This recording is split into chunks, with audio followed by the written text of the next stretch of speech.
Hello, good morning, everyone.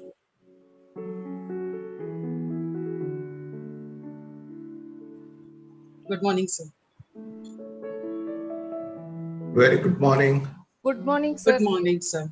Good Welcome. morning. BC sir, good morning. Sriram sir, good morning. Good morning. Very good morning. Very good morning, VC sir. Good morning.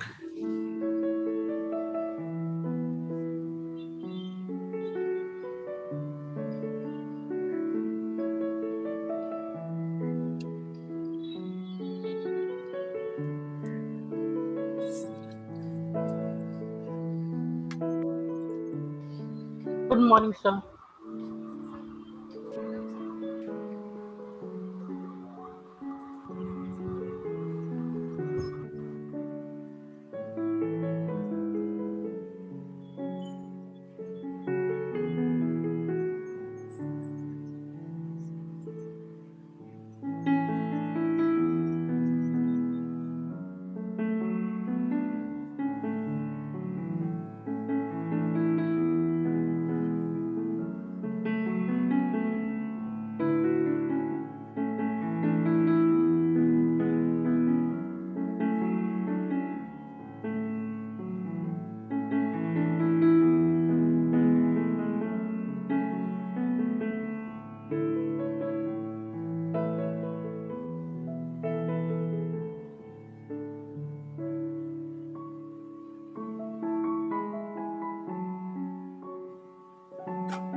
Shall we start?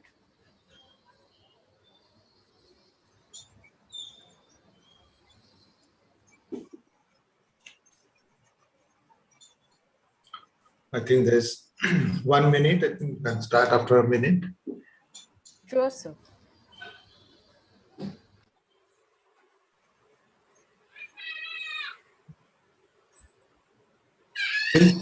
Please ensure that you mute everyone. Yes, sir, we have done that. Yes, sir.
Shall we begin? Yes, please. Yeah. A very warm good morning to all the dignitaries, faculties, and to the young curious minds for this National Symposium on CyberSpace 2021. Knowledge is the only abstract which, if you have a passion to add, will increase its ability to enrich one's personality. If we subtract, it implies we are in the process of learning, unlearning, and relearning. And if we multiply, it gives a resonance effect. And if we divide, we share our wealth with others and provide an opportunity to the receiving end to build up an empire of knowledge. CyberSpace 2021 hopes to touch all these aspects and will prove to give the best sharing experiences to each one present here and will continue to inspire the enthralling audience of today's program. I, Maria Muthukumar, on behalf of University Department of Information Technology and Vivek College of Commerce, welcome our distinguished chief guest, Honorable Vice Chancellor of University of Mumbai, Professor Suhas Pednekar, sir, for the National Symposium on Cyberspace 2021. I also take this opportunity to welcome our esteemed guest of honor, Mr. S. Sriram, sir, President, Vivek Education Society, ex-Vice President, IBM, all the Board of Studies and Syllabus Committee members of Information Technology, dynamic and vibrant leader of Vivek College of Commerce, Principal Dr. Vijayta Shetty, Madam, audacious and inspirational to all, Head of the Department of Information Technology, University of Mumbai, Dr. R. Srivaramangai, Madam, invited guest, faculties across pan-India and international, and our young dynamic students who is our asset. Welcome one and all to Cyberspace 2021. The divinity of light holds wisdom, intellect, and good works, which are all manifestation of the symbolic nature of the lamp. It's always been a tradition to begin any program with lighting of the lamp. May this light shine and create a positive impact and awareness on the world. Let us invoke God's blessings through the virtual lighting of the lamp.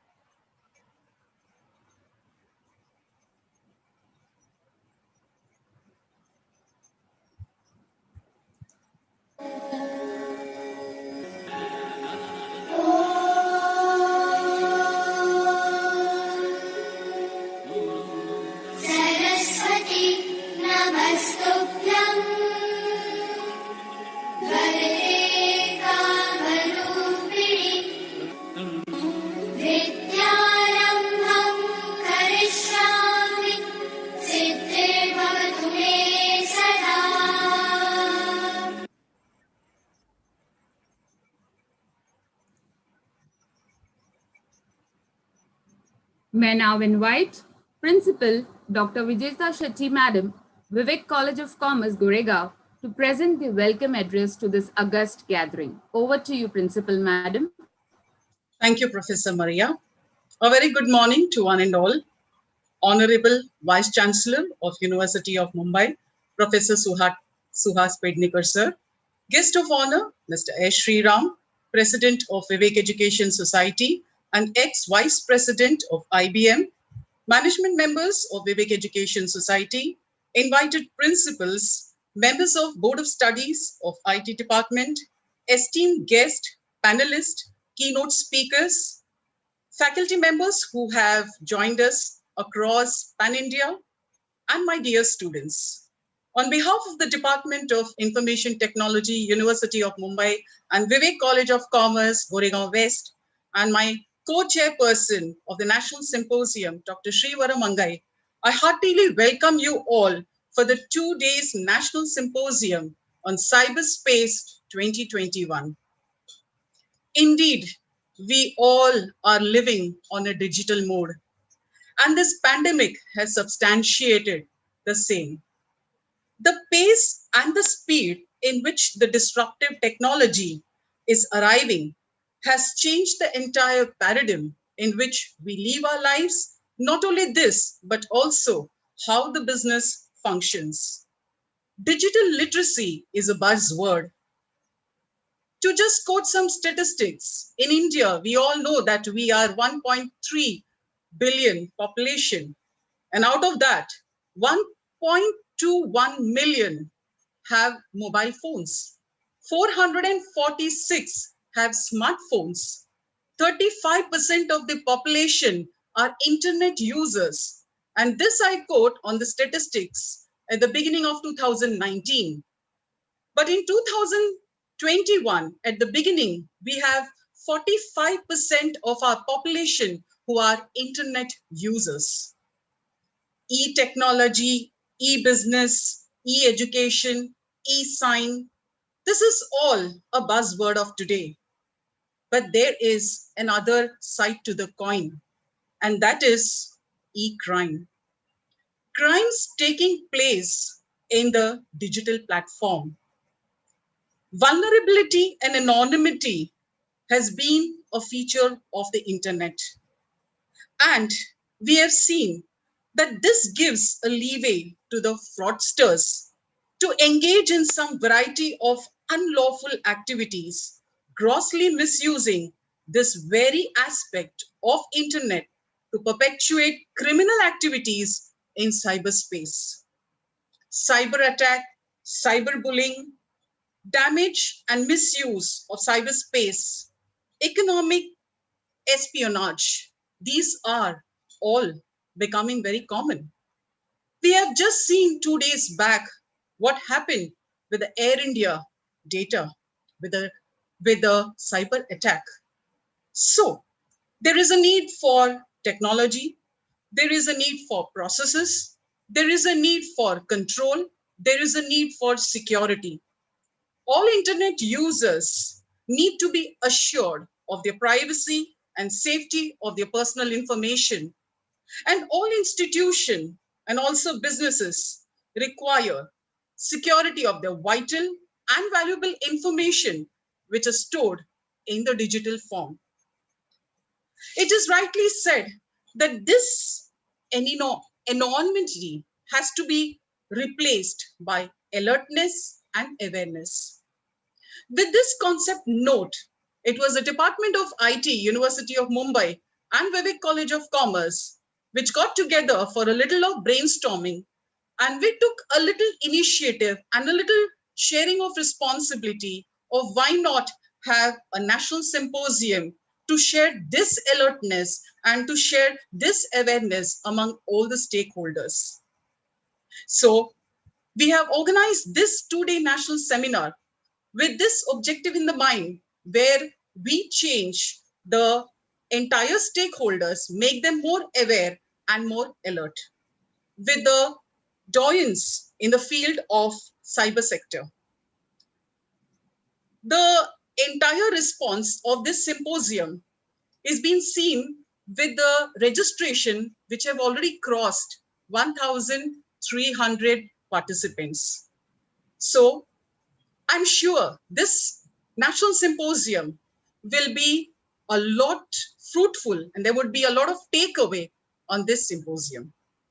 On behalf of the entire organization team, I once again welcome one and all for this 2-day national symposium, and thank you for taking your time out of your busy schedule and gracing the occasion. Thank you very much.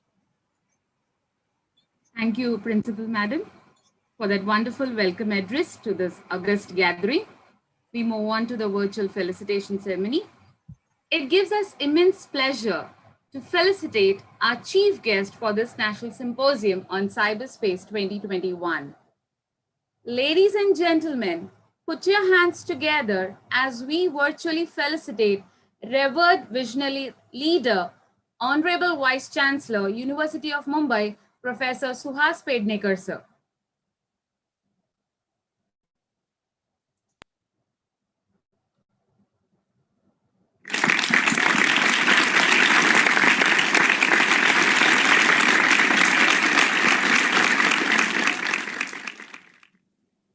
Thank you, sir. It was kind enough of you for accepting our virtual felicitation. I also extend my warm welcome and immense pleasure to felicitate our guest of honor for today's program.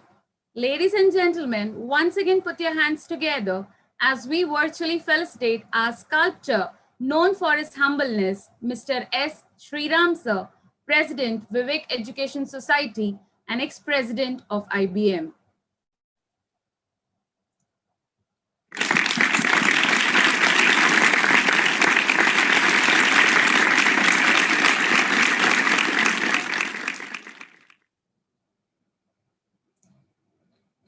Thank you, sir, for acknowledging our memento.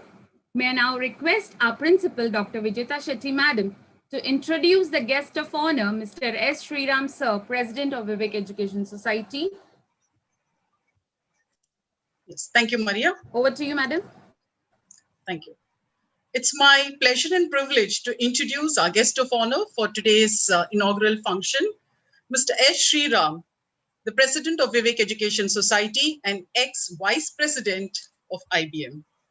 Sir has a total of 37 years of experience in IT industry, with 22 years at IBM, 30 years of experience in proposed solution development and integration, 22 years of experience in system integration. He held the designation of Project Executive, Complex Project Management. Sir is a certified project management professional and IBM certified senior project manager and complex project manager. He handled large and complex system integration and legacy transformation migration project in finance and manufacturing industry. Also, he managed large core banking implementation. He has been associated with finance and banking industry and executed projects since 1985 when ALPMs were introduced in the bank.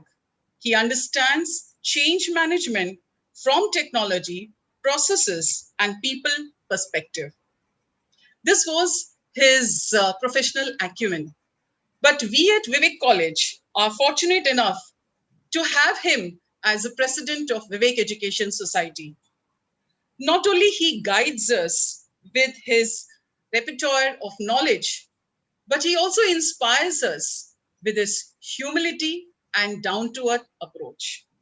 Once again, sir, we are very grateful to you for accepting our invitation and welcome to you, sir. Thank you, ma'am. Very true to your words. May now invite Mr. S. Sriram, sir, President Vivek Education Society, to present the objective of this joint symposium. Over to you, sir. Hello. Am I audible? Have I unmuted myself? Yes, sir. Yes, sir. You are audible. Thank you. A very good morning to one and all. Honorable Vice Chancellor, University of Mumbai, Professor Suhas Pednekar, Principal of Vivek College of Commerce, Dr. Vijeta Shetty, Professor Srivaramangai, Head of Department of IT, University of Mumbai, Member Board of Studies, Department of IT, Principals of different colleges who are participating in this seminar, faculty members, and my dear students. It's indeed a great privilege for me, great honor for me to be part of today's symposium on a very, very contemporary topic and a very topic which is very important in today's context. Dr. Shetty, in her welcome speech, talked about the proliferation of internet, proliferation of smartphones and gadgets in our day-to-day lives. Today, actually, we are living in a wired and networked world and in a digital economy. Wherever you go, you hear the word digital, digital, digital, digital. In the era of lockdown due to COVID, bulk of our economy has moved to digital mode of transactions. The government, in fact, is encouraging everyone to move from cash payment to cashless payment, to move from to a digital world wherein you transact digitally and no hard cash flows from hand to hand. The way the Tandon Yojana has been, Tandon accounts were opened, and the way the direct benefit transfer has been initiated by the government of India has been a great success and is talked about throughout the world in terms of how the benefits reach the end user directly without any middlemen involved. It is pertinent to note that one of our ex-prime ministers had said that only 20% of the benefits which are supposed to go to the poor are actually reaching the poor, whereas 80% go to the middlemen. Whereas by using the DBT, 100% of all the benefits gets transferred to the end users, which are the poor people of the country. Many of our day-to-day activities are now done and controlled through our mobile phones or smartphones. I mean, you hardly go to the bank physically. You do all your transactions online, either through your computer or through your smartphones. If you want to transfer money to somebody, you do a UPI, you do a NEFT, and so on and so forth. So much so that our personal data and personal sensitive information, when you say personal sensitive information, it's like your credit card information, your date of birth, your bank account number, and so on and so forth, are willingly shared by us on social media platforms and stored on servers on the cloud, in which we are not even aware of where these servers are. For example, if I use a Hotmail, if I use a Gmail, you don't know where my mails are being stored. They are all being stored on the cloud somewhere or the other. Organizations are increasingly adopting cloud technology to store and process their information. They no longer try and invest on their own hardware and software. They try and use software as a service. They use cloud service providers to store their information so that their their investment in hardware is not done. Use of internet is widespread, and almost all organizations put the information about them on the internet in public domain.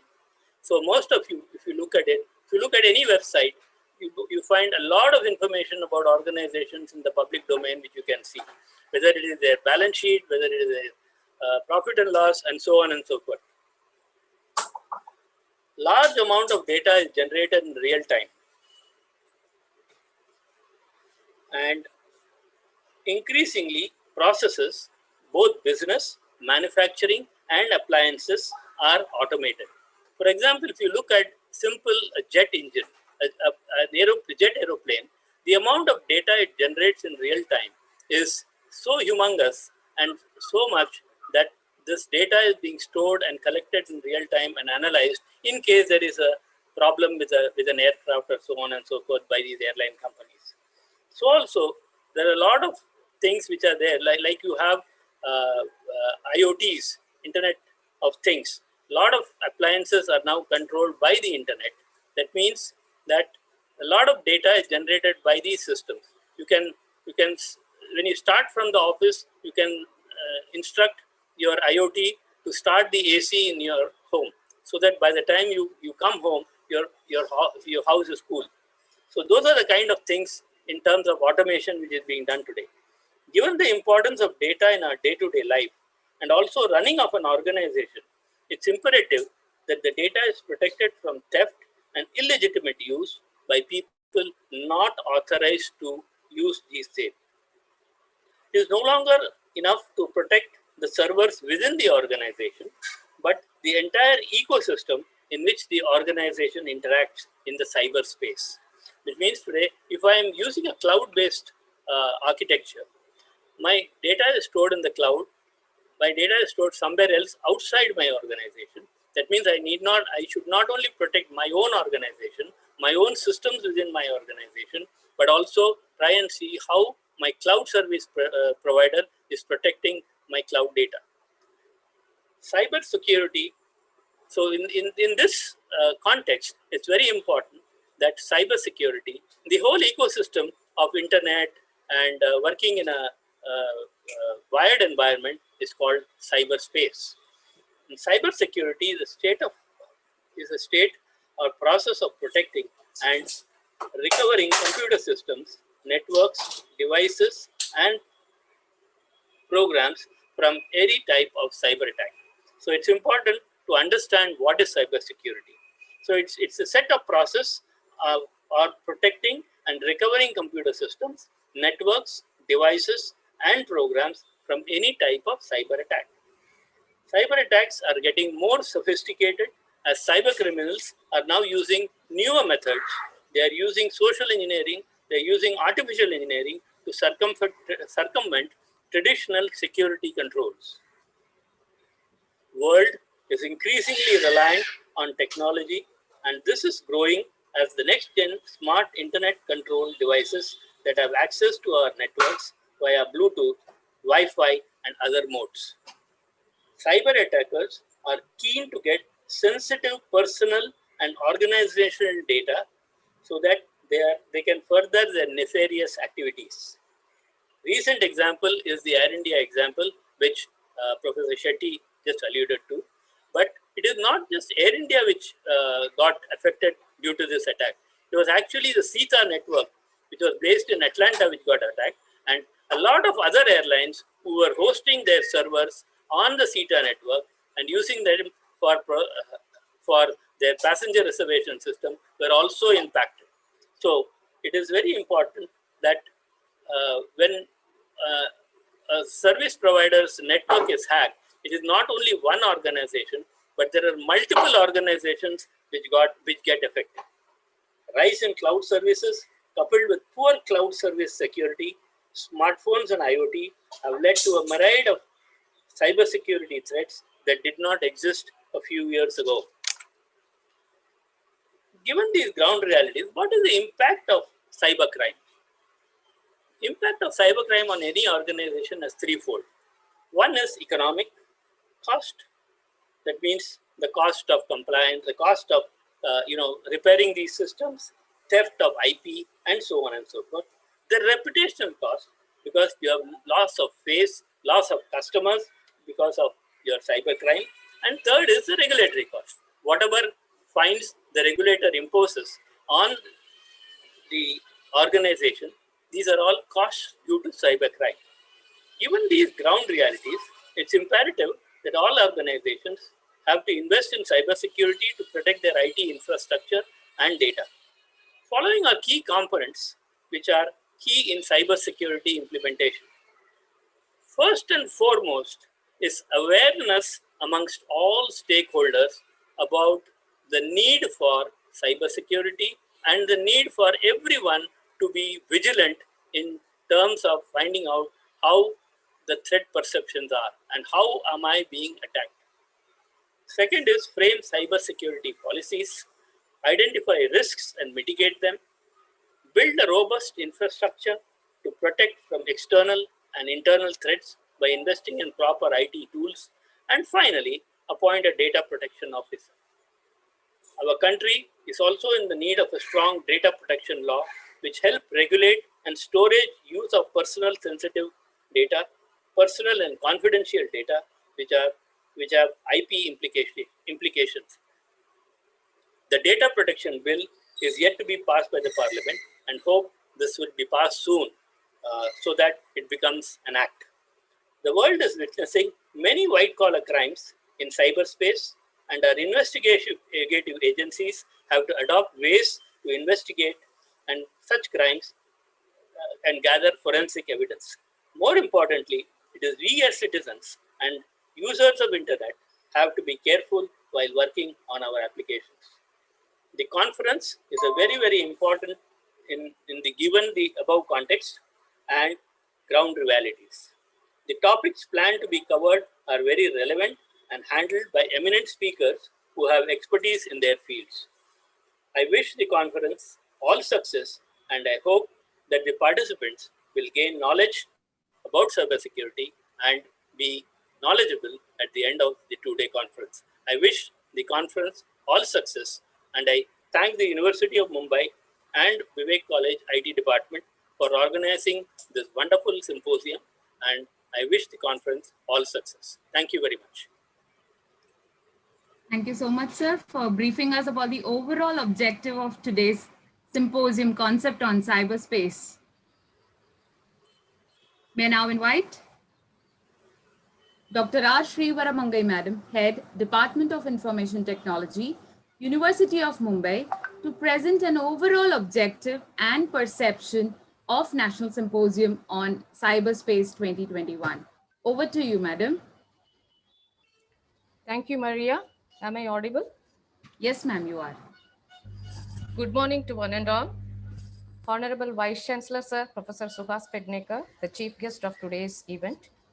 Shri Sriram, Sir, the President of Vivek Education Society, who is also the former Vice President of IBM. My dear Dr. Vijeta Shetty, the Principal of Vivek College of Commerce. The organizing secretary is Mrs. Maria Muthukumar from Vivek College and Mrs. Shraddha Kadam from UDIT. The program coordinators, Mr. Smith Gonsalves from UDIT and Mr. Ambuj Yadav from Vivek College. Members of Board of Studies in IT and Syllabus Committee, other faculty members and students of the organizing team, and my dear participants, a very warm welcome to all of you and pleasure to see your presence in the symposium. The whole world is in the digital era, which has been insisted in Sriram sir's speech as well as Madam's speech. Every process of our day-to-day routine is automated, and that too with artificial intelligence. And with COVID-19 situation, it has become urgent pressure for each and every citizen to adapt the digitization and automation. With every new venture that arrives, some difficulties also arise. For technology, it is a threat of cybercrimes. There is 63.5% of increase in cybercrimes after the Digital India had been launched. But now with this COVID situation, everything online, it has increased much more. And this data has been given by National Crime Record Bureau data. Another survey of Business Week and Symantec India conducted that India is in the 11th position worldwide, whereas US and China are in the first two positions in cybercrime. We were knowing about financial frauds, data breach, DDoS attacks, everything. And there were solutions for this, how to prevent them, how to find out them, detect them and prevent them. But then newer techniques are coming in these attacks. So there is a need for creating newer solutions. So we at the Department of IT and also in Vivek College felt that it is very essential to bring the awareness among all sectors, and also with the industry exposure, we will be able to produce skilled professionals throughout for all the organizations. Thus, the main objective of CyberSpace 2021 is to create a platform and provide awareness in cyber-related domain threats and understand the strategies that can be implemented to prevent loopholes in the cyberspace. The effort of this symposium is to also ensure that the audience experience a rich wealth of transformation of knowledge and be motivated to contribute in an enriching way to cyberspace. I am very much grateful and thankful to our Vice Chancellor, sir, who immediately gave a green signal for conducting this joint venture. In his tenure, we are able to visualize the change and transformation of our university into digital university, which is his vision. The university was able to conduct security testing, development of digitalization modules for the administration in the current tenure. Vivek College always supports in various activities, not only of our department, on the whole for the university. And I am very much thankful to Sriram sir, who is the former vice president of IBM, who is the right person in executing the IT requirements at college level as well as in the collaborative level. And my dear Dr. Vijeta Shetty Madam, the principal, who had been giving constant support and cooperation throughout. Hope this experience will bring out good talents for this country and the world. Thanking you.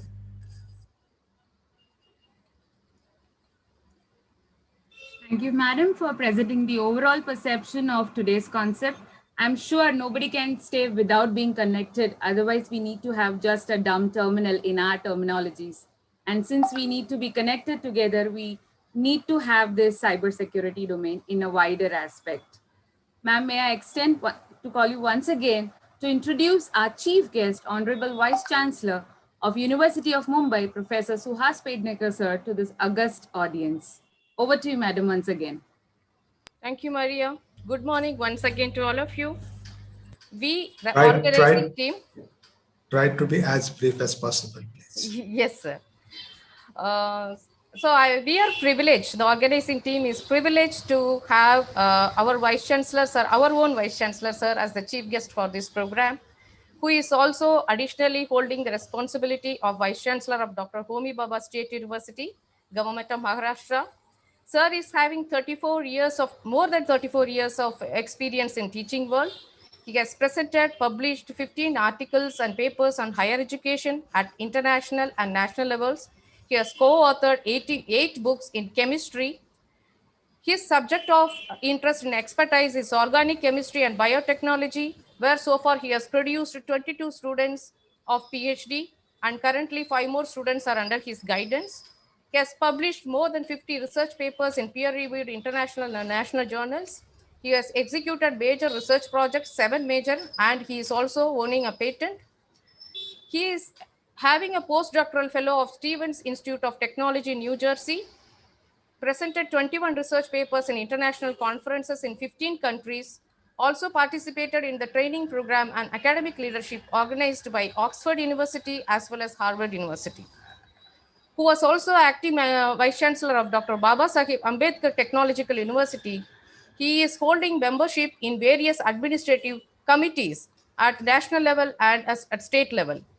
Member of Work Group on Higher Education, Open Distance Learning and Online Education, National Steering Committee Implement, Task Force of Star College Scheme DBT. Then he is also in revision of Maharashtra Universities Act, Review Committee of Reports of 3-member Committee on Reforms of Higher Education, Task Force Committee in the New Educational Policy 2020. He is also in preparing flexible and uniform guidelines for granting autonomy to colleges in Maharashtra. He is a member of Academic Council ICT and also the President Indian Chemical Society between 2007 and 8. He is also the recipient of National Level Best Chemistry Teacher Award in 2013, State Level Best Teacher Award by the Government of Maharashtra in 2012, and also Vocational Excellence Award by Rotary International District. He is member of professional bodies such as Indian Chemical Society, Catalysis Society of India, Indian Science Congress, Society of Biomaterials, Indo-American Society, Indian Merchants Chamber, Indian Association of Chemistry Teachers, Vijnat Bharati, Rotary Club of Mulund. With this kind of very renowned expertise, we are very much privileged and grateful, sir, that you have accepted this. And we are having pleasure in being here for this inauguration function. So I am handing over to Mrs. Maria Muthukuvar now to showcase the virtual inauguration in the presence of these august dignitaries. Over to Mrs. Maria. Thank you, madam. Ladies and gentlemen, here we present to you the storyboard on the concept cyberspace to be inaugurated under the able hands of a chief guest, Honorable Vice Chancellor, University of Mumbai, Professor Suhas Pednekar, sir.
I'm privileged to invite our chief guest for this National Symposium on Cyberspace, Professor Suhas Pednekar, sir, Honorable Vice Chancellor, University of Mumbai, to give his inaugural speech and also to declare the National Symposium open. Over to you, sir. Thank you very much. Very good morning. Am I audible? Yes, sir, you are. Okay. So thank you very much, Dr. Sriram, for a very elaborative introduction. May I just make one correction? I was the acting Vice Chancellor of Dr. Homi Bhabha State University, which in fact till a few weeks back, and now I've been relieved and somebody else has been appointed there. Dear Mr. Sriram, President, Vivek College of Commerce, Dr. Sriram, Head Department of IT, University of Mumbai, Dr. Vijeta Shetty, Principal, Vivek College of Commerce, the organizing team members, and all the dear participants all over the country. It was so nice to know that over 1,300 participants have joined this two-day symposium. It's very heartening. It's indeed a great joy and also an honor for me to be present for this inaugural function and present my thoughts to this August gathering on the occasion of this particular symposium on CyberSpace 2021. The National Cyber Security Policy framed by the Ministry of Electronics and IT, Government of India, has a vision to build a secure and resilient cyberspace for citizens, businesses, and government. The Cyber Surakshit Bharat program was launched to educate and enable the Chief Information Security Officers and broader IT community to address the challenges of cyber security in partnership with the industry consortium. Among the policies, the major ones which are absolute necessity are the cyber crime awareness and human resource development. Apart from the government, it is also the responsibility of academic institutions to create the awareness and also develop the required human resource. With the current pandemic situation, the volume of cyber crimes has increased exponentially since all operations are done in online mode. It's burning need of organizing seminars, symposiums, conferences for creating such awareness and also to train the students in the area of cyberspace. It is essential to impart knowledge on the various aspects of cyberspace, right from basic protection mechanism for layman to advanced techniques of cyber security, cyber forensics, cyber law for the professionals. Prevention is better than cure is not only for health sector, but also for the cyber world.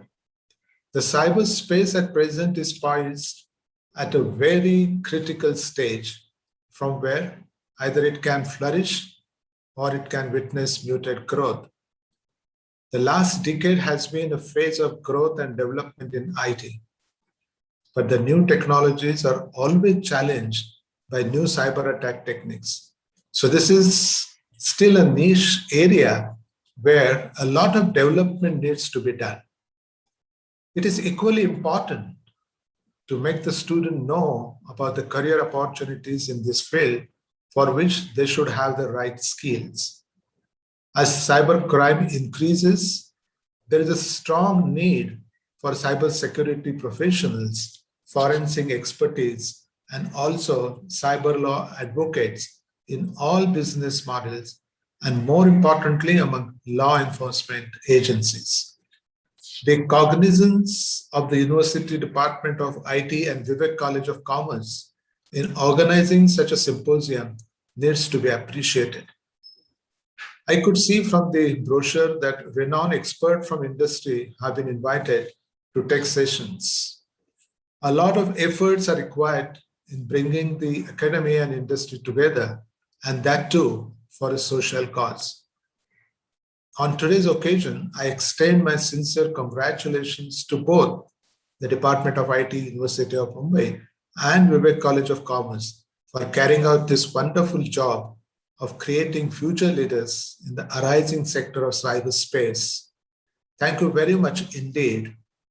Now I declare that the National Symposium on Cyberspace 2021, organized jointly by IT Department, University of Mumbai and Vivek College of Commerce, is open. All the best for the success of this program. Thank you very much. Thank you so much, sir, for that wonderful inaugural speech. As you rightly said, prevention is better than cure. I ensure the objective of this symposium is met, and we are able to positively build a community from our University of Mumbai and produce our young assets into this world as a whole and develop some mechanism where we curb all these cyber menaces which are going through. It's a positive affirmation from Department of Information Technology, University of Mumbai, as well as Vivek College of Commerce. And I agree, all the teaching fraternity who are present over here will agree to it, sir. May I now invite Professor Nikhil Pavanikar, sir, from University Department of Information Technology to propose the formal vote of thanks. Over to you, sir. Thank you, Maria ma'am. Am I audible? Yes, sir. Dignitaries of the event, Chief Guest, Honorable Vice Chancellor, University of Mumbai, Professor Suhas Pednekar, President, Vivek Education Society, Mr. S. Sriram, Principal, Vivek College of Commerce, Dr. Vijeta Shetty, Head, Department of Information Technology, University of Mumbai, Dr. Sriram, esteemed speakers of the event, principals of different colleges, members of Board of Studies in IT, Dr. Hiren, Dr. Rajendra Patil, Dr. Santosh Singh, Mr. Asif Rampurawala, our dear participants, teachers and students. It's my privilege to propose a vote of thanks on this occasion. I, on behalf of the organizing team of National Symposium on Cyberspace 2021, and on my personal behalf, extend a very wholehearted thanks for all to grace this event with your presence today. A big thank you to our chief guest, Honorable Vice Chancellor, Professor Suhas Pednekar, not only for his presence here, but also for taking his valuable time to reflect his thoughts on the symposium. A big thank you to our guest of honor, President Vivek Education Society, Mr. S. Sriram, Vivek College of Commerce, Goregaon West, for his informative words. An event like this cannot happen overnight. It requires enormous planning. We have been fortunate enough to be guided by our organizing chairs, Dr. Sriram, Head Department of IT, and Dr. Vijeta Shetty, Principal, Vivek College of Commerce. Thank you for your guidance, madams. I express my heartfelt thanks to the entire organizing team, to the organizing secretaries, Ms. Shraddha Kadam, Faculty, Department of IT, University of Mumbai, and Ms. Maria Muthukumar, Faculty, Vivek College of Commerce, for their meticulous planning to see through the minutest details. I express my gratitude to the support provided by the organizing team of NSCS 2021, which is full of very motivated and dedicated teachers and students from both Department of IT, University of Mumbai, and Vivek College of Commerce. A special mention again to our student volunteers.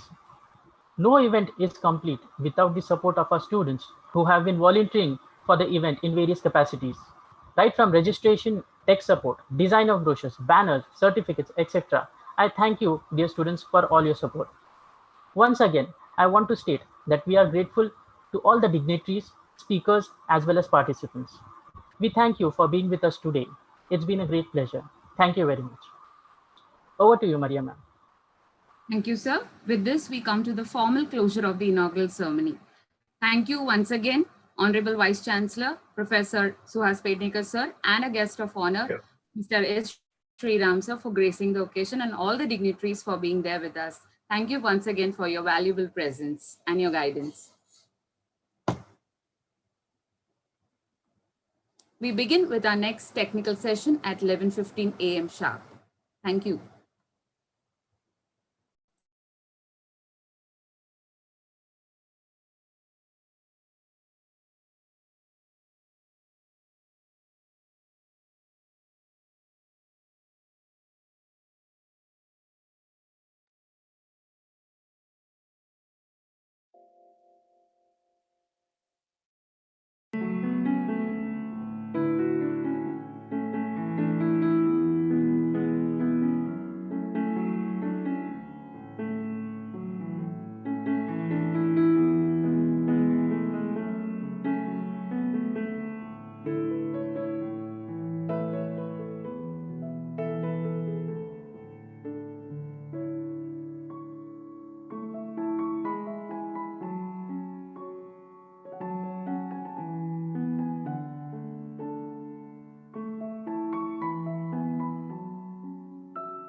Good morning, Rakshit sir. I'm Maria. Sir, you're on mute. Good morning, ma'am. Good morning. Namaskar. So we begin at exactly 11:15 with your permission. Yeah, 11:15. Yeah. To go. Yes, sir.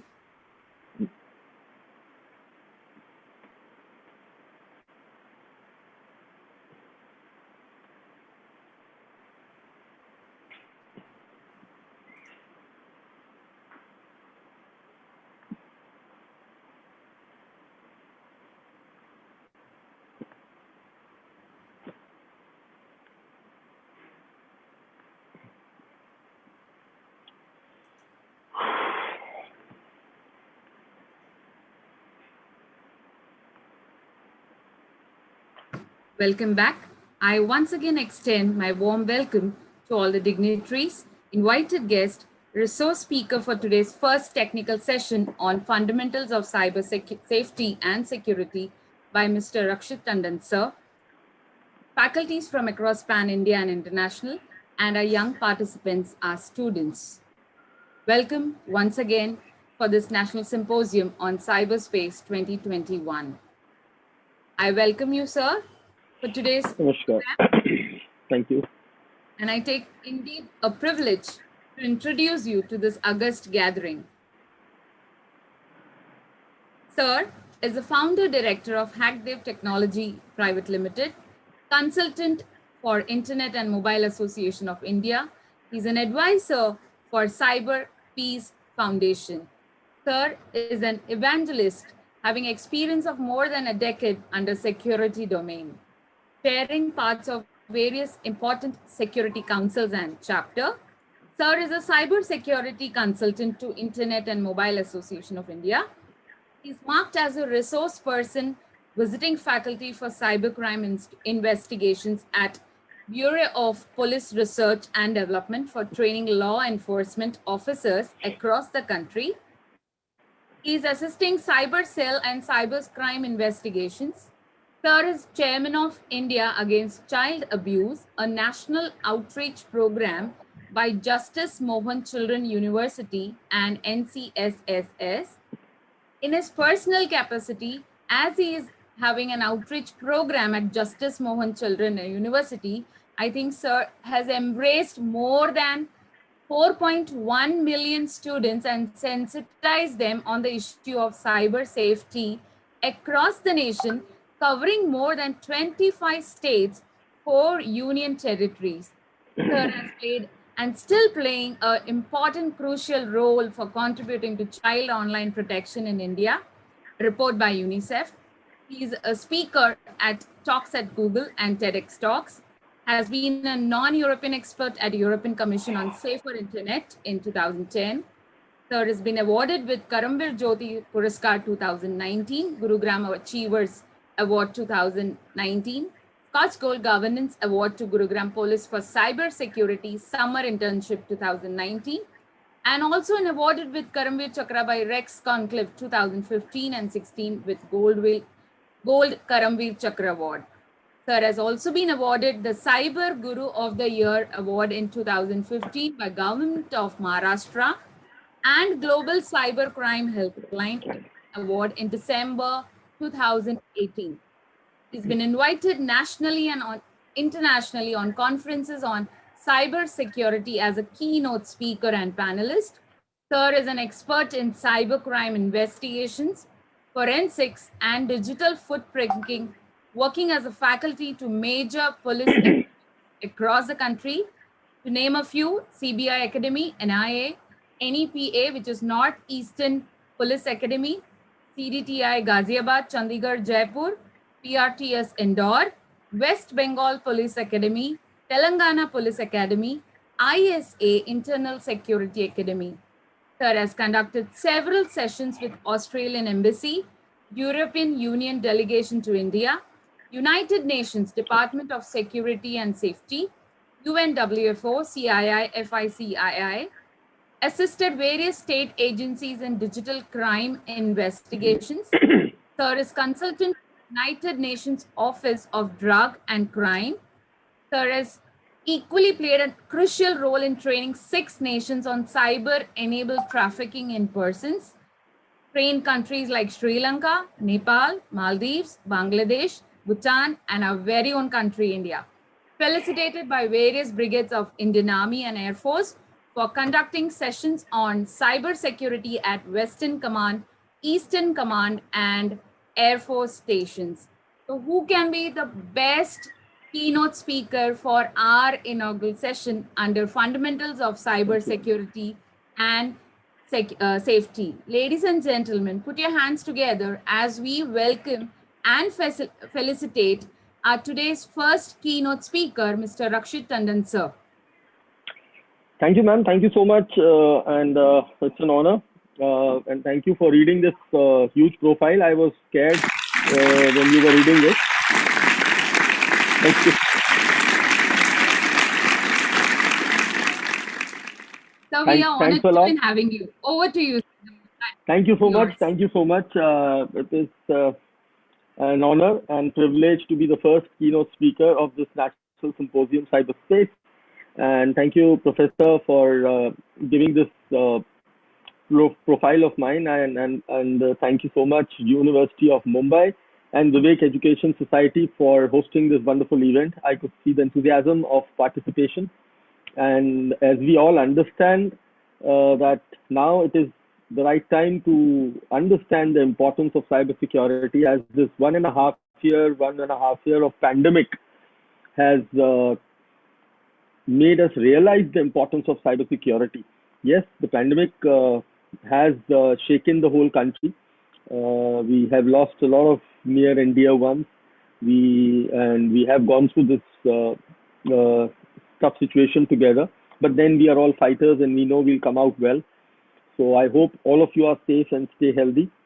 But yes, during this 1.5 years when everything went online and people started working from home and there was a huge traffic on internet highway, so it was prone to accidents, and that is what we have seen. You look at the report of Interpol, you look at the report of Michael Page, you look at any report, whether it's Verizon report, all are claiming that there has been an increase of 600% in cybercrime.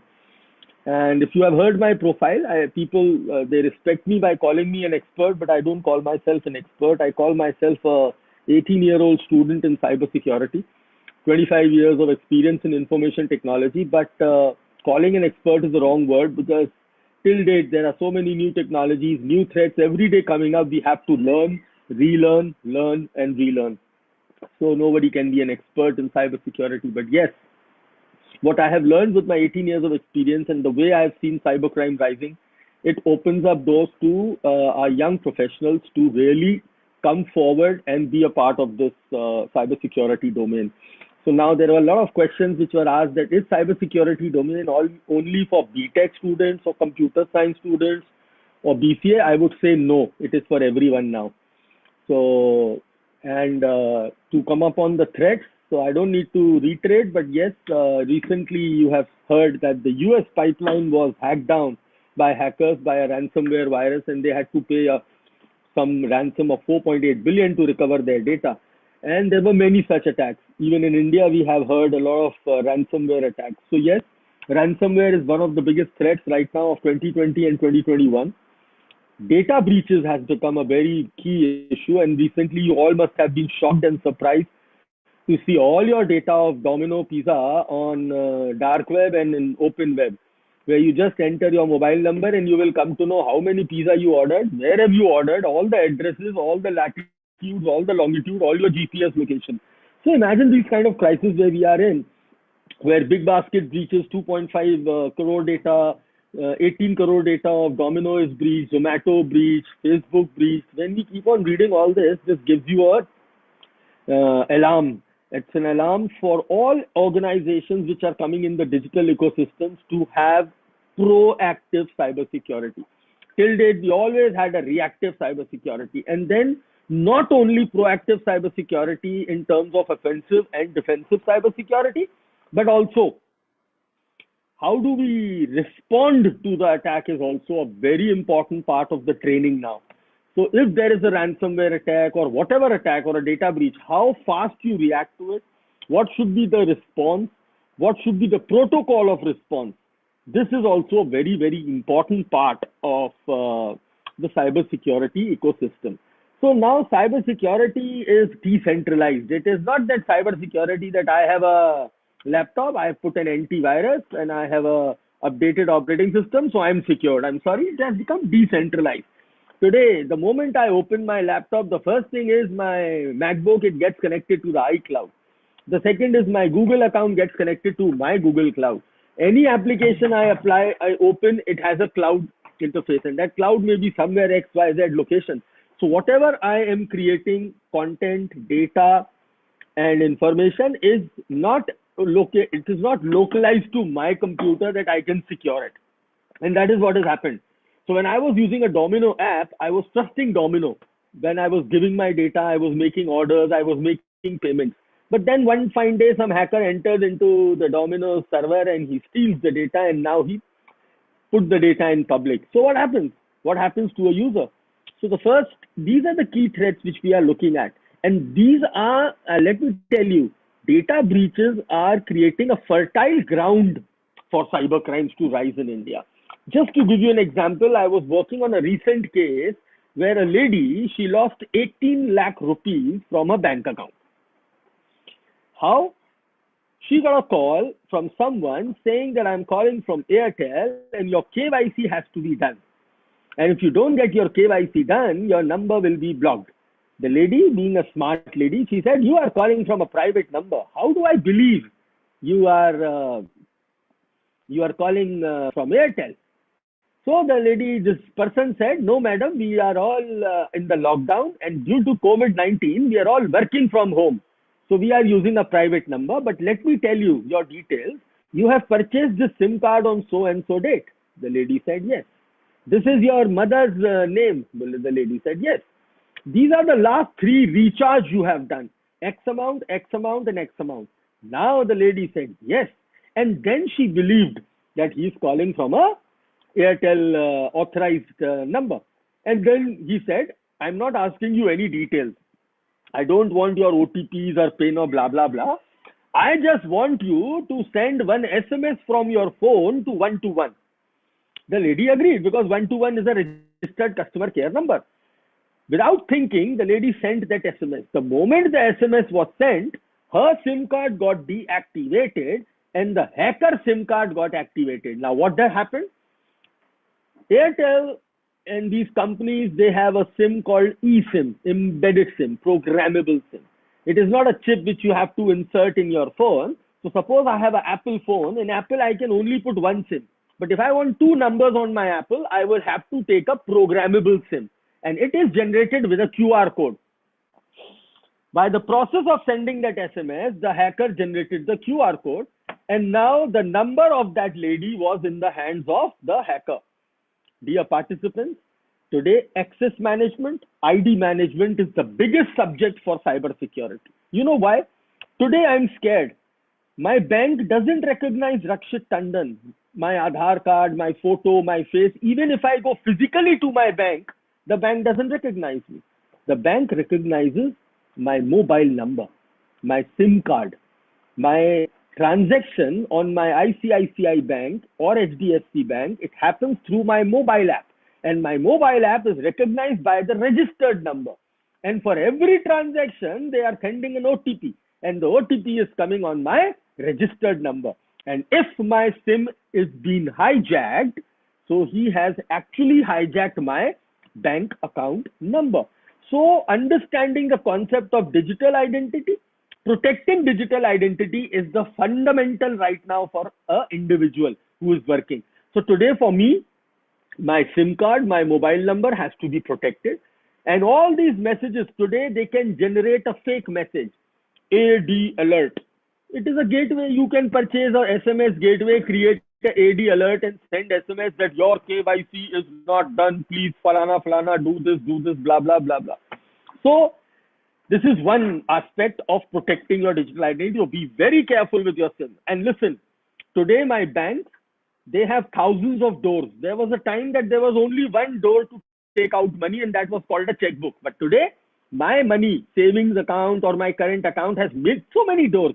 I can take out money from net banking, mobile banking, UPI, Paytm, Google Pay, Amazon Pay, Phone Pay, Airtel Money, and what you call that? Aadhaar, fingerprint based POS. That is point of sale where you put your thumb and it recognizes through Aadhaar and the transaction is done. So try and understand that there are so many small doors in your bank. So if something goes wrong or some fraud happens, the first word you have to use is debit freeze. I will call the bank and ask for a debit freeze. I will not say, block my card, block my debit card, block my credit card. No, no, no, no, no, no. I will say debit freeze. So first thing, the first fundamental today, if you want to be safe, is you're not trusting anybody, especially in terms of callers and in terms of SMS. These things, everything can be generated fake. And these hackers, they have been thriving in India on social engineering. Sir आपका lottery निकला है, sir आपको loan मिल रहा है, sir आपके credit card points redeem करने हैं, sir you are a lucky winner of Tata Safari and all. And you have been seeing that thousands of such Ponzi schemes have been arrested by the state police and they have been busted. So first thing is to understand the concept of your digital identity, that is your SIM card, which has to be very, very smart and careful.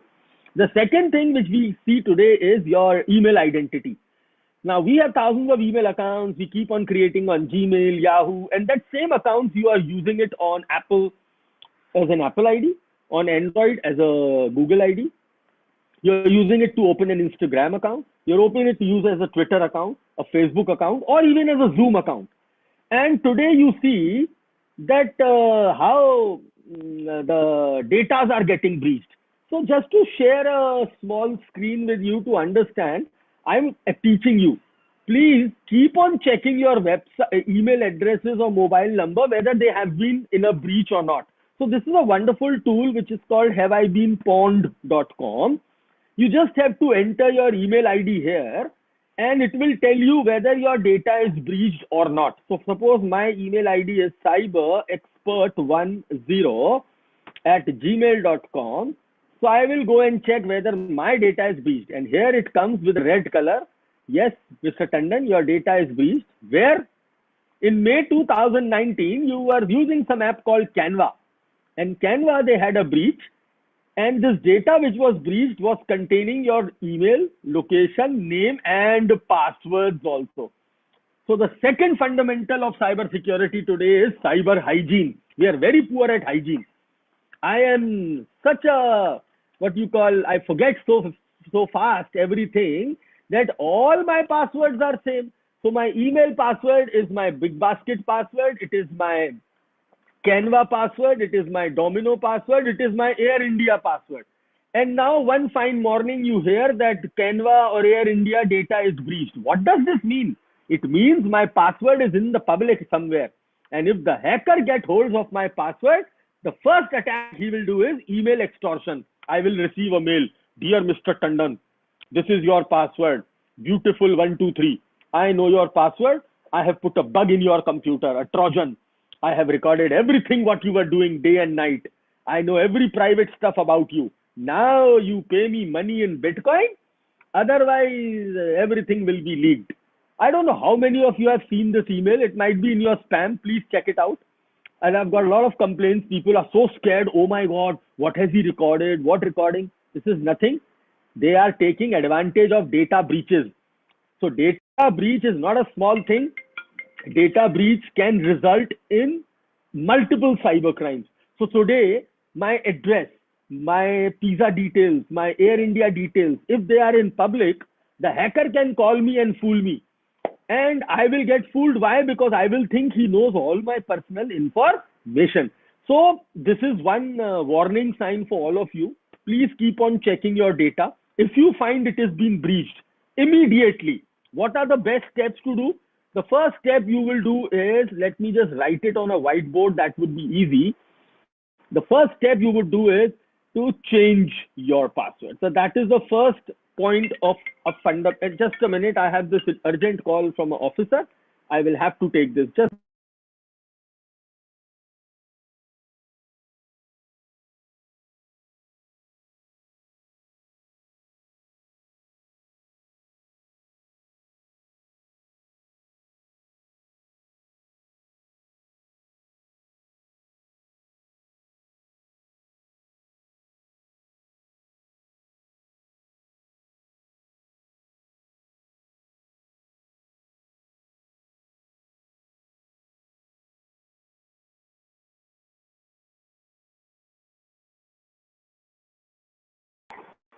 I'm so sorry. It was urgent, so I had to take this. So I was coming back to the first point of cyber hygiene, that if I come to know my data is breached, the first thing is I'll change my password. The second thing I will do is I will put a multi-factor authentication or at least a two-factor authentication on all my accounts. Now that is very, very compulsory. You can't stay without this. All users listening to me, all users who are listening to me right now, all the attendees, please, this two-factor and two-step verification is becoming compulsory. There are methods which you can use, but please do it. It is compulsory on your Gmail. It is compulsory on your Yahoo. It is compulsory on Facebook. It is compulsory on Instagram. It is compulsory on Twitter. It is compulsory on LinkedIn. It is compulsory on WhatsApp. And there are methods to do it. You can use a Google Authenticator app. You can use a OTP SMS feature. You can use a sign-in login feature, login alert. Right? There are so many methods of doing this. And you can also use backup codes, printed backup codes, printed. So there are so many methods of two-step verification, but this has to be done. And the best one is you use a hardware key. Hardware key like Titan. Titan is a Google product, and there is a Switzerland product called YubiKey. What is YubiKey? Let me show you. It's a wonderful product, YubiKey. It is a small pen drive little thing. It has a biometric like this. This is the YubiKey product. So whenever I have to open my email, I don't have to wait for a OTP. I put this, I carry this small pen drive in my necklace, as a pendant. I take it out from my pendant, put it in the laptop, put my biometric, and then I am authorized. So this is another way of multi-factor authentication. So there is so much of work happening here. You can see how YubiKeys work. I can just show you this video if it is visible to all of you. It's a video which shows how YubiKey works. And it is available for 4,500 to 6,000 rupees on Amazon. You can buy it from Amazon. There is another product called Google Titan, which can also be used. But today, protecting digital identity has to be the first key fundamental of cybersecurity, which we are ignoring. I got a case in the morning, early morning today. One person is fighting for his life in the hospital, in the ICU. Look at this. This is YubiKey. And you just touch it with your finger and it recognizes your finger. That's it. You put your finger and that's it. So I hope, friends, this idea of two-factor authentication is very clear. The second fundamental, I was talking to you about that case in the morning, that somebody is fighting for his life in the ICU. And the attendant took the phone and he created a fake Facebook ID from this his mobile. And from his mobile Facebook ID, he sent a message to all 3 or 4 friends asking for money. So this is becoming a very common thing. So the second fundamental here on social media crimes is to put your privacy.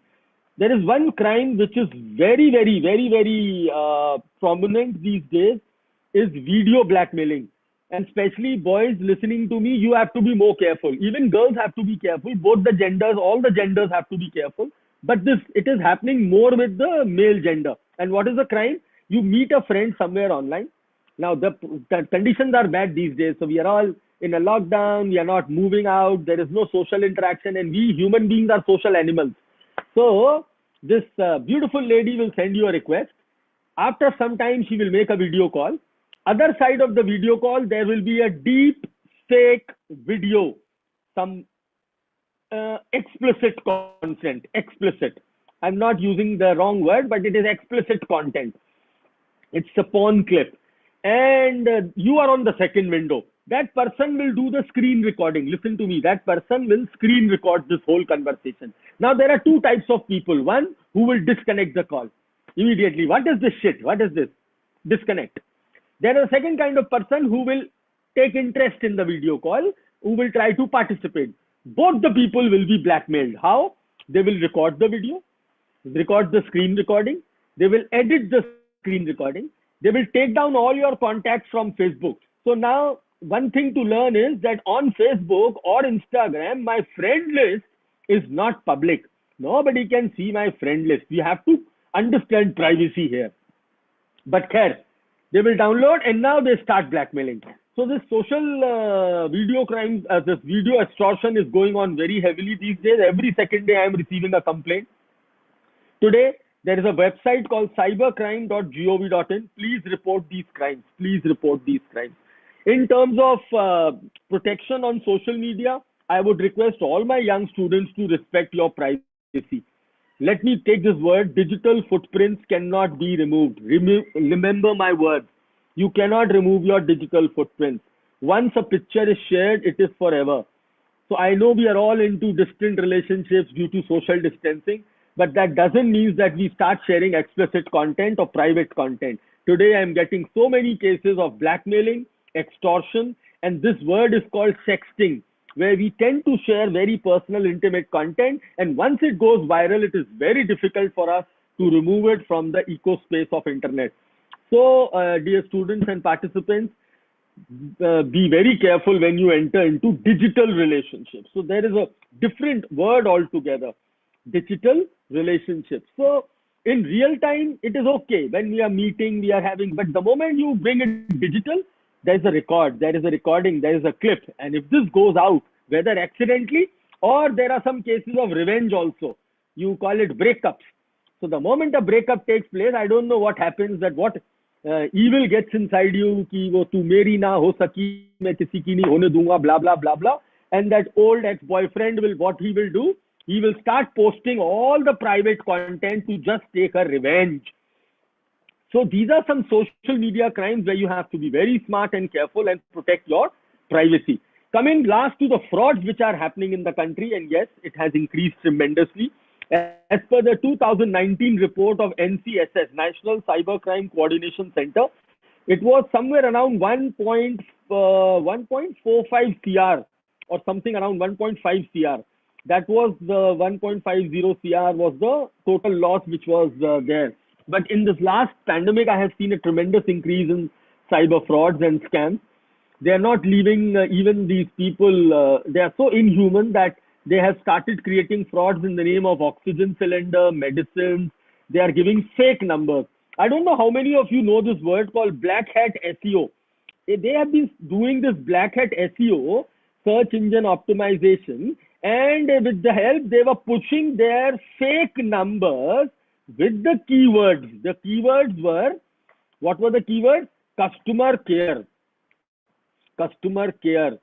and stuff like this. And they were pushing these numbers on the top. So any innocent customer who goes on Google and he searches for customer care, he is landed to talk to a hacker. And this hacker will use some tools like AnyDesk, Quick Support. These are remote support software. He will ask them to install these applications and then he will clear the bank. So this modus operandi has now been pushed into the current desperate situation of patients. They are taking advantage of those desperate poor patients who are looking for medicines, oxygen concentrators. And let me give you the good news. Our Delhi police and Mumbai police, even other states like Rajasthan and Delhi, they have busted and arrested so many people, and there were some gangs from Jamtara and places like this, but they have busted and arrested these people who were trying to cheat innocent patients. But we have to be careful. They have been doing targeted phishing. They have been making fake website in the name of vaccination. They have been making fake website in the name of PAN card. They have been making fake website in the name of passport. So please be careful. Just to give you an example, if you open the original website of Passport India, that is the Government of India website, you will not see the website. What will you see? You will see this advisory. Can you all see this advisory? And what is the advisory? Please be alert on the fake websites. Listen, dear participants, data is the new gold. Data is the new oil. Data is everything today. And if you furnish your data for anything, whether for a PAN card or a passport, to a fake website, you are at a very high risk. Identification of a website becomes very important. So this awareness is very important. If it is a Government of India website, it has to be .gov.in. So what would be the name? passportindia.gov.in. But what the hacker will do? passportindia.gov.in. There is a huge difference between the both.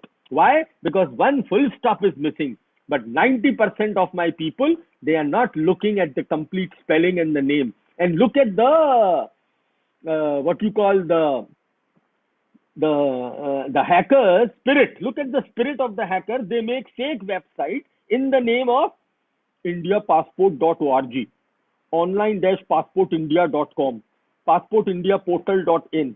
I know these are difficult times. People have lost their jobs. People are looking for jobs desperately. There are hackers who are cheating you in the name of work from home. They will send you some data. They will ask you to type. They will ask you to pay also. And then they cheat you and extort you. There are websites who are being made fake in the name of job portals, and they ask you to just pay 5 rupees first for your resume, registration. And after that, you see that whatever money is there in your bank, they have stolen that money.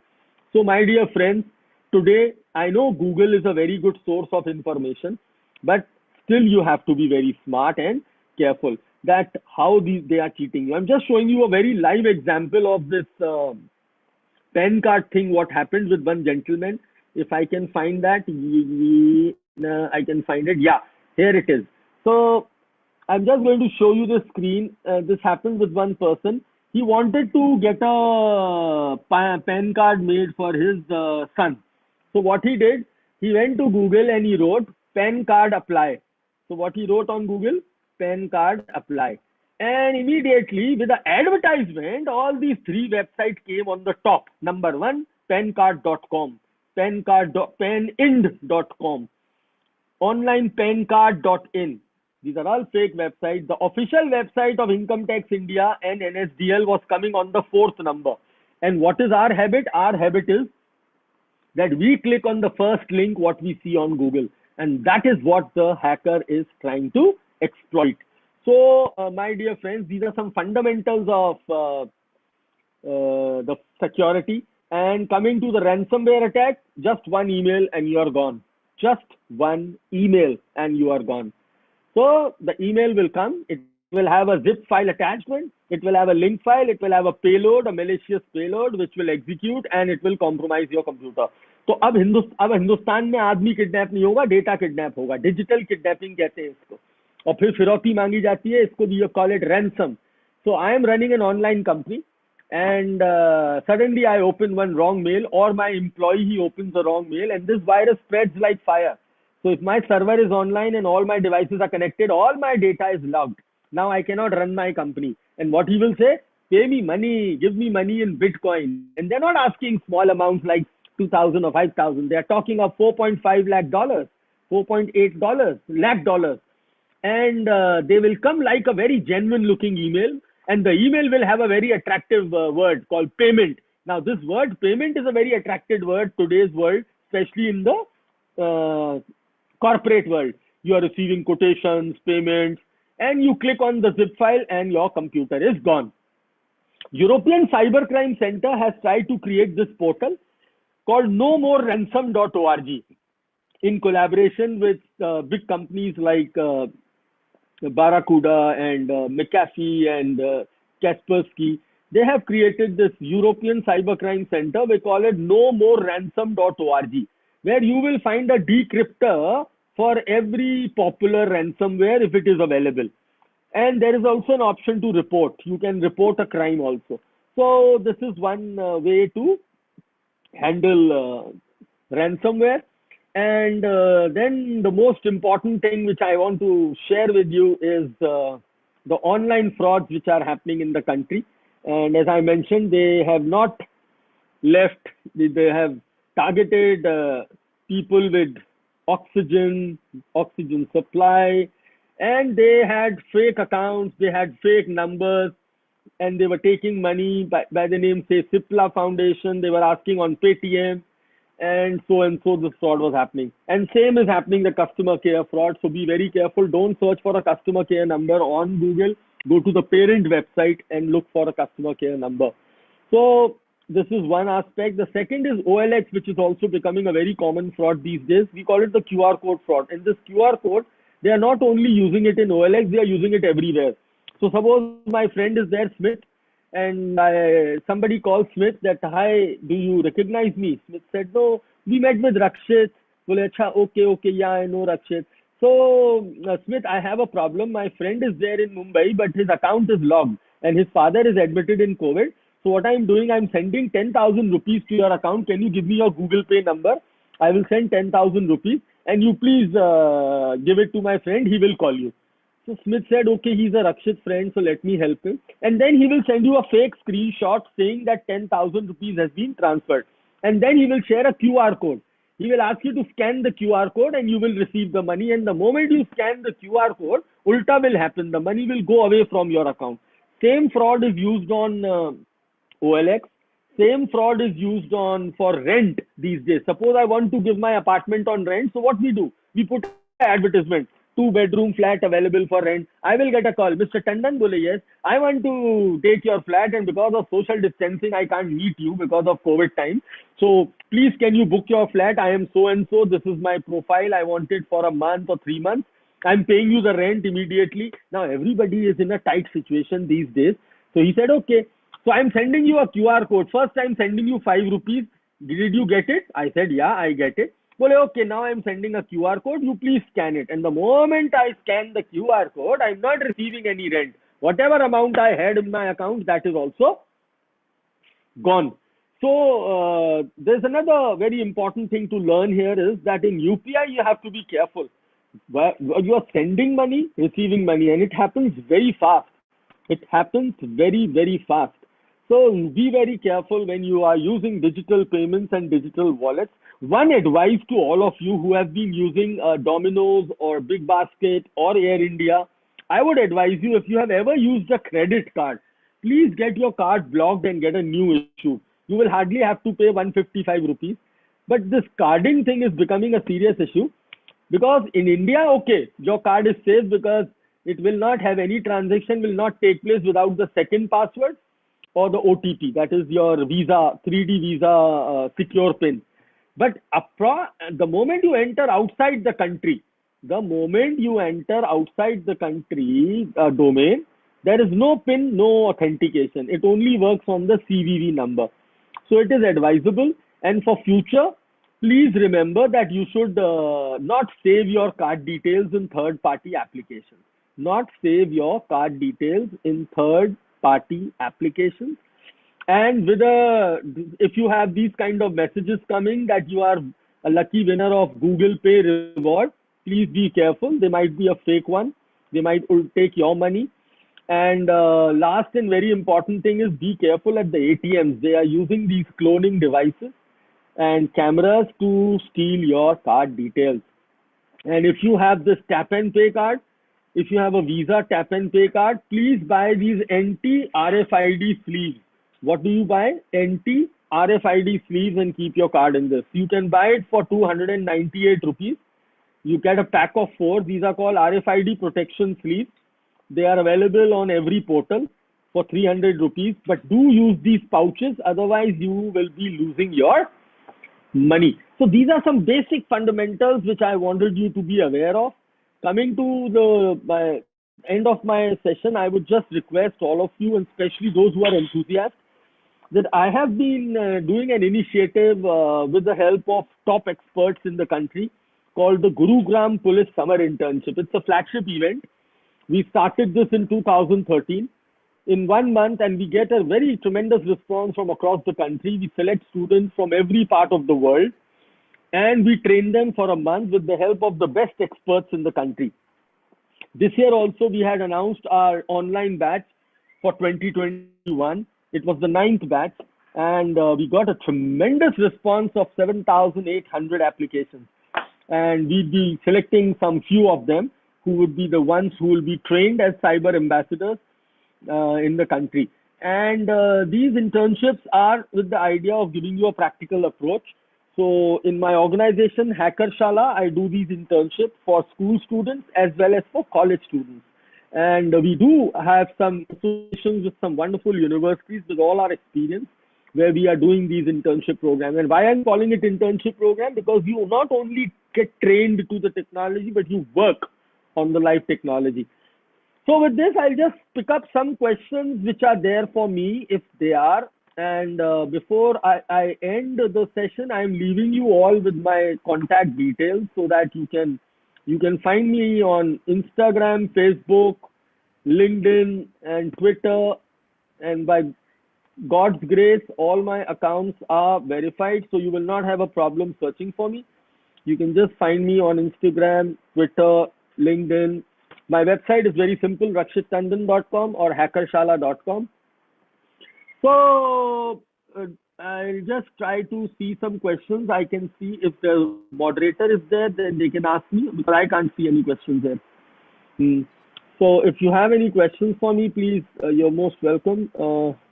Otherwise, thanks a lot for inviting me in Mumbai, University of Mumbai and Vivek Education Society. And a special thanks to my dear friend Smith, who had invited me to this session. So the Gurugram, it is called the Gurugram Police Cyber Security Summer Internship. But I'm sorry, the forms, application forms are closed now. The last date has been, that is closed. So maybe this is information will help you for the next year, the 10th batch. You can apply. How to avoid such thefts in case of bank accounts and multiple authorizations? Sir, to avoid is to protect your digital identity. Number one, your SIM card, which is very important. Do safe transactions. Avoid using your cards and your net banking details on an unsafe website or an unsecured or a new client or a new subject.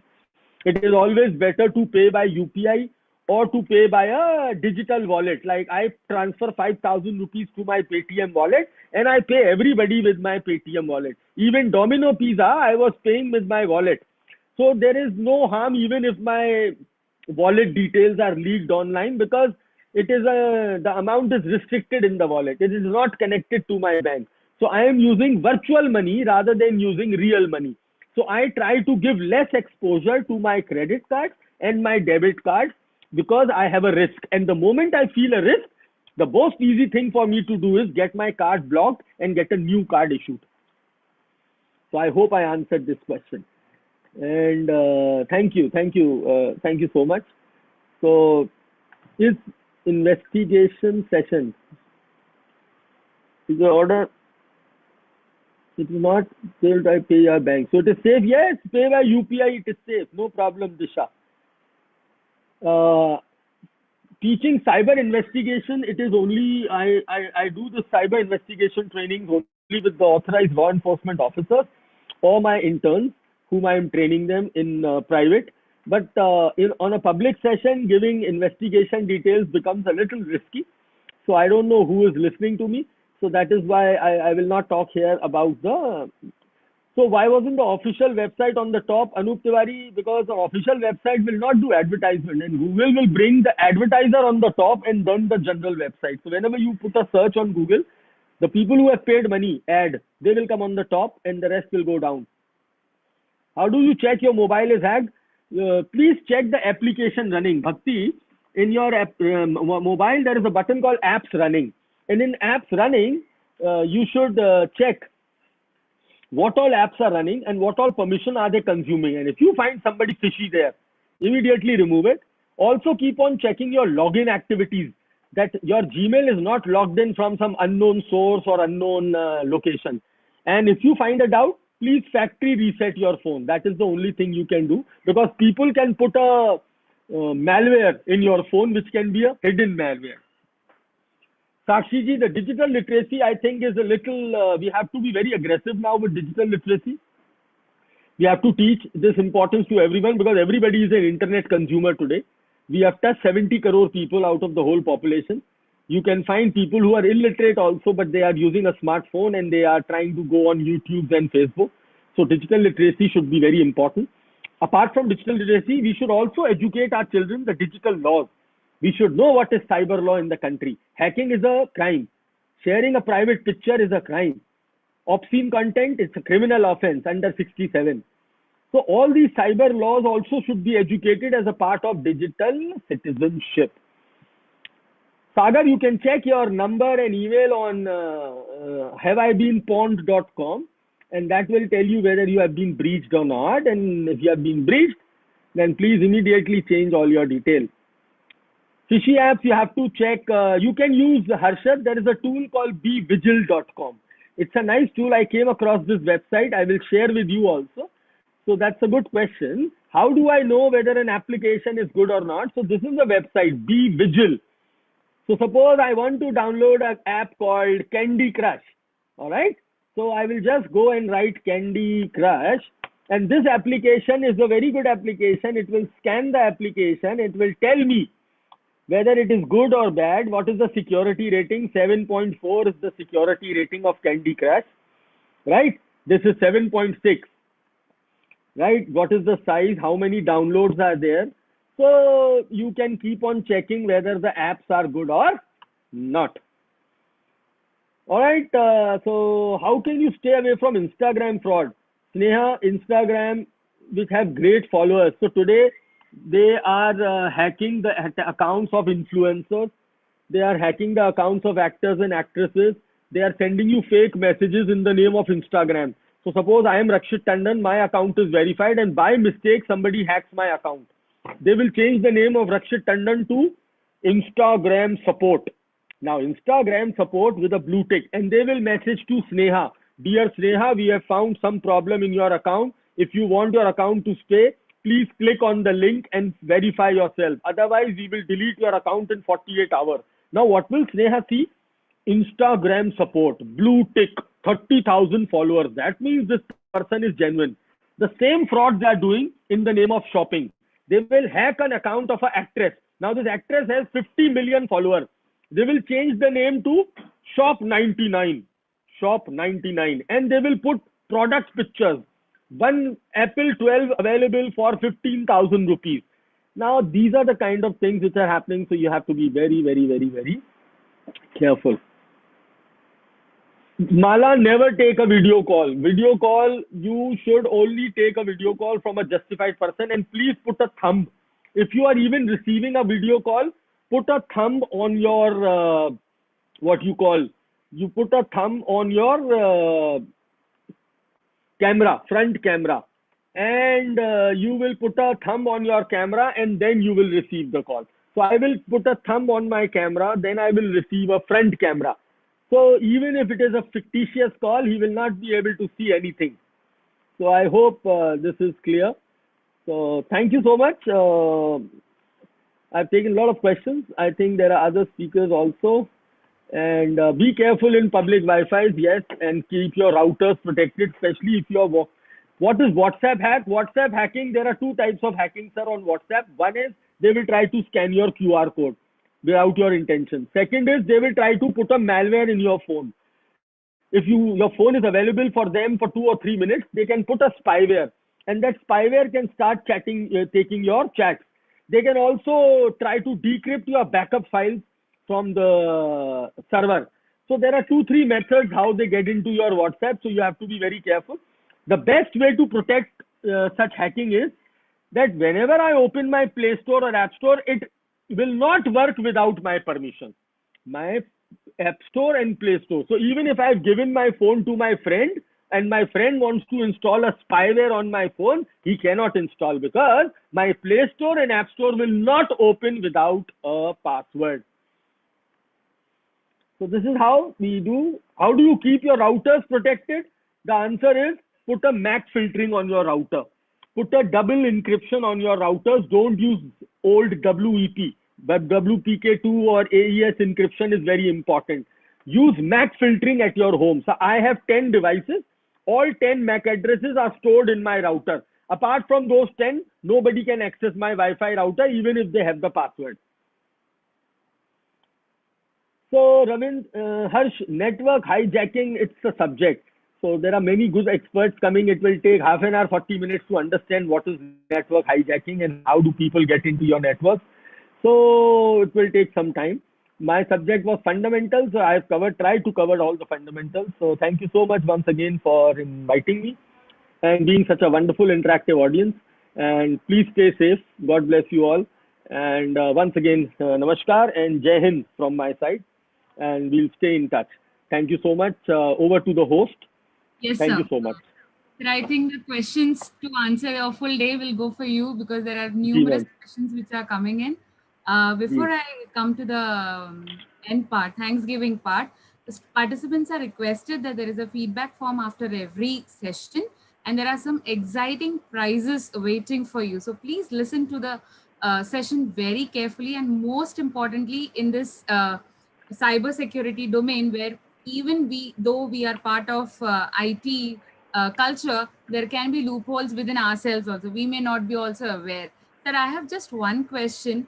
As part of an academia and industry, how to bridge that gap through at the college level? What can be done, sir, at the college level so that we are able So to... I have, that's a good question, ma'am, and I'm sorry I interrupted you in between. Just to be fast, I have traced out, I've turned out this model with some good colleges and universities, and it has worked out very well, where we have tried to create a small research center in your school, college, under your name, under your guidance. And we have connected around 10 to 15 mentors. So like today in our industry, we have lots of names. You have like Deepak Kumar is there in cyber forensics. We have Santosh Khatsare sir, Dinesh Obreja sir. We have Vivek Ramachandran. We have Rahul, and we have so many. There are around, if I start counting, there will be around 100 names which will come immediately to my mind. And you create this, and today everything is now on this virtual world, so there is no hassle of physical presence or flight or expenditure or something like that. So with the nominal, you can run this research center. Students are very enthusiastic. They want to learn. They want to get the right guidance. The only problem is if they don't get the right guidance, they take the wrong things, and that creates problem. So to bridge this gap between cryptocurrency, dark web investigation, cloud computing, every day there is a new subject. We create a panel of industry experts and we keep a regular interaction. There are so many forums which are doing this, like we have DEF CONs, we have OWASP chapters. So something like this, you should bring in your, and don't think that only information technology can do that. It can be done by commerce, journalism, BBA, management. Cyber security is the need of hour for everyone. Should be for everyone. It is not only restricted to IT people. So I think this is one method you can apply, and it will definitely be very successful, where once a month or twice a month, these mentors are coming and giving projects to these enthusiastic students who are a part of your research center. And then you should facilitate them with some labs and some basic things. And I think that is all. Thank you so much. Thank you, sir. Maria, madam? Yes, ma'am. Yeah, I'm Dr. Sriram, Head of IT Department from University of Mumbai. A warm welcome to Mr. Rakshit Tandon, and I was listening in an entire session of yours. A very fabulous session for the fundamentals of cybercrime and how to go about it, how to protect it with preliminary settings in mobile, and how to identify ourselves, whether we are pawned, whether we are hacked, etc. So a wonderful lecture, sir, and we are honored to have you in this session. Thank you, ma'am. Thank you. So when we are talking about, you said about the research center, so I am very much interested in. Great. Yeah, so we will be looking forward for some kind of a collaboration with you. Sure, ma'am, it would be my pleasure if you could just connect with me on my email. I'll just put in my email here on the chat, and just drop me a mail. I would love to guide you and help you and assist you in this process. I have done it with many universities. I'm even in the board of studies of many universities, where I'm helping them out to create a nice framework for subjects. And we have some wonderful collaborations abroad which are helping us to bring in the latest technologies and the latest subjects into the mainstream. So I have put in my email there to everyone. It's very simple, info@rakshitandon.com. My profile is available everywhere in public. So you can just get a mail to me and I will stay connected with you, and I'll share the further details with you, ma'am. Thank you so much, sir. My pleasure, one more ma'am. request is, like, since this session is open to all streams, not only to IT, so there are so many questions related. They have so many doubts which we couldn't clarify within this one session. So can we forward these questions to you through email?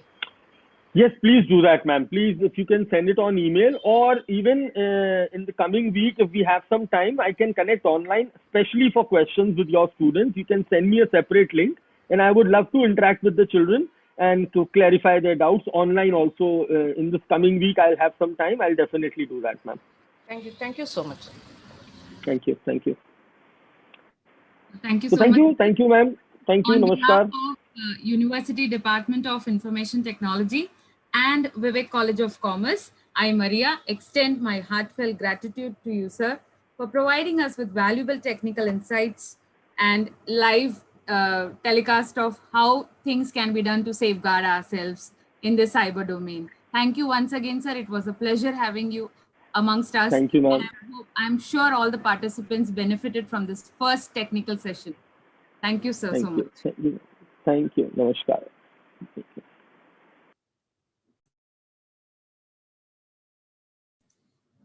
Dear participants, we begin with our next session at 12:30 p.m.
Nishant sir? Nishant sir? Can you hear me? This is Maria here. Yes, I can hear you. Good afternoon, sir. Welcome you, sir. Good afternoon, Maya. Thank you. So we begin at 12:30, 3 minutes to go. Sure. So I'll need to share the presentation. Shall I do it now or after do it later? After 2-3 minutes, sir. Yes, sir. After the welcome address. Okay. Thank you so much, sir. Thank you.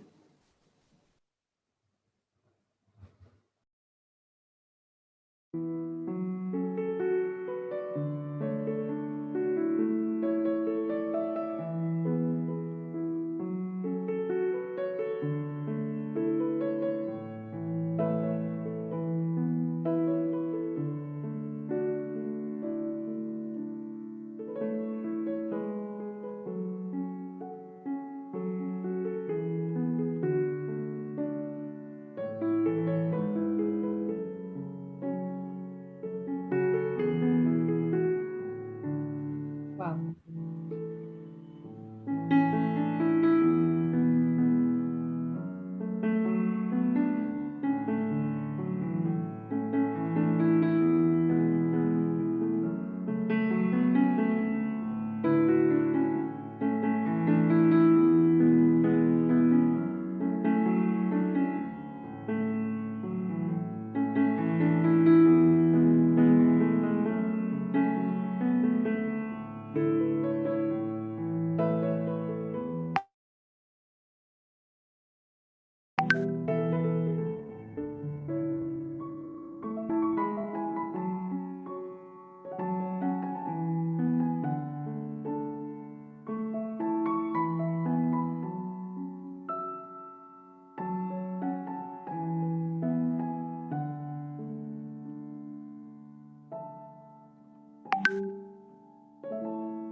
Let's begin to our second technical session. I, Nisha Pillai, take this privilege to introduce our eminent speaker, Mr. Nishant Singh, for the National Symposium on CyberSpace 2021. Professor Nisha, you are not audible. Okay, just a second. Ma'am, is it better? Still Yes. not audible. Louder. Okay, fine. Shall I begin? Is this better? Yeah, ma'am. Okay, I'm sorry for that. So let's begin a second technical session. I, Nisha Pillai, Hello? take this privilege to introduce our eminent speaker, Mr. Nishant Singh, for the National Symposium on Cyberspace 2021. Sir Maria, is madam? presently posted as a Professor Director, Maria? E-Governance, IT Division with the Ministry of Affairs, Government of India. Serving in the force since 2001, he's working in the field of information and communication technologies, handling all cybersecurities and e-governance related aspects of the ministry. He has completed his Master Computer Science from IIT Delhi and Bachelor of Technology from JNU, and also completed advanced courses in cyber laws and internet crime investigation. Sir has a wide spectrum of experience. He delivers cybersecurity training to Sushma Swaraj Institute of Foreign Services, Government of India. Imparted IT training to the officials of Indian embassies in almost 80 countries. Nominated as a technical advisor to South Asian University. Sir has a vast and an extensive knowledge and experience. So, ladies and gentlemen, let's welcome our next speaker to have an insightful deliberation. I would humbly request our guest speaker, Nishant Singh, sir, to accept our virtual felicitation. Thank you so much, Nisha. At the outset, I would like to extend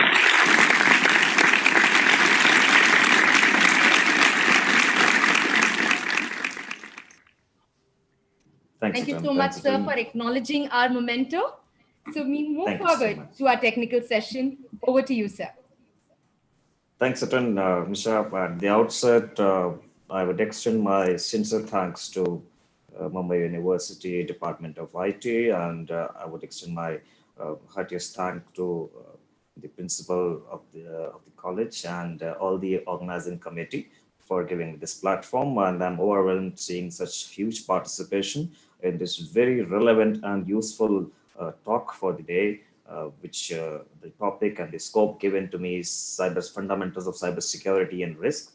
So before I start, I would like to share that IT and cybersecurity, earlier it was IT, but now we call it ICT, Information and Communication Technologies, because now no information is complete without communication attached to it. So the moment information starts traveling means it is communicating from point A to B.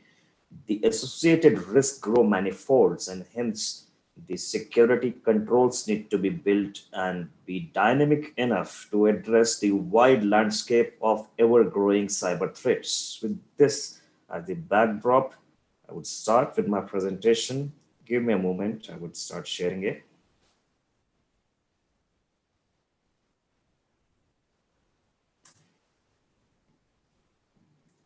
Is my presentation visible?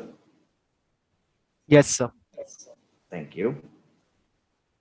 So as a customary action, I would like to show disclaimer before the talk begins.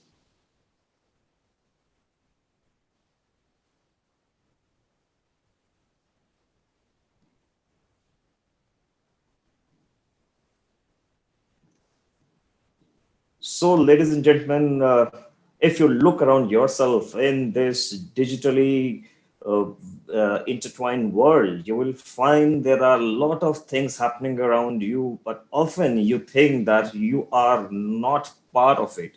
However, you remain very much a part of this very complex ecosystem of cyber world, where the threats are ever growing and the landscape is so wide with very irregular kind of pattern and challenges that we come across. And to handle such kind of threats which are invisible and unprecedented, the approach has to be as a soldier fires on a moving target. So cybersecurity challenges are like moving target, and we as the user or the organization are those shooters who need to aim at the moving target without missing it. So if you look around you, a lot of things are happening. Recent Facebook breach, billions and millions of users lost their data. And obviously the user didn't lose it. It was the service provider who was processing and storing the data which got lost. But eventually, as a result, the users have become more vulnerable because their personal identifiable information is on sale in the dark web. Not only Facebook, a lot of giants of social media have undergone these kind of attacks, and millions of user profiles have been leaked. And recent one, not to miss, SolarWind hack, which is a very immaculate, well-crafted attack, which obviously caused billions and millions of dollars of loss to a lot of companies and US government agencies as well. And this attack, since the scope is not getting into these attacks, but if someone is interested can go through it. It is a very good example of supply chain attack. Big basket breach is another recent attack which is Indian grocery chain, and a lot of data, 20 million users data is lost, and which was on the sale on dark web. Twitter, MGM Resort, Marriott, and the list is unending. I'm ending at Air India, which is the recent one, when the CETA, the company who manages the information management of the various airlines, is the one who was undergone this breach. And as a result, users of all the travelers of Air India and various other airlines, their data is exposed, which includes their personal data, even their credit card details. So a lot of things are happening, and if you think you are not affected, or if it's some organization thinks that I am not the one, my turn may or may not come, is sadly mistaken. Someday will be your day, and someday will be bad day. So we need to prepare for the worst, and that's what precisely we are going to discuss today. After analyzing and taking a deep dive into risk, we are going to see by the end of the talk what importance does a cybersecurity policy merits and what it takes to make a cybersecurity policy. Though in this pretty short time, I would try to touch upon the basic nuances without going into much of technicalities, because formulation of policy is a subject in itself which needs a couple of classes. However, I can assure you by the end of this talk, all of you would be educated enough to think and formulate a very practical and implementable policy for your organization. And it's not only private companies or data service providers who have undergone this fact. Even the government agencies are not spared.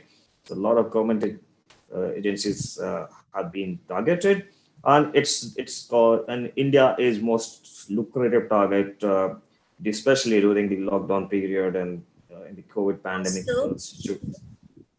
Yes. So I'm sorry to interrupt, but also you are not in the presentation mode. The screen is not in the presentation mode. It is. I have already, it is in the presentation mode. Are you not getting the full screen? We are not getting the presentation mode. We are getting the normal PPT preparation mode that we have. Okay. Let me share it again, because I was running it in the, just a sec.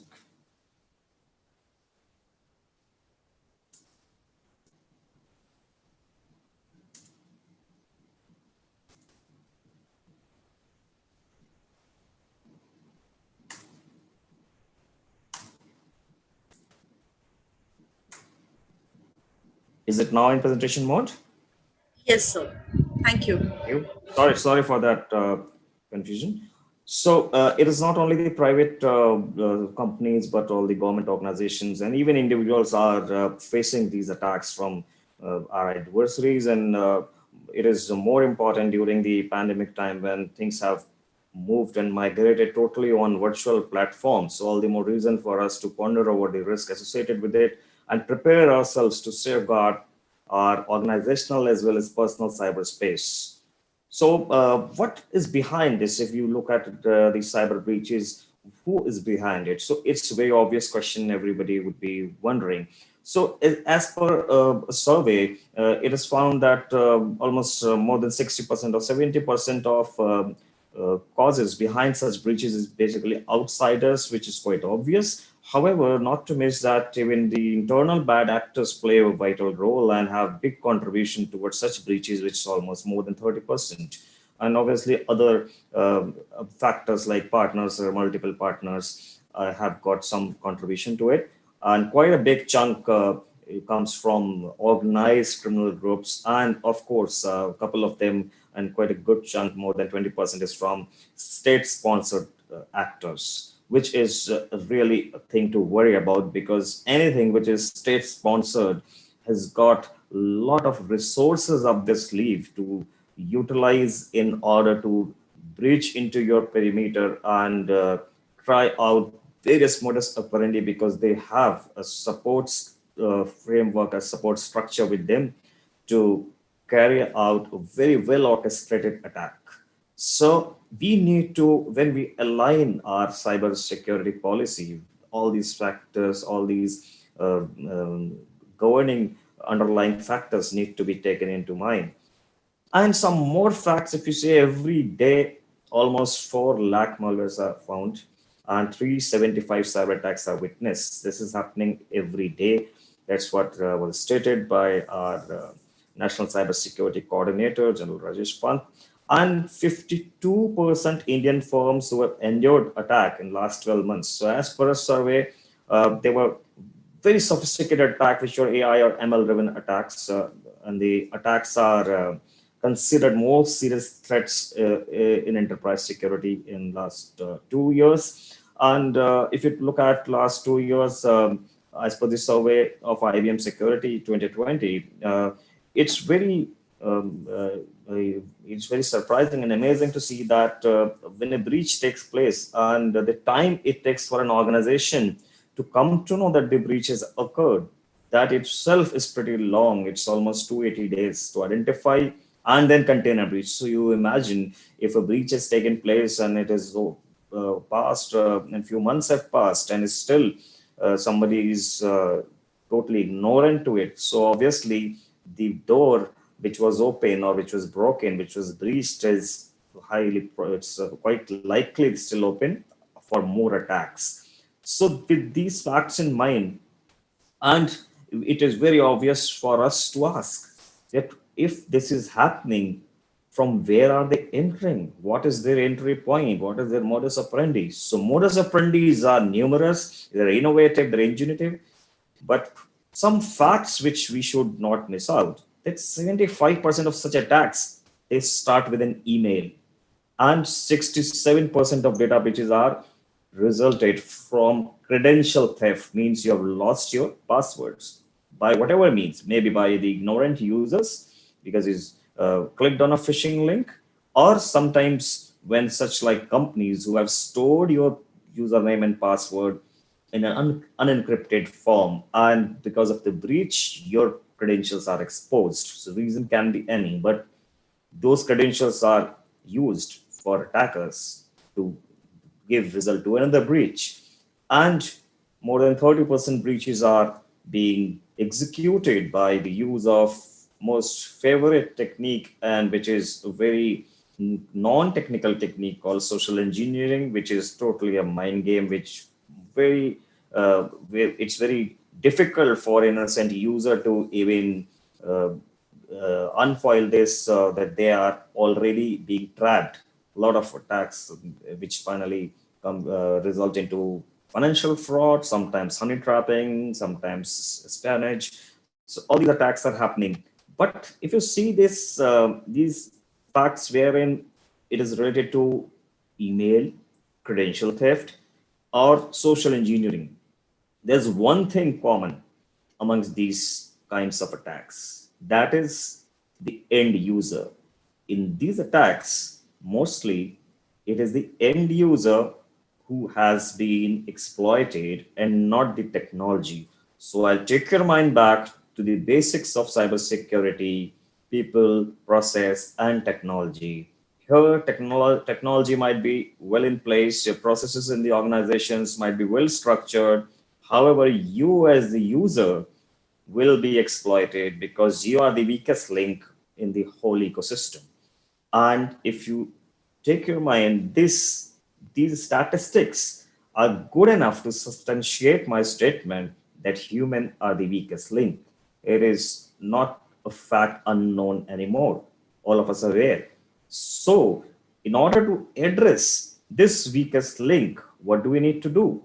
We need to structure a policy which is translated into do's and don'ts by the user, so that he or she follows it, adhere to the policy, and he can only adhere to it once it is understandable and implementable.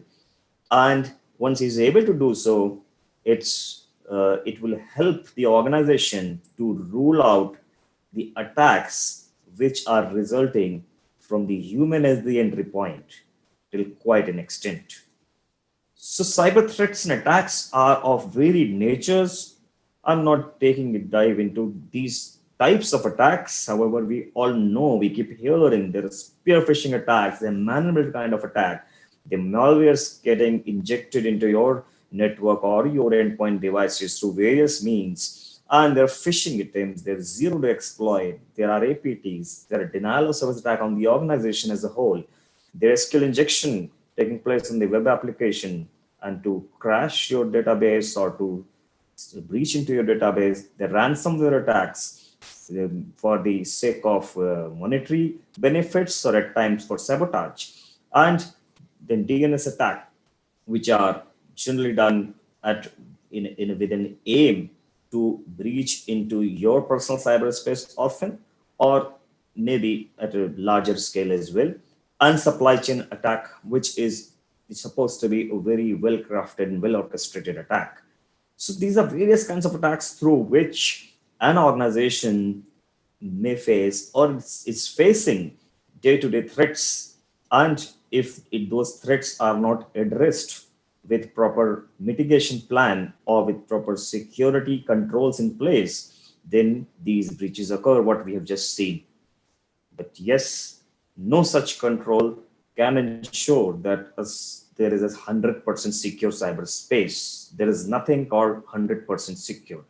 We can try to achieve, but we can still not guarantee. Nobody can. So there are various kinds of attack surfaces. We all know there can be attack through network side, there be attack from application side, and the most important, as I said, the attack from the human attack surface, which is this most soft target. So what we need is some policy and procedures. That's what we're going to discuss today. So we need to understand there are a lot of challenges in, so we say that necessity is the mother of invention. It's rightly so, because unless we feel challenged, we are facing a lot of issues and security threats, only then the thought of having a policy occurred in our mind. So that means we need to, so these are the challenges which are forcing us to adopt to some system. So these challenges are, you need a cybersecurity policy, and challenges we have seen that there's no fixed plan of action, there's no framework. So obviously we need something. So how do we start formulating it? These are the challenges when you sit down and think, okay, now my organization needs a policy. So where to start from? Yes, that's an issue. Then you always wonder what should be the roles and responsibilities, because roles and responsibilities are very essential part of any organizational cybersecurity policy. Else it's going nowhere unless it is owned by somebody. Has to own something. Some roles have to be well defined and well executed on ground. Unless they are done, policy will just be a piece of paper. And what should be my scope of policies? Policy cannot be one size fits all. It is always specific to an organization, specific to a context. It cannot be a generic policy. So if you simply copy paste or translate somebody else's policy into our organization policy, it will never work. Well, all organizations are unique in itself, and so they need to be studied well, and then accordingly a policy has to get aligned with that organization. It's not only formulating and aligning, yes, but enforcement is another challenge. So we'll talk about that as well. And obviously, as a conclusion, we'll see that what is the best points, what are the best takeaways which you should carry home, and which will come handy to you later on. So in most of the cases, in my experience, wherever I have gone for cybersecurity audits or something, there is a likelihood that you will not find any policy at all in that organization. Now it is something like you have in a college, you have been asked to sit for an exam, and the professors have been asked to evaluate and assess you, but there is no syllabus defined. So first and foremost, if the syllabus is not defined, how do I assess you? What do I evaluate you for?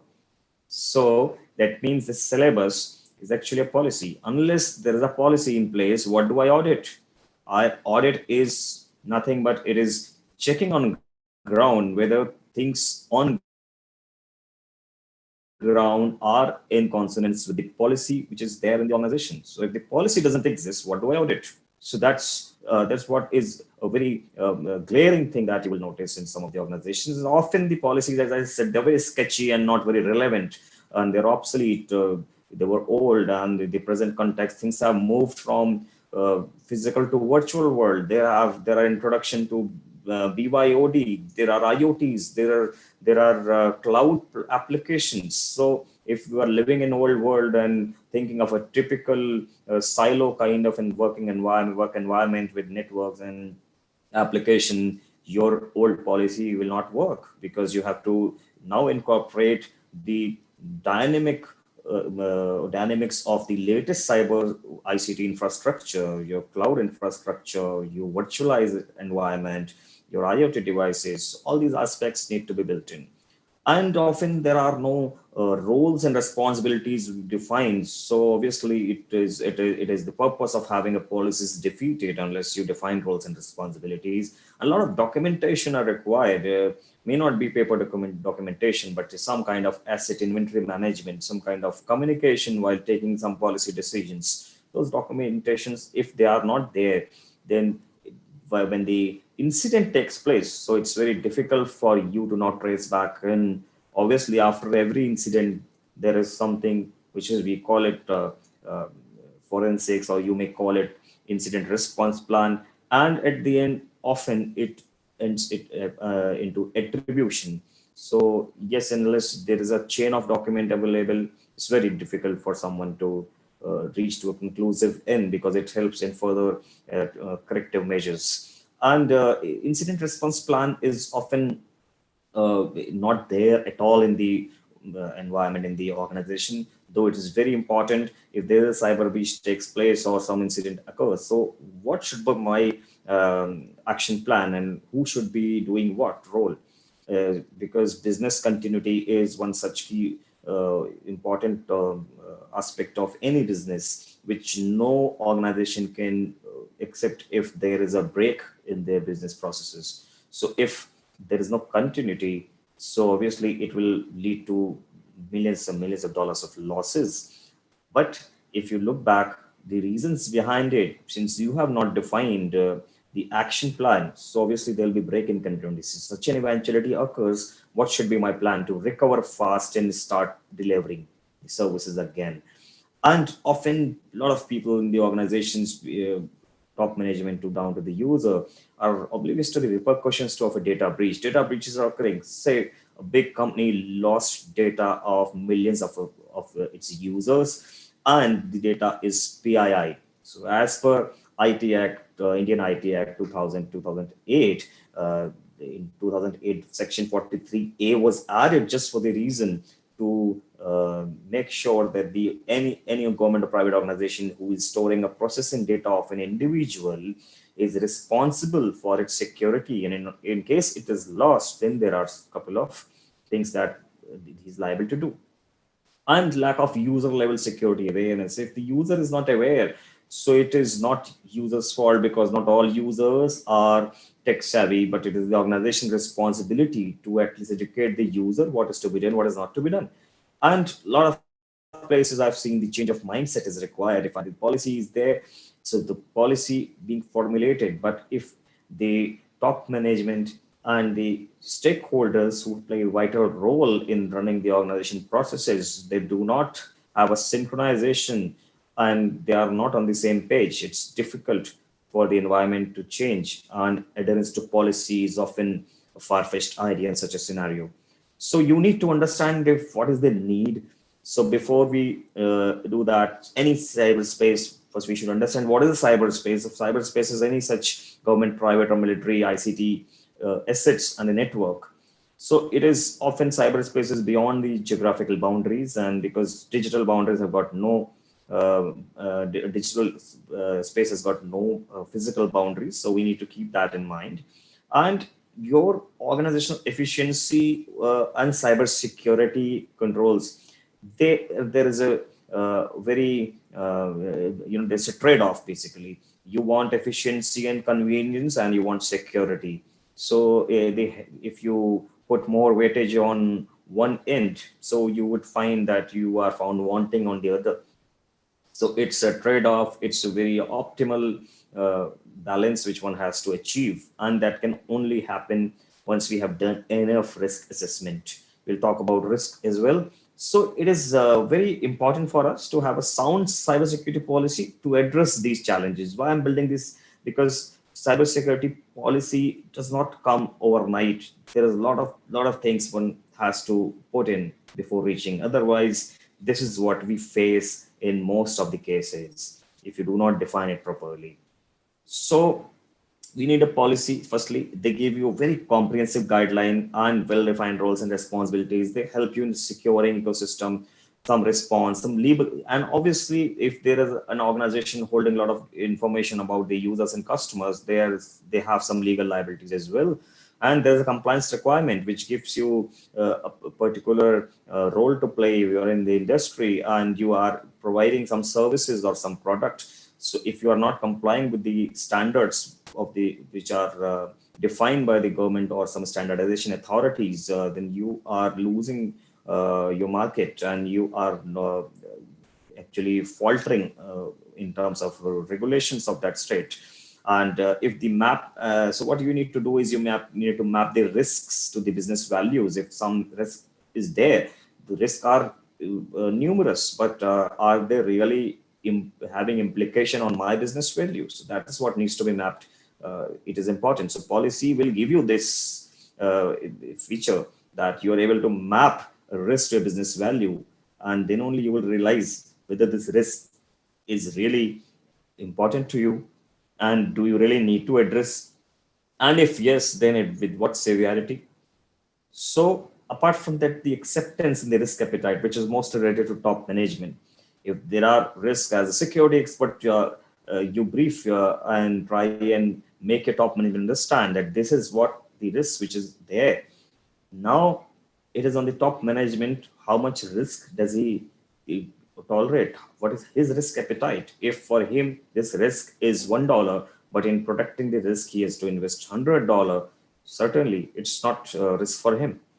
So these are the things which need to be built into when you're planning security policies and guidelines. And obviously, if you have proper security policy in place and in adherence to the international and national standards, so you have a credibility, the organization has a credibility in the market.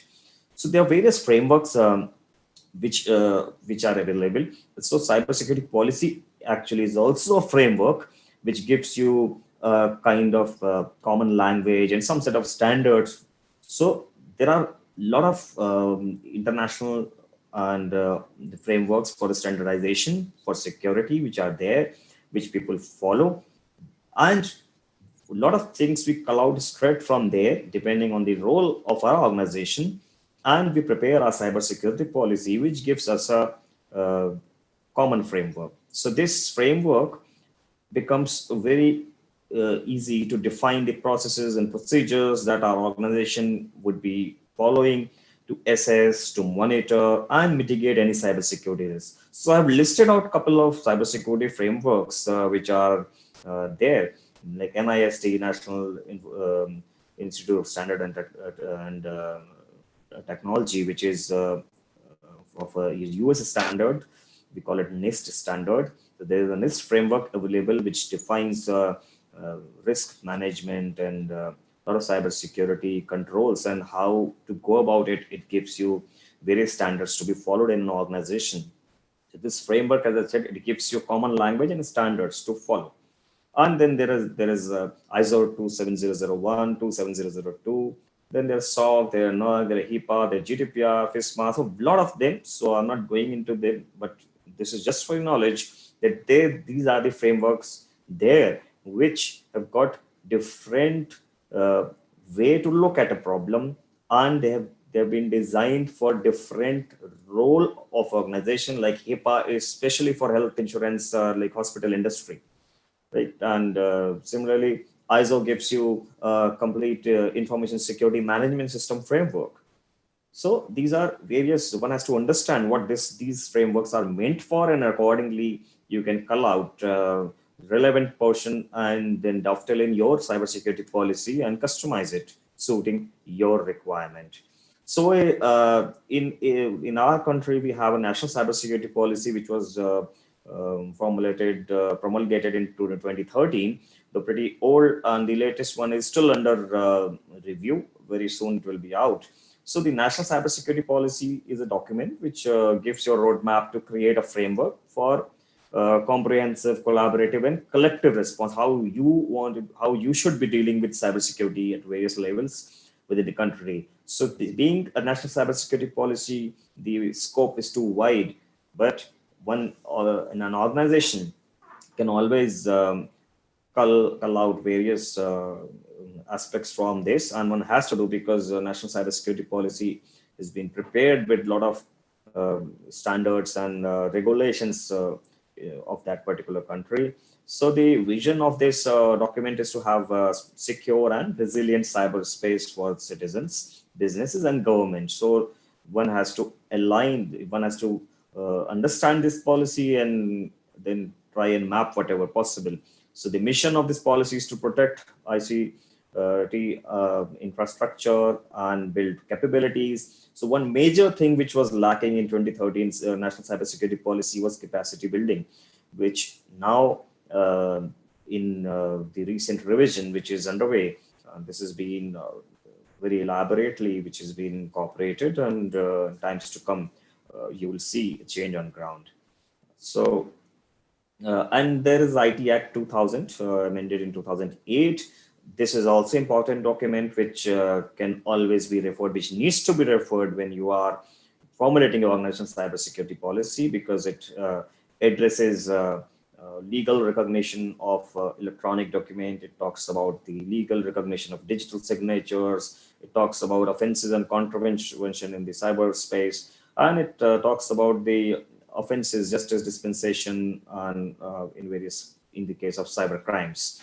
So the policy framework, the National Cybersecurity Policy, is broadly, just to sum it up, it aims at protecting the public and private infrastructure from cyber attacks, whereas IT Act is a primary law in India, which is addressing the cyber crimes in electronic commerce and things related to it. Now, this IT Act is also in a process of, it is under review, and because there have been, it is pretty old, and it has lost its relevance in a couple of areas, so it is not current. So any policy which is not current does not serve that purpose what it should be, and that's the reason this is IT Act is also under revision. And this provides, as I said, it's a legal framework for e-governance. Then we have something known as CERT, Computer Emergency Response Team, which is Government of India nodal agency which deals with cybersecurity threats and various advisories and keeps an eye on the different kind of risks. And this is important place from where we can keep ourselves out. NCIIPC is another organization, National National Critical Infrastructure Protection Center. Again, a government organization which comes out with a lot of policies and advisories. And then there's something called Cyber Crisis Management Plan, which is again a Government of India document, and every organization should be having it, irrespective of its size and role. And then this National Information Security Policy and Guidelines, which is especially for government and ministries, which is developed by MHA, which gives pretty elaborate guidelines on how to have a secure cyber ecosystem. So the start point for the cybersecurity policy is firstly understanding the threats. So what is valuable to you and what is vulnerable to you? And if you know what is valuable to me, and out of this, what is vulnerable to me, obviously you need to work on how to mitigate these threats to protect your valuables. And you need to prepare yourselves to make sure that the risk and threats are addressed in the right perspective holistically. And one should not think that this threat and or this particular risk has occurred to somebody, or somebody has faced a cyber breach. I may not be the one. It can, this is something you're closing eyes to the evil. So it can occur anytime to you as well. So risk management, which is a subject in itself. So I'll be just touching upon very few nuances of this. So it encompasses something called risk assessment, which is a major portion of this whole life cycle of risk management. So when I say risk assessment, you need to identify the risk and analyze it based on the ecosystem or work culture and the role of your organization, and evaluate it. When I say evaluate, means you need to now map it to the risk score. Means if it is a risk of certain level, whether it is really causing that business implication on my ecosystem, then that evaluation needs to be done. And based on that, you give a score and decide that this risk is moderate, or it is severe, or it can be addressed, or it can be just ignored. And then build in the risk control, how you need to control it. And over this whole process, there is a constant communication and consultation with all the stakeholders. And there is constant monitoring and review which is required, because it needs to be depending on the threats which are occurring and the changes which are happening, because it's a dynamic workspace. So one needs to keep making changes accordingly. So regular reviews are required. And obviously, when you go to top, it all, as I said, boils down to your risk appetite of the organization, and that is what we call it. There is a requirement of having a risk governance, means there has to be an apex body wherein everything is, it converges there. So it emanates from there, it converges there. So back to basics, you need to first decide whether a computer system is secure, means the ICT infrastructure is secure. If you want to decide that, so then you need to first know what secure means to you. Security to you may be something which is not secure to someone else. So secure is based on the context, based on the roles. The definition, whether it is secure or not, it does not sacrosanct definition for this. Something is secure, it all depends how you perceive it, how your organization takes it. And then you can only identify the threats. And the bottom line is you will never own a perfectly secure system. So since we're talking about basics, the basic of cybersecurity umbrella, we all know that it's the data security, application security, operating system, hardware, network, and most important is physical and personal security, which cannot be excluded. It needs to be very much, it needs to be dovetailed in your overall cybersecurity policy, the personal and the physical security. So now, who will enforce this? Firstly, we should, after seeing this, these various aspects of the cybersecurity, who will enforce means we as an organization have to enforce. And how do we enforce? We first formulate a doable and implementable policy. Only then we can expect that somebody will adhere to it. And the underlying factor is that what are we doing by making this policy? We are mitigating risk. And by mitigating risks, what are we achieving? Our objective is to secure this triad, which is known as the famous CIA triad. We all know about it: confidentiality, integrity, availability. Now, when we do so, confidentiality, integrity are pretty well known, and people have, it is visible. But something known as availability, it's very difficult for someone to quantify what is my availability. If my business process A, I have got plethora of business processes. If business process A is out of service for an hour, whether this is acceptable, how do I quantify that my availability is disrupted, and till what extent? How do we quantify? This can only be quantified when we have studied our business processes well, when we have mapped the risk to business processes very deliberately and accordingly translated it into our policy. Only then we can quantify. So what is risk? Now coming back to famous terms: risk, threat, and vulnerability. So since we are talking about the fundamentals, as the scope given to me is fundamental. So risk as a definition is, it is a possibility that a threat exploits a vulnerability. Now what is vulnerability? Vulnerability is that weakness in your system. And a threat is something that can potentially damage to the organization ICT infrastructure. So if we look at, if we take it as an analogy, then you will you can think of a famous analogy of rain and umbrella. Like, see, there are clouds around. So yes, there is a risk that it may rain, and I am vulnerable. I don't have an umbrella, so definitely there is a threat that I may get wet. So I can have a bigger and good quality umbrella to protect myself, to obviate the risk. So risk if you want to take it in one equation, so risk is a product of threat and vulnerability. If there is no threat and there is a vulnerability, still there will be no risk. If there is a threat and no vulnerability, your vulnerability are patched, obviously you have obviated the risk. So it is threat and vulnerability which go hand in hand. So if one is missing, one is there, there's less likely the risk will occur. So you need to assess the risk. So how do you assess the risk?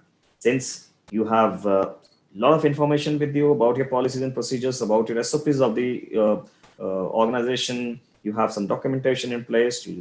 One need to study it to understand and assess the risk. And you have a lot of softwares to support your business applications. You have some physical assets in terms of your servers and endpoint devices or storage system. You have certain services running. You have some people working in the environment. You have a lot of papers and documents. And then once every asset, be it living or non-living, has got associated risk. That risk needs to be assessed. And one has to classify.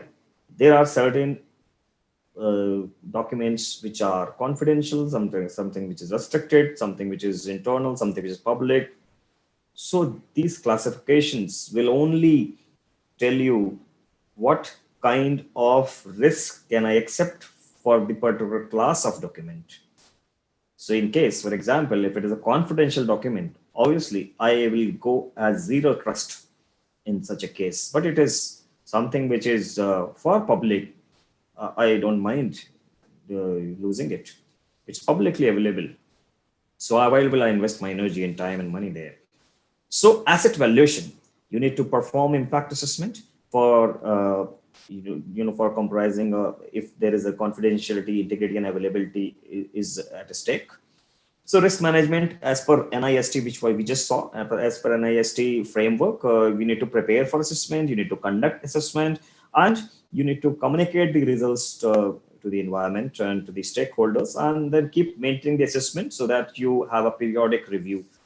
Because it's an unending process. So this is something which is always on. It is not a one-time job. It is a continuous process. So as per NIST, the goal of security is, so while we are formulating a policy, so the back of our mind, we have that it is going to give us a very clear and specific approach to mitigating risk and ensuring availability. That is my business continuity as well. So if I'm able to mitigate my risk to an extent by the help of well-defined policy and its execution in ground, so I'm able to achieve this goal of security, which are identify, protect, then detect, respond, and recover. This cycle is in the cybersecurity framework, which is straight away called out from NIST framework. This is something one needs to achieve. And cybersecurity policy plays a vital role in defining a roadmap to achieve these goals. So we also need to study. This is not enough. You just do the risk assessment and that's the end of it. You need to study the cyber ecosystem of the organization. There will be a lot of dynamics which are different and peculiar to your organization. The workflow of the process, something which is implementable, can only be made, can only be included in the policy. Your workflow, your processes are such intricate that by adhering or by enforcing a policy, it is hampering your workflow, it is hampering your productivity. Obviously, you need to find a way out. It's a trade-off, as I said. Then what is your organization vision and goal? If that is not studied properly, you would probably have totally misaligned policy. And what kind of industry you are, what kind of organization you are, you have service industry, you are into academics, or you are into hospitality, you are into entertainment, that needs to be seen, that needs to be kept in mind. And obviously risk assessment is a major part of it. Then a skill set, if you are developing a policy and you are expecting that to be implemented in letter and spirit, but you don't have the skill set to check whether it is implemented, you need to keep that factor in mind. Not all organizations will have a skill set to check that, to have an assessment of their cybersecurity posture. You may need to depend on third party. That is another aspect needs to be dovetailed in your policy. What is should be the third party's role and access. Then roles and responsibilities. There has to be this pyramid is very important. Your cybersecurity, all strategic decisions are taken by the board of directors or at the CEO level. However, if the policy decision is taken there and your view is not being given due weightage because of lack of understanding, probably, or because of gap of perception, whatever may be the reason, then again, having a policy and implementing it on the ground will become a far-fetched dream. Then the management of cybersecurity, its assessment in metrics, how you are managing it, how you're building, you're coming out with assessments that will only decide whether your the way you're putting across your opinion and your feedback to the higher ups, whether they are given due consideration. If you're not done your assessment properly, if you have not quantified your assessment in terms of there is a threat available, there is risk available, but for a CEO of the company, he doesn't understand technicalities, doesn't want to go into technicality. He wants, what implication is it going to have on my business? Tell me in terms of dollars, in terms of time. So that is what is the job of cybersecurity management. And then under them, you have cybersecurity operation, which is day-to-day operations. This is a very Herculean task to have a day-to-day cybersecurity operation if there is no synchronization amongst various teams, and if there is no visibility to the cybersecurity management that what is being done in day-to-day operations, then there again a gap of perception, and there are loopholes which can be exploited by the adversaries to break into your system. Then various stakeholders, be it business executive or your legal department, your HR department, your procurement department, your board members, everybody's view is important. If you create silos in the organization, it's never going to work. Your organization cybersecurity policy has to be taken, has to be complete, comprehensive, and it has to include all kind of processes, so that at no point of time it is realized that in a particular context, your cybersecurity policy is impractical to be implemented. That often happens. So the scope of policy is important. It should start from the inventory management of the ICT asset. Inventory management itself it follows a whole life cycle from the procurement to the disposal of the equipment.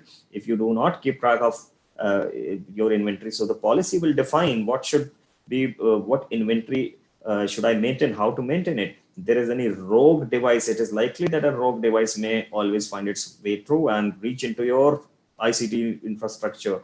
This happens. And then you, if your policies and procedures are not in place, it is very difficult for you to obviate this threat, and nobody will even come to know that some rogue device has been implanted somewhere. So your inventory management is very important. Operation and maintenance, your repair and your annual maintenance, these are the things for which you're dependent on third party. So cybersecurity, and these are the places which from where supply chain kind of attack takes place, from repair and MC or from the procurement side. Then your data ownership and data security, there has to be somebody who should be taking ownership of the data. So presently, the personal data protection bill, which is again with the parliamentary committee under, and very soon it will be in force. There is a requirement of having data ownership, data steward, data protection officer, various kind of. There's a lot of emphasis on data ownership. So that obviously has to be well defined in your policy. The end user responsibility, it is, as we saw in the order statistics, that the weakest link is human. So that is your end user, who might not be tech savvy, but if he's not understood the policies well, because your policies are complicated, so obviously he will be faltering in a lot of SOPs, and which will eventually he will be victim of some kind of phishing attack and or some kind of social engineering attack. So that again is very important for you to include your access control and what access based on roles, and your network management, It's again, the roles are very important here. Your audit and compliance. How do you assess periodically that the policy which is being formulated and which you have enforced on the ground, after a certain time, you will need to assess the status. What is my cybersecurity status today? Whether whether my controls are in place, whether they are working, whether my end users are aware, they're educated. If that is not known to you and you've just formulated and promulgated the policy, then it will again be a failure. So audit and compliance will help you in assessing your cybersecurity status. And obviously, routine check and monitoring goes without saying. And most important is capacity building, which should be a constant thing, so that there is no gap of knowledge. The knowledge transfer is very important because all the industries are pretty dynamic in nature. The manpower is very dynamic. It's moving fast. So this influx and outflux is very fast. So if somebody has acquired some knowledge about the ICT setup and the policy implementation, and that person is no more there. So there are the two things related to it. One is he might be a threat to you. Second, that there is nobody else who can understand system as much as he does. So this capacity building is again an ongoing process. And few things which I would emphasize, which often people miss out in cybersecurity policy, is the security, the physical environment. How do you secure area? That is also part. If people think, no, it is part of the physical security, but physical security of ICT asset is not physical security. It is part of your organizational policy. You have ensured everything virtually, but you're not ensured that there has to be proper access into there has to be a proper access management of the authorized persons into your server room in your data center. If that is not there in the policy and you're not implemented on the ground, then you can expect big time breaches. And protection from environmental threat. If we have not dovetailed it in our policy, might be you have this particular protection from environmental threat in the business continuity plan, or you might be having it in crisis management plan, but it has to be there in the policy. The power supply, the network cabling, asset management, as I mentioned, it is a whole life cycle one has to ensure. Then USB storage is another menace. Some organizations do not advocate this. Some organizations do not allow this to happen, but this is another big threat. If it is there in the organization being used, obviously your policy has to define it properly, because USB storage is one such source of infection which can breach cases like Iranian nuclear power plant, the famous Stuxnet attack. So a lot of places, this USB has played a vital role. The USB has been the culprit in breaking in jumping the air gap of the captive network. Then your personal IT devices, in the present scenario, all the devices have got camera and recorders, and they have capacity to store things, to copy data. How are you going to ensure that your data is not taken out? Then your exclusivity, the accountability, how many devices are circulating in your cyberspace in your organization? How are you accounting it? And with the current scenario, it adds more dimensions to it. BYOD culture, then your software security management, your IoT is very much an inseparable part of your cyber ecosystem. Then everything is moving to cloud. So your cybersecurity policy needs to now incorporate that as well. Cloud security, your applications are mostly, your business processes are running on cloud. You are allowing users to use their mobile phones to work from home to check their mails. So have you thought of something like mobile device management kind of a solution, or some kind of policy? If not that solution, social media is a big time inseparable part of your life. So have you thought of, and that is a very, very productive playground for the hackers to reach you and to trap you into social engineering attack or honey trapping, and consequently it leads to breach of data. So have you included that as part of your cybersecurity policy? Your third-party vendors are very much part in giving a lot of support to your organization, maybe technical, maybe IT support, or a lot of other supports.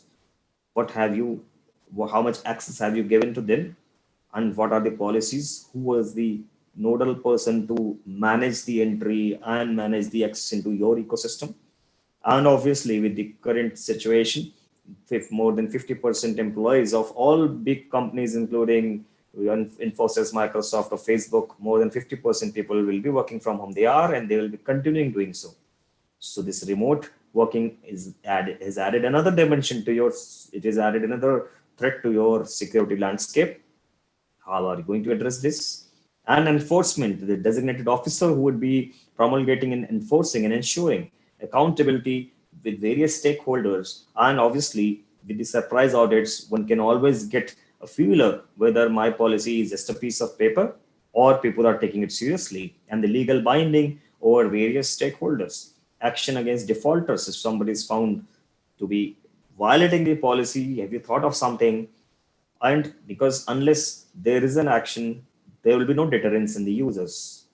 So like you're breaking the signal on the traffic road, you are only stopping at the red signal because you know if I cross, there are repercussions. I may pay challan, or I may get to even go to imprisonment. So unless there is a penalization, there is no deterrence. So you need to achieve the deterrence. Ignorance cannot be an excuse that I don't know. If person doesn't know, somewhere it is failure at the organization side, because you need to promulgate it more practically to the user. And employee has to give some kind of undertaking that yes, I have gone through the policy and I'll adhere to it.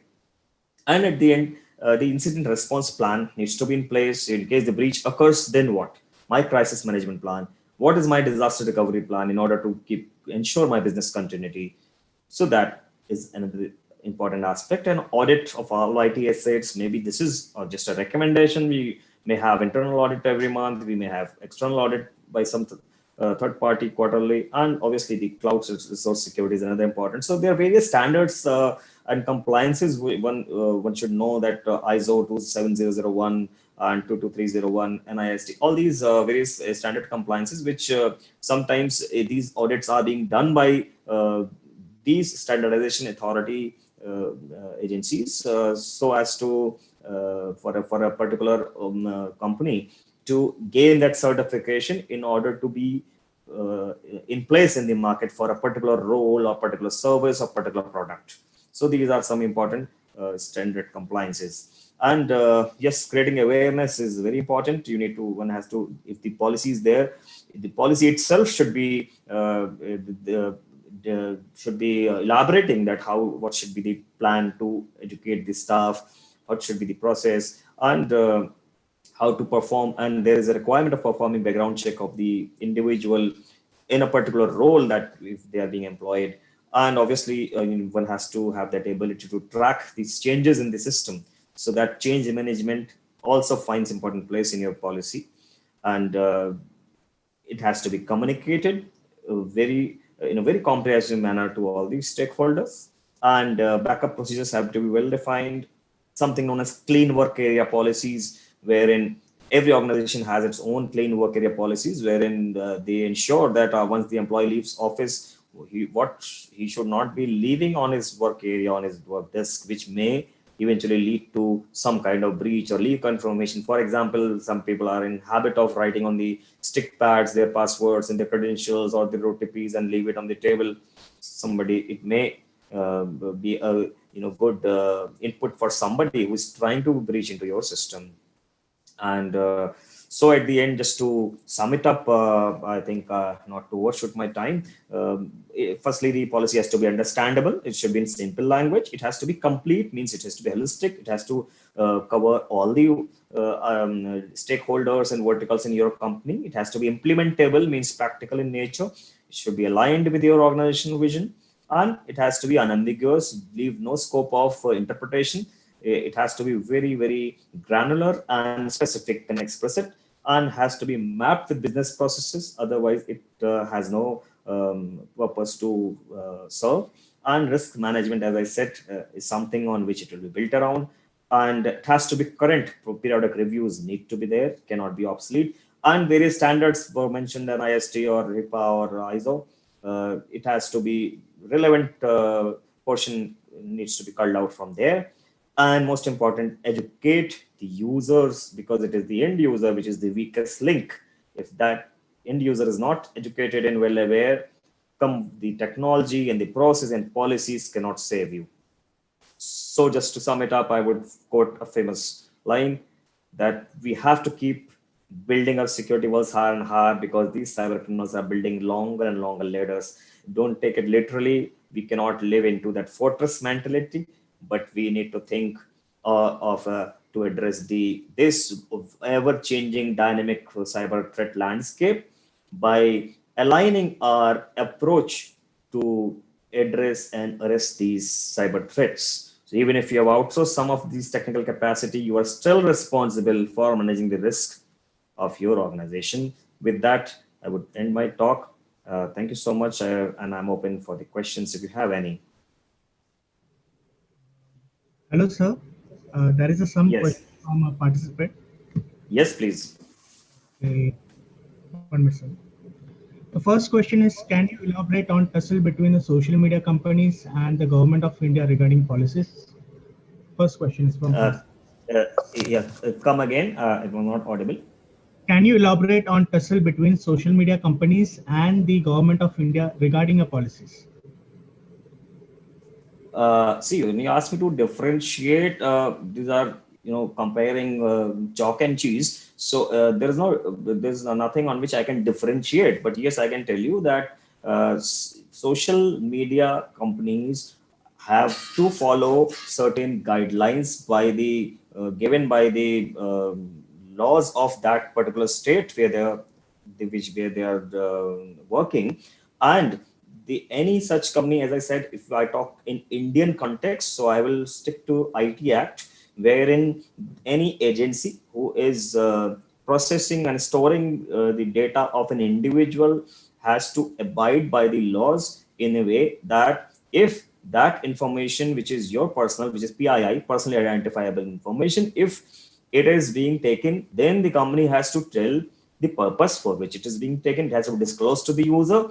And if this particular data is going to be shared with any third party and is going to be shared cross-border, that consent from the user is also to be taken. However, on ground, we notice that all these big social media companies are often, they are not taking these things very seriously. The example in places recent, our government has been trying to make Twitter and Facebook accountable, and we have been telling them to deploy one grievance officer in the country, so that if there are any objectionable thing to be taken down, or if there are any such grievances from our country, they should be answerable, they should be taking action.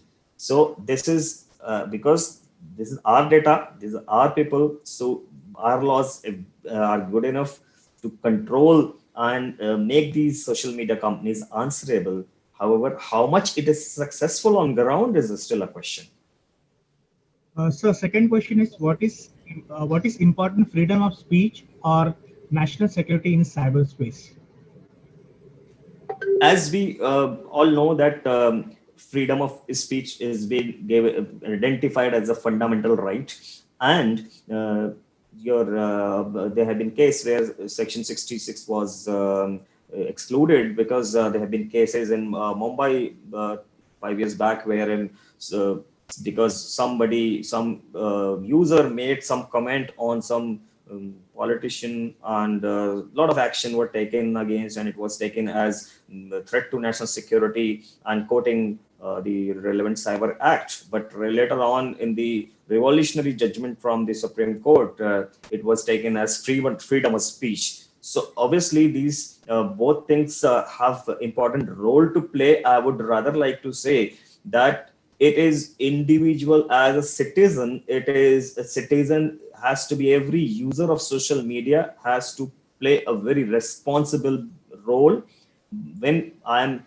writing and when I'm taking something as my right to express, or my right to express my views. I should not be barging into something which is objectionable and which may be taken as threat to national security, or which is tarnishing the image of our nation. So that is only a responsible citizen that can only be expected, that anybody who's doing this, he should be responsible and sensible.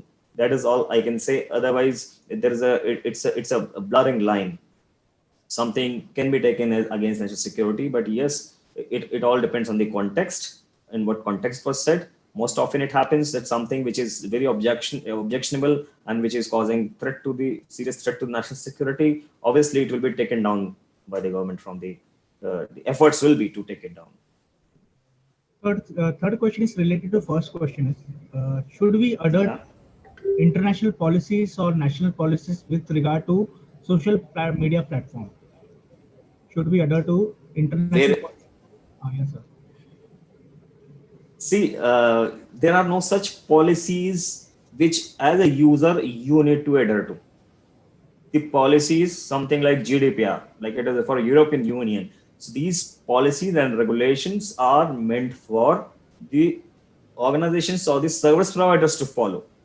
What, as a user, you need to keep in mind is that I'm not violating, I'm not jumping from my freedom to express my views to some crime, some kind of crime. Like somebody says that as per IT Act, if I'm trying to gain unauthorized access into somebody's account, maybe you think it is your liberty that to do that, but you're actually doing a crime. So one has to be very careful about his actions within the legal framework. However, the policies are not you as an individual, as a social media user. It is for the company. Okay. So fourth question is, kindly share your opinion on end-to-end encryption policies. In my personal opinion, end-to-end encryption is a double-edged thing. When it comes to as an individual, as a person, yes, it gives me a lot of privacy. But the flip side is then that in this world where the cyber crime is grown many folds, now end-to-end encryption, if it is giving me privacy as a good citizen, obviously it is being enjoyed by the people who are doing bad on the internet, who are harming people, who are doing cyber crime, who are doing financial crime, who are into child pornography, who are into various kind of cyber stalking or cyber bullying, or doing a lot of crimes. So for them also, it is equally useful, which is an impediment in the law enforcement agencies to control such crimes. The next question is, what is a vulnerability database? Is it exist or in a real life? It was not clear. Say again. What is a vulnerability database? What is Your voice is cracking. What is vulnerability database? Vulnerability database. Vulnerability. Okay. What is vulnerability database? See, if I got your question correctly, you want to know what are the vulnerabilities which are applicable to a database. So as we have seen that vulnerabilities are existing at various layers. If vulnerability is existing in a database or it is existing in the application which is connected with the database, as a hacker, one finds its way to reach to its target.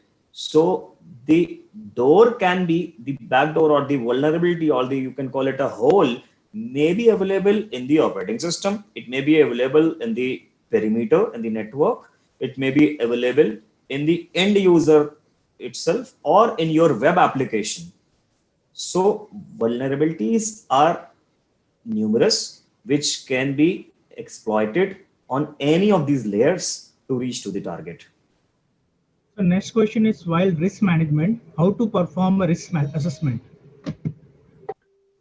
I think I have elaborated it enough. So in short, I can tell you, while carrying out risk assessment, it is very important for us to first understand my role as an organization. What is the role of my organization? What are my business processes? And then I have to see whether a risk which is available in the environment is having any implication on my business process or not. Maybe there are risks available in the market, in the cyber world, but it's not hampering me. Something like there are clouds, it might rain, it is a risk. But I have my umbrella with me, which is strong enough to protect me, so I may not get wet. So that means this risk is not having any implication on me.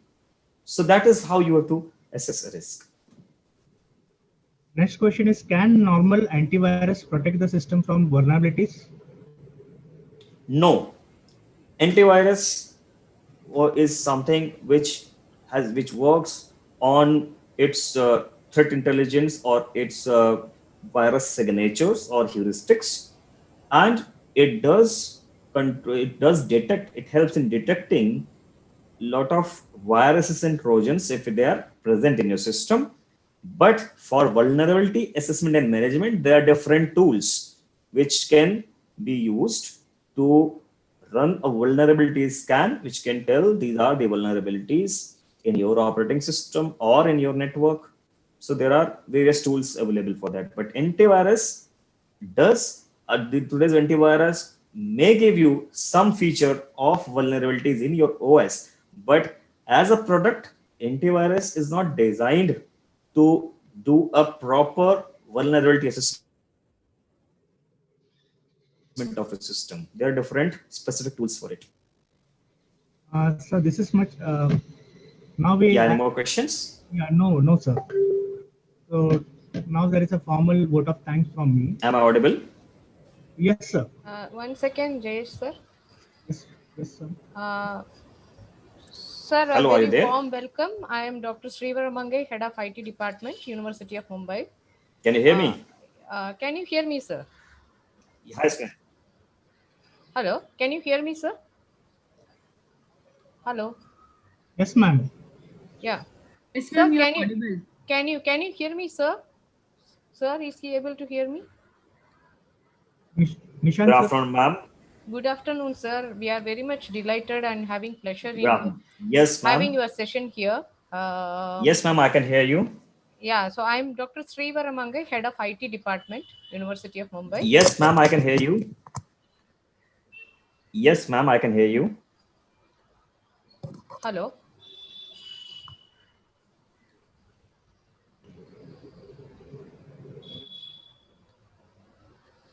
Thank you, ma'am. Just want to add some more points to your question and answer sessions, where people were asking about the social media and then end-to-end encryption and what is happening now relevant to the latest news, which is with the High Court. So when we are talking about the rights, we have to also think about the duties.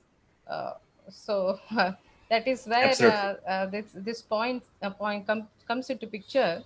When we talk about family itself, we have, as a parent, we have some responsibility with our own family, or a sister or a brother, some responsibility is there, duty is there. Then when we come, like I'm a professor from the Department of IT. So I extend my responsibility not only to my child, but also to my students. So I am in need of protecting my students also and my colleagues also. So when it is extending at a national level, so the nation is in need of protecting the entire public, the citizens of the country. So I think like there has to be some kind of an evaluation done on the usage of social media, and the right decision has to be made. Absolutely. So we are very much thankful to you, sir. It is really, we have noted down the points, like as a university, what are the steps that we have to take in terms of IT infrastructure management, we're setting up the policies, business processes, analysis of risk assessment, risk evaluation. So all these points I have noted down, and we will really implement this, sir. And if there are any kind of guidance required, we will get back to you. Anytime, I'll be honored. I'm thankful to have such wonderful audience and a elite crowd like you. And I'm thankful to you, ma'am, for inviting me and giving me this platform. And I extend my wish to the student coordinator, Smith, who is connected maybe with you. Thanks again, everyone. Once again. Over to you, sir. Jay, sir. Okay, so thanks, madam. A formal vote of thanks for our speaker. Warm and grateful Graceful afternoon to our speaker, Nishant Singh, sir. I am Jay Shinde, Assistant Professor, Department of Information Technology, University of Mumbai. It's my privilege to propose a vote of thanks for this session. On behalf of our HOD, Dr. R. Sriram, Department of Information Technology, and Dr. Vijita R. Shetty, Principal, Vivek College of Commerce, and organized team of National Symposium on CyberSpace 2001. I extend a really heart vote of thanks to our speaker, Mr. Nishant Singh, who spared time from his busiest schedule to grace the occasion. Today, we had an opportunity to hear your thought regarding about the different type of threats in cyberspace, implementation of a security policies to mitigate the attack in cyberspace, and different type of cyber security framework which help us to assess and reduce the cyber security risks in the organization here. I am sure that your thought will definitely help us in for our participant in future year. Thank you, sir.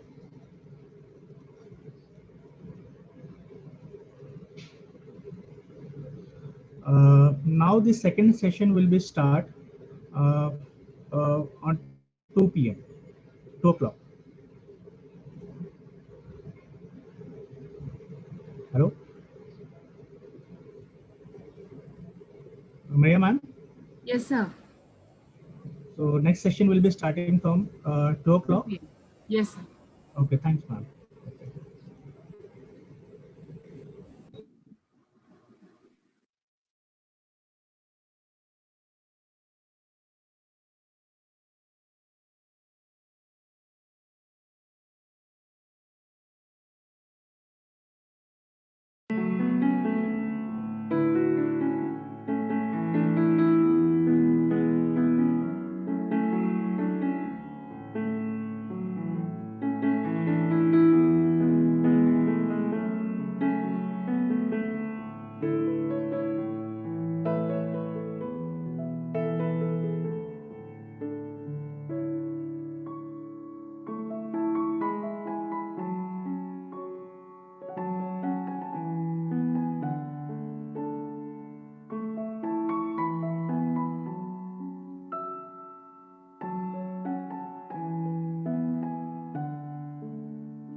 Dr. Suresh Menon, sir.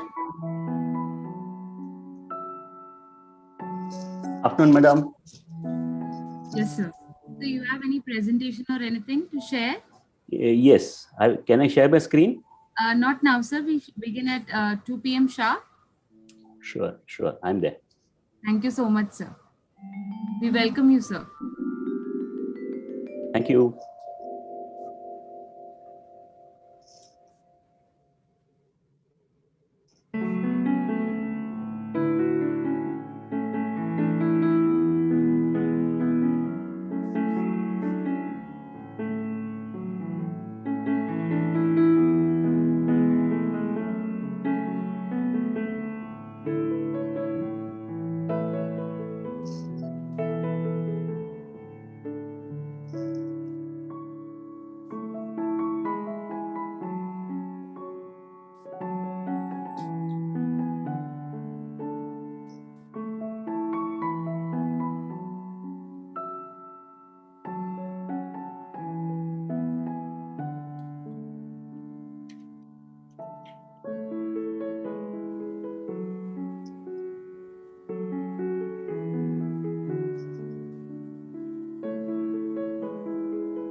Suresh Menon, sir. Yes, Hello. sir. Yes, sir. We are starting now. It is my privilege to introduce our next speaker, Suresh Menon. Uh, Suresh Menon, sir, he brings in 33 years of work experience in IT industries in India and abroad, and has been working in cyberpreneur with past 10 years focus on a cybersecurity. For past 3 years, he was also Chief India representative for US OEM on zero trust based adaptive cyber defense related product. He has successfully conducted cybersecurity awareness seminars regarding the dangers of cyber crimes, threat and prevention, and IT Act across the corporate world, reality banking, hospitality, government, education, healthcare, telecom, and other segments in layman terminology. Recently, he was recognized as a amongst the India top 100 most influenced cyber warrior. He has been a speaker at various related forums, including invited by the CA Institute Western Region. Suresh Menon was a member of the panel of Indian Bank Association Banking Secure Meet. The topic was cybercrime, growing issues. He has been quoted or written for IT magazine, including FHRAI magazine. He was invited by the Australian or British High Commission Mumbai during a visit by their cybersecurity delegation to India and interact closely with the cyber teams at British High Commission Mumbai on a way to cyber-related business between the both countries and also delivered lectures to the employees. He recently was invited by Controller Audit General, RTI Mumbai, UAE Central Bank, Abu Dhabi, early by University College of London in Mumbai for a panel discussion on cybercrime against the senior citizens. He earlier delivered a lecture on cybersecurity for member of judiciary, prosecutions, law, police Professor Jayesh, sir, Suresh here. I'm really sorry to interrupt, but I'm very thankful to you. You know, you're reading the profile. I'm really thankful. I would only request, we can start moving. I'll be very happy. I'm really thankful to you. And now I request Shraddha ma'am to felicitate our guest with a virtual memento.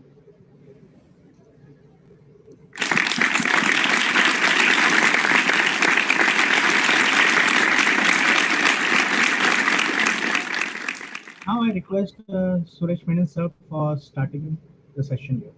Thank you, Professor Jayesh, for the kind words, and thank you so much. I thought, we can use the time for me to learn from you people. There's a huge audience, and I'm looking forward to this interactive learning because I'm sure there are a lot of things I'm going to learn from this learned audience. And before I start, I thank the University of Mumbai, especially the Vice Chancellor, Dr. Sriram, also Dr. Sriram Mangai, and the entire team at Vivek College, including the President, Professor Sriram, for inviting me over.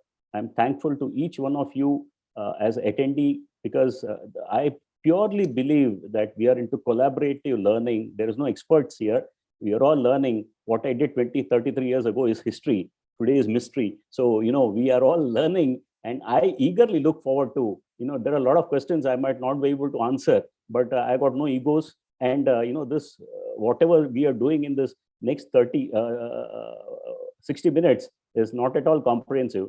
But, prior to my session, we had Lieutenant Colonel Nishant Singh, and prior to that, we had Rakshit, Tandon. These are all very, very, super duper, very well-known names in the industry, cybersecurity. So I don't know how I'm going to match them. Let's hope, we are able to, do some justice here. Can I share my screen? Yes, sir. Can you allow me? One participant share at a time. Okay.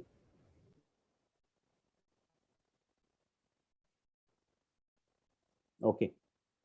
So what I will do,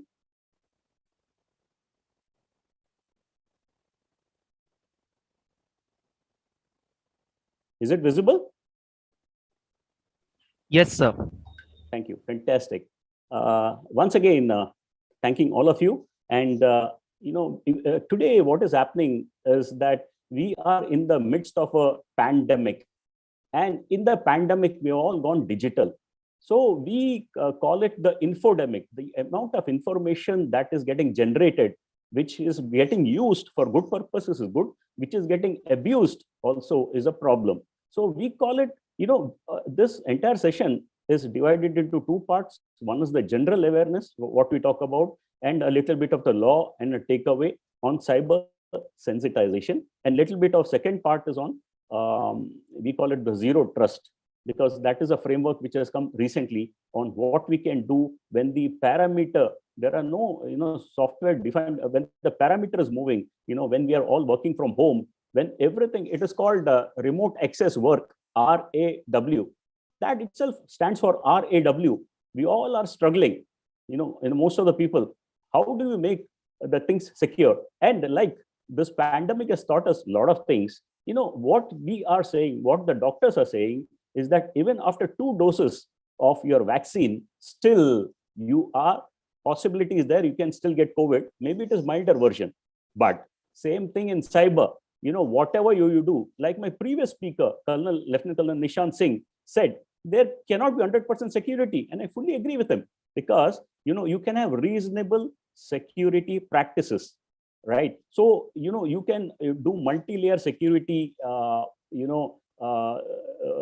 whatever you need to do, features, but still, like he correctly said, there are people in your organization, people, process, and technology. The people are the weakest link. And unless there is awareness, I can put a fire extinguisher in front of you. In the event of fire, if you don't know how to handle the fire extinguisher, it is of no use. So we, the people, including me, we all have to constantly get trained on what is happening, because please understand, technology has gone global. The law is still local. There is no integration between the countries. There are a lot of things I would like to talk and speak. So with that, we move to the next slides.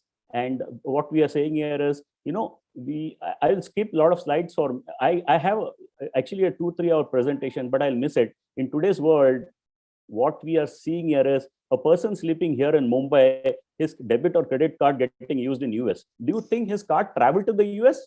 No, it's all possible because somebody used his card on a payment gateway, which might be a US payment gateway, but the card was very much here. We are seeing a lot of frauds, and the online frauds with this current situation where we are online will keep on increasing. And it is a, oh my God situation. I'm a bald man. I don't have any hair to pull in the event it happens to me. And I every day I pray it should not happen to me. That's what I can, after putting in reasonable security practices, this is what we can do. Today's world of increased attacks, the first thing, when I want to start with my cyber, sensitization, is that we can talk about people, process, technology, we can talk about deception, we can talk about zero trust, we can talk about SASE framework, we can talk about high funda jargons. But my friends, we have got Indian word called jugaad. We buy a 40,000 rupees worth of laptop, and then we go for a cracked version of the operating system. Free, the word free is, very, very important to us. Anything free comes, but why can't we spend the 3,000 rupees and go for a licensed version when there is an attack, and most of the time it gets patched automatically? So that is, one of the crux of our, talk today. Anything free, do not go for, put in some money. It's like security, nothing is free. You have to have layered security, and then it is a reasonable security practice. So what is reasonable security practice? As per the IT Act, it says equivalent, it says a guidelines equivalent of 27,001. It is very difficult to implement a 27,001, but at least, they are saying these are the guidelines that you should follow. And most of the, like correctly, Lieutenant Colonel Nishant Singh said, most of the data breaches are not caused by technology. It is because of the human error. Most of the hackers or the attackers or the fraudsters are able to get to you. One fine day, we all might be, the so-called experts, but we ourselves can slip into that momentarily lapse, and we also can get hacked. So anything is possible. Nobody is an expert here. We are all learning each day, and this is what happens. So what we are saying here is we all need to have a very disciplined, lifestyle. Especially the pandemic has taught us the fastest lessons what we ever grasped in our life. Sanitize, do gas ki zuri, and the masking. Now, these are the few things in cybersecurity what we have to do. For ages, we have been told by the police, wear a helmet, wear the seatbelt, but we carry a damn till something happens to me or us, unfortunately, in an accident. It's only then we start learning. So internet has become addiction. We are there on the internet 24/7. Correct. We do not switch off our mobiles. We do not switch off our laptops sometimes. So what we need to follow is something called cyber hygiene and a little bit of cyber psychology to understand our family, to understand what our kids are doing. Correct. So a whole lot of things we are seeing the sources of data where it is getting stored, especially in today's world. It is on the cloud. Whether you got a hybrid cloud, private cloud, public cloud, there are a lot of issues we are facing. Dumpster diving, for example, if I use my pen here, this is my favorite place on how I can, this is the favorite way on how you can, hack person. Dumpster diving, not dumpster diving, dustbin diving. I can just go to a dustbin of a CXO and then do a reverse engineering attack minus the papers which are not even shredded properly and do an attack using the information. So there are a lot of learnings. There are a lot of things that we need to learn. In today's world, look at it, 2 days ago, Air India, not exactly Air India, but Sita, the reservation system was hacked. Dr. Reddy's, people want to know how they're manufacturing this, whatever Sputnik or whatever they're doing there. Haldiram's, 2 days ago, we had, I think Big Basket, and then something else recently. Domino's, the entire your and my data is available there on the dark net. So what do you do about it? Now there are a lot of things we can do about it. There is a section 43A. There is a lot of things that you can go to the IT adjudicator and put your case before it. But how many of us will do it? Correct. So all these things, these are all big companies which have got hacked. So these are all absolutely. So what is happening during COVID? Now we are seeing a lot of COVID related frauds, and we can fill a slide or 2 slides with that. Fake medicines, fake vaccinations. You are in such a hurry to get something for a relative. You go into some fake news, ransomware. Healthcares are getting hit by ransomware. We have seen loan apps. 22 Chinese loan apps banned because they give loans easily, but then they put a lot of pressure on you to repay that. EMI moratorium, when it happened last year, same time, a lot of fraudsters took advantage of you by giving in some false data. PM Cares, where you put in your own donation, that the moment PM Cares came up, there was immediately about a lot of fraudsters who put their own PM Cares. We didn't know where our donation was going. So the Aam Aadmi is finding it very difficult to understand technology and understand the fraudsters out of it. Vaccination registration, fastest fingers first. Some people are getting it, some people are not getting it. Oxygen, if you wanted oxygen delivered, we have had lots of cases where people have taken money using over a WhatsApp UPI, and you have never got your oxygen or remdesivir. Email spoofing, CEO fraud, business email compromise, fake RT-PCR certificates available on the darknet. If you want to travel to some part of world tomorrow, if you want an RT-PCR certificate, you can get it in a few seconds. Train tickets, where people have really booked train tickets, the migrants, but they were told that this is a fake ticket. Somebody has made money. Liquor online, that's a different story where people wanted to buy liquor online, but there is something on the Google where I can change the number of the store. I can change it through edit, and then the fraudster puts his or her number, and you feel that you're ordering liquor from a proper shop, and you pay the money, and then you will never get your liquor. Crime against senior citizens. Senior citizens are lonely. They are nobody to attend to them. Quite a lot of the children are abroad or they are staying on their own. So how these fraudsters talk sweetly to the senior citizens, and then they try to take their money, because senior citizens, there are 2 things they have. One is loneliness and one is they have money.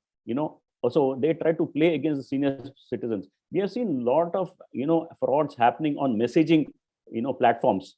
especially WhatsApp related, somebody taking to try, somebody taking to take over your WhatsApp message because you're not, put in a two-factor authentication.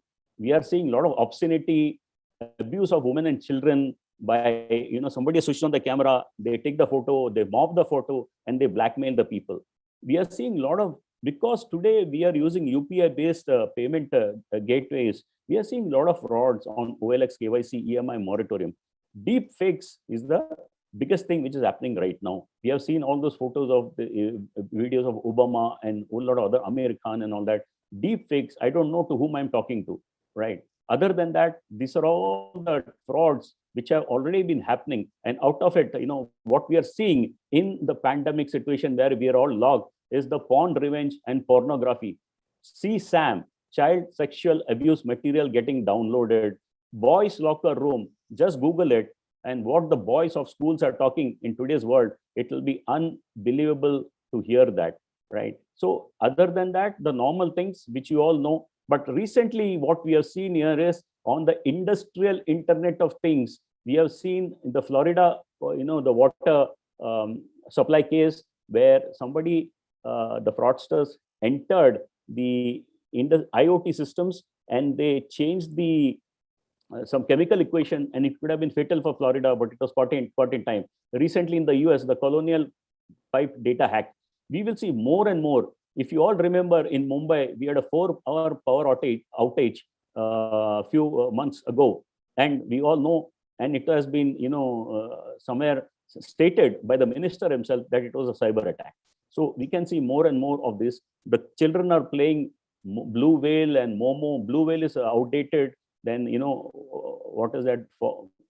PUBG, FUG, all dangerous games which can lead it to suicide. So this is where we are talking about all the types of attacks which are happening in today's world, is whether it is transmission threats, whether it is malicious codes, because while coding, because we are talking to the university MTech students, how do you write a secure code? Do you check your code? Multiple things. Earlier, we used to call it as software development life cycle. Now another S has been added, secure software development life cycle. So thinking at the design stage, whether how to make it secure, that is what we all need to ensure that when we write the codes and then do all the other things. Password is a big problem for all of us. We do not remember, so we keep one password for everything, and mostly it is password at the rate of 1, 2, 3. We have seen attacks on the IoT surface called the Mirai attacks. We have seen that. What we are seeing also recently over the past 1 year, this is the increase of fileless malware attacks, which resides through your browser. So none of your antiviruses or something can catch it. So this is all cyber hygiene that we need to follow. So all these things, cyber crimes are increasing because online transactions are increasing due to COVID or digital transformation. Currently, look at it. We have criminals are working from home. You're working from home. The criminals are also working from home. So people are losing their jobs. Pink slips are being given to learned professionals, so they get into criminal activities. So a whole lot of things are there, and then internet is anonymous and there is no jurisdiction. Technology has gone global, law is local. So we are not, very much integrated with the world. Person sitting in US attacks you, person sitting in some part of the part, and then our law enforcement has a problem, in getting information and multiple things like that. So all these things we talk about, issues that we are facing, and current and future crimes. We talk about the darknet that we all know, the deep fake, the deep voice. Fake news is a big problem during this pandemic. Over the messaging media, we get a lot of fake news. We don't know whether to trust it or not, but we blindly forward it, creating a panic. How many of us will do a fact check of the news with some proper organizations before we forward it? So that is creating a problem. Future, within few months and within a year, we are going to get 5G, when we are going to get more and more connected to the world. More devices will get connected. So what would happen? It's going to be a problem. So on top of it, the smart cities. Are the smart cities safe cities? That is where we need to check out. So these are the things that we need to be very careful. We need to be aware and vigilant. And so we need to be aware, we need to be vigilant. 5G will connect more devices. And this is where we need to be absolutely, careful. In Dubai, the police are also flying, to catch the culprits from wherever possible, the drones and whatever. So on top of it, the Amazon and Google and whatever Echo are listening to us. Your smart TV might be listening to you. Your computer might be in a listening mode. Everything has become smart other than me. Correct. But we have some good news also using the social media. Recently in Mumbai, a Nasik youth who was about to commit suicide was a suicide live via Facebook. Was somebody sitting in Ireland, Facebook, the admin saw this, the blood oozing out and the suicide attempt being done in Nasik by a youth. He immediately, informed his main office. The main office informed the Bandra Kurla cyber cell in Mumbai. The Bandra Kurla cyber cell informed Dhule police, and they immediately, within matter of half an hour, they almost the entire thing they could save a youth. But remember one thing: somebody is watching you. That means correct. So there is no privacy is left till our data privacy laws come into act. So till then, so we are seeing a lot of things, social engineering attacks, where we openly give information. Because remember one thing: you can have patch for a Microsoft, patch for a SAP, but you cannot have patch for a human stupidity. Samne se, if you give the information, even the gods cannot help you. So this is where, people process technology. The people part is the most difficult part, where we need to add awareness. And as students of MTech and all the professors and Mumbai University, everybody has got a responsibility to, or an opportunity to go and create awareness, create innovation. We have got a huge, talent, but innovation is very, very limited thing. Correct. So these are all things which I, in the interest of time, phishing, how a phishing attack happens, how a business email compromise happens. These are all typical videos which I play, but in the interest of time, I'm moving ahead. So what do you do? How do you make life difficult for the fraudster and the hacker? First thing is, remember one thing: as far as Aadhaar is concerned, I have disabled my biometric on uida.gov.in. As far as my credit card is concerned, I have blackened the CVV number on the back of it, so that even if I give my credit card to somebody else, card not present fraud cannot happen. Correct. I ensure that I keep limited amounts in the bank on which I do a transaction. I use a dynamic credit card number, which is possible by all the majority banks. I clear my cache after I do a financial transactions. I come out of the browser. I do not save my card on any e-commerce sites. Even though if you ask me whether I want security or convenience, I will say I want security. Most of the people will say convenience. Use licensed software, patch your systems regularly, update all settings, configurations and settings. So that is where what we will do. As far as mobile is concerned, there are multiple things like, updating it regularly, switching it off once in a while, and ensuring that, you lock it, ensure that when you give it for repairs, remove the data and give it.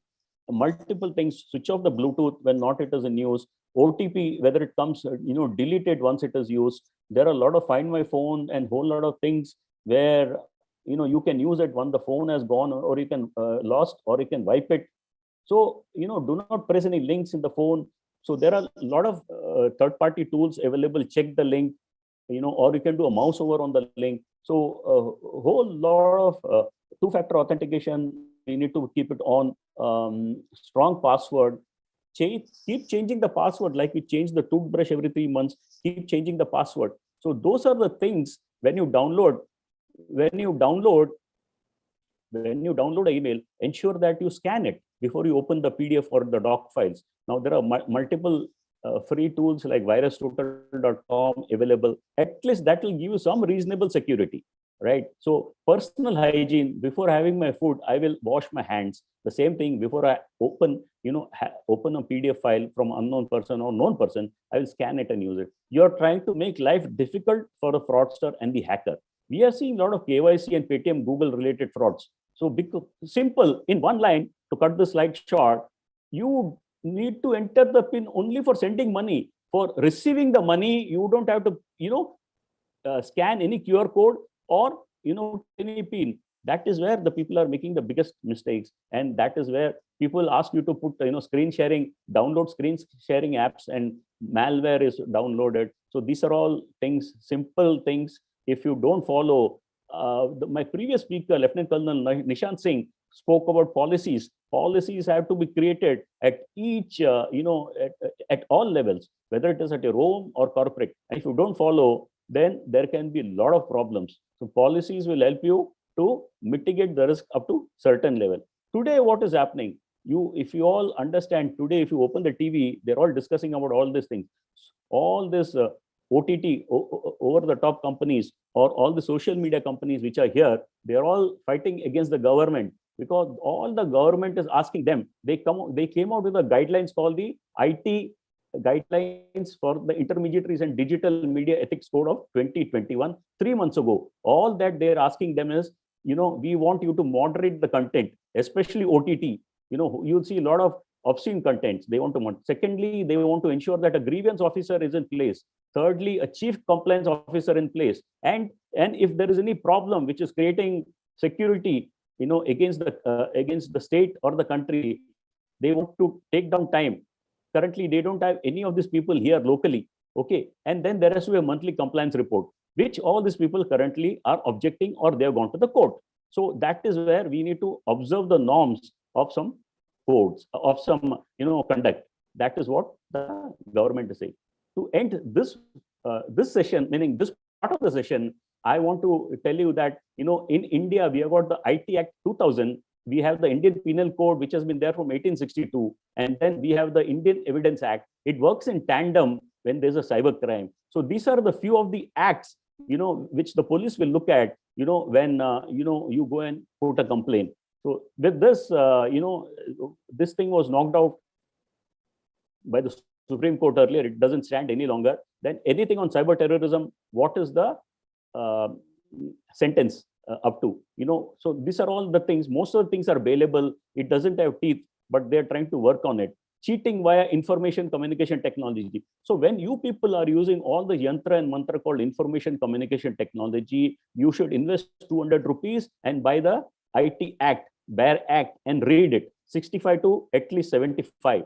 The 64 to 75 sections. You need to understand the local law of the land, and there is no excuse to say that you don't know the local law of the land. So these are the things, including the section 65B of the Indian Evidence Act. In the event you have to give the evidence in a digital format, there is a act called the 65B of the Indian Evidence Act that has to go as an attachment to your complaint. So whole lot of things you should be knowing, in place. So to come to finish this, I am quickly taking you, to the end of it before I start my next session.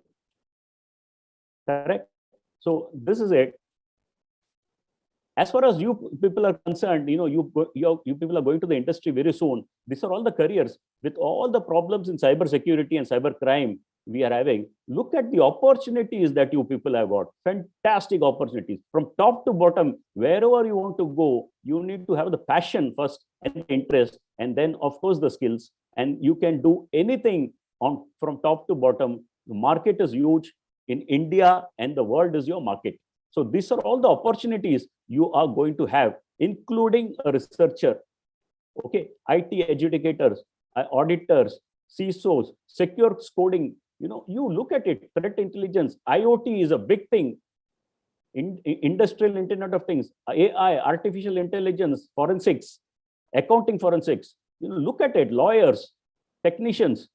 You have got a huge opportunity, and this is the best time for you to get into the cyber security mode. In the event you are hit for a fraud, then you have to go to the local cyber police, or you can go to cybercrime.gov.in. It's virtual. You can log in there. You can also, if you have got the passion, you can become a cyber auditor. All these things are given there.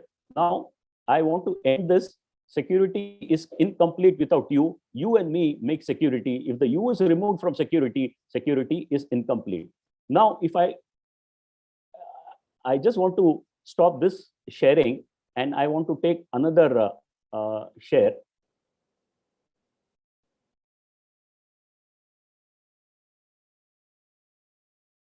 Let me see whether I can get it up. Yeah.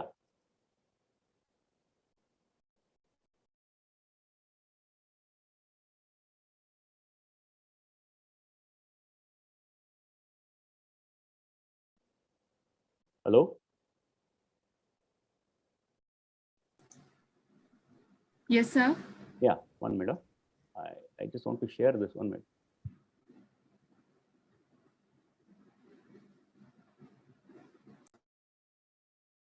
Yeah.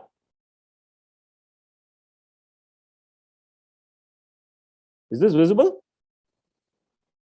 Yes, sir. Yes, sir. I just want to take you quickly through zero trust. Zero trust is an upcoming framework, and I presume I got some 10 minutes more. Am I right? So you have half an hour with you. Oh, half an hour. My God, fantastic. So, Sorry to interrupt you, sir. You can put it in PowerShow. Yeah, I will do that. Thank I you. will do that. So, then we can take some questions. I'll complete this quickly. Okay. So I presume this is good to go, right? Okay. So we are talking about, so what do you do? Earlier we spoke about from end user, but here we are talking a little more bit on the corporate side. Zero trust is a new framework. There is something called SASE. SASE is, a new framework which has come, and it has got, all these things built in. For CASB, which is a cloud architecture, secure broker.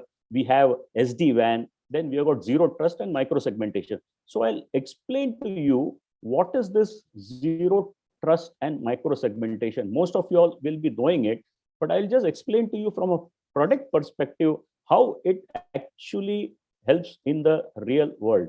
Okay, whether it is for industrial Internet of things which do not have an IP address, or cloud security on which we all are relying, including all the businesses are relying. So, what is the philosophy of zero trust? Zero trust is simple in today's world of pandemic. If I come to your society, some of your security guard will put a thermal gun to my head and check my temperature, number one. Number two, they will check whether I'm wearing a mask. Number three, whether a social distancing is being maintained. Right, all those things they will check. Similarly, in zero trust philosophy, we are checking, especially in this pandemic time, where the people are not working from their offices; they are working from wherever there is no defined perimeter.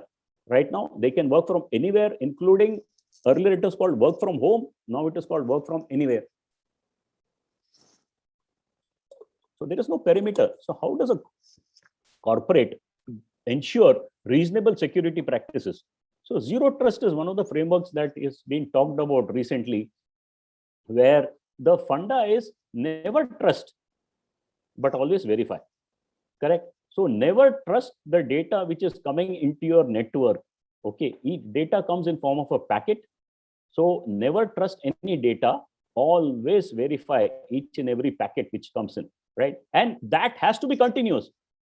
See, when I take my bike out or when I take my car out, I have to wear the seat belt. I have to wear the helmet. It is not one time I wear it and I finish the process. It has to be a continuous process. No matter, I might be going only 500 meters to buy a bread, but I have to wear the helmet. Why? I might be riding safely, but the guy who's come drunk from behind might hit me and that will throw me out. Right? So it is simple, and 4 or 5 things that you need to be careful about your network on zero trust is that the network is always hostile. Correct? So there are multiple things which are happening in the corporate work, from corporate espionage to insider threat to disgruntled employees to the competition. So the network is always hostile, and internal as well as external threats exist. Okay, please understand the attacks can happen from inside through your own disgruntled or a normal employee. You have to keep a watch of both the threats. Network locality is not sufficient for deciding the trust in the network, especially especially we are talking about in today's world, where I might work today from a house, which might be a trusted environment for the organization, or after some time, I might, if the lockdown is open tomorrow, I might go into a, coffee cafe day. I might go into a coffee cafe day and work from there. So is that a trusted environment? If I go to a coffee cafe day at 12 o'clock in the night and log into my servers in the office, so there has to be some alert. It is not a trusted thing. So like, my previous speaker, Lieutenant Colonel Nishant Singh said, there has to be some policies, trust level, security level policies that has to be built in, and that is built in by a lot of people. So policies must be dynamic. It has to be dynamic. It cannot be, calculated, because today everything is dynamic. Nobody knows what is going to happen tomorrow. So this is where we talk about, the few things that we need to take care of. So these are all the pillars we talk about on which the zero trust is built upon. Whether it is users, whether it is devices, whether it is networks, whether it is analytics, or whether it's a whole lot of things. We need to understand all these things, how to create an identity, how to ensure that only the authorized packets are allowed into your network. How do you ensure that the trust level and the security policies are maintained dynamically, and it is enforced and leads to a compliance? And that is where we all need to be aware of this framework called zero trust, at least be aware. So what does the zero trust do? Now, there are there might be a lot of products. It's a new concept. There might be a lot of products. But in this particular case, what we are talking about is cloaking. Cloaking, I will explain to you in my next slide what it is. It is not visible. Suppose you are going to attack XYZ building. If that fort or the castle is not visible, then how do you attack? Simple. It's very difficult to do a recce to attack. I'll take it to the next slide, where we talk about identity-based policies, control compliances, and how to segment a network so that the lateral movement, once a person, unauthorized person, enters your network, a lateral movement should not be made possible. And that can be done through a network segmentation. So this is where we talk about, and that threat, or whatever you're doing, should be visible through a dashboard. So all these things we talk about, there has to be a capability. When you are shortlisting a product, this is where you need to ensure that you, like Lieutenant Colonel Nishant Singh said, you cannot protect everything. So what do you protect? You try to protect your crown jewels. At least, what are the things that you require to run your business in the event if there is an attack? Correct. In the event there is whatever it is. So the business continuity plan cannot include everything, but what is that crown jewels that I need to ensure that it runs? So that is where I will protect my critical servers with this, this framework, whether it's my data centers, whether it's my, infrastructure as a service, cloud service, industrial Internet of Things, I will try to think. So another thing here is, cloud. We all talk about various clouds, but how secure it is? Can anybody access it? Or how do you ensure that only authorized people are given cloud services access? Micro segmentation, which I spoke to you, lateral movement. How can you, mitigate that risk and ultimately achieve compliance? And how do you do identity-based networking? So currently, internet was not built for security whenever it was built. Okay, it was meant earlier for communication and whatever. Today, we are using it for very, very critical things. Especially, everything has become smart other than me. Correct. So we are talking about, and especially in today's pandemic times, where I am not operating from my office, which is a secured domain where I got IT help desk. I'm operating from my house where I don't have any help desk. I got a router which is not patched. My router is a 5-year-old router which is not in patch, and that must be the same situation in most of the houses, right? The router might not have a password. When you buy a router, the password, the user ID is admin, the password is nil. How many of you go and put a password onto it? And that is from where environment we are doing our critical work for the organization. Then I might have a cable provider who is just a local cable guy who is also providing cable TV. What does he know about security? What does he know about encryption? So we are relying on those people to do our critical work. So with 5G arriving, more and more devices getting connected, we need some solution, and that is, authenticate. Knock, knock, who's there? We check who is there. We check the video camera. We check the CCTV. Then only allow the person to come in, or intercom. So same thing. Earlier, to make life simple, earlier we had a HMT phone, old phone, gold dial wala phone. I had to lift each and every call to understand who's calling me. Okay, then I said maybe this call is not important. Today we have got a clip. When the phone number rings, I know it is coming from XYZ. On my display it is shown. I have the the thing, whether I should lift it or not. I know who's calling me. So I'll cut the call, or I will say I'll call you later. What if that sort of facility is available as a product for your data packets coming in? Correct. And that is what we are talking about, allowing only the authorized packets to come in. There is no perimeter left. And this is where we are talking about cloaking. Cloaking means, look at this, the first door. The first door, I know something is behind this door. The way it is guarded, the way it is secured, I know there is something important behind this door. And that is why they have done it. So I know I cannot enter through this door. It is heavily secured. What will I do? I will enter through a back door. I will come through a back door. And the same thing we are talking for technology. Backdoor entry, I will come and try to find out what is there. Now, what I will do as an administrator, I will also make the backdoor the same thing, secure. Okay, but there are possibilities when we know that something is here, they will try to understand. At least I know there is something important here. I will try to crack it one day. Okay, now if you are a burglar, which house would you rob? Both are difficult. Now, just imagine in cloaking, the funda of cloaking is there is no locks and latches. The cloaking is the door itself is not visible. Can you imagine if the door is not visible, how will you go and attack it? How do you go and recce it? So that is the funda of cloaking. Your valuable assets are not visible on the network. If it is not visible on the network, then how do you go and attack it? That is the funda of cloaking. So how that is achieved? It is achieved because earlier in the cyber in the Lockheed Martin cyber kill chain, we say that the attacker doesn't one day, he or her doesn't get up from the bed and start attacking you. They do a reconnaissance, and then they are into your system, sitting in your system for 200 days or whatever, and then they understand the stakeholders and they attack you. So here what happens is, in the three-way handshake which happens, we allow only those packets which have got an identity built into the header of your packet. How that is done? So identity can be received from your LDAP, Active Directory, biometric, or whatever it is, which your organization will give, the client will give, right? So on top of it, add trust and security level policies to it. It becomes very difficult to crack and spoof, correct? And this is where only the authorized packets can come in too.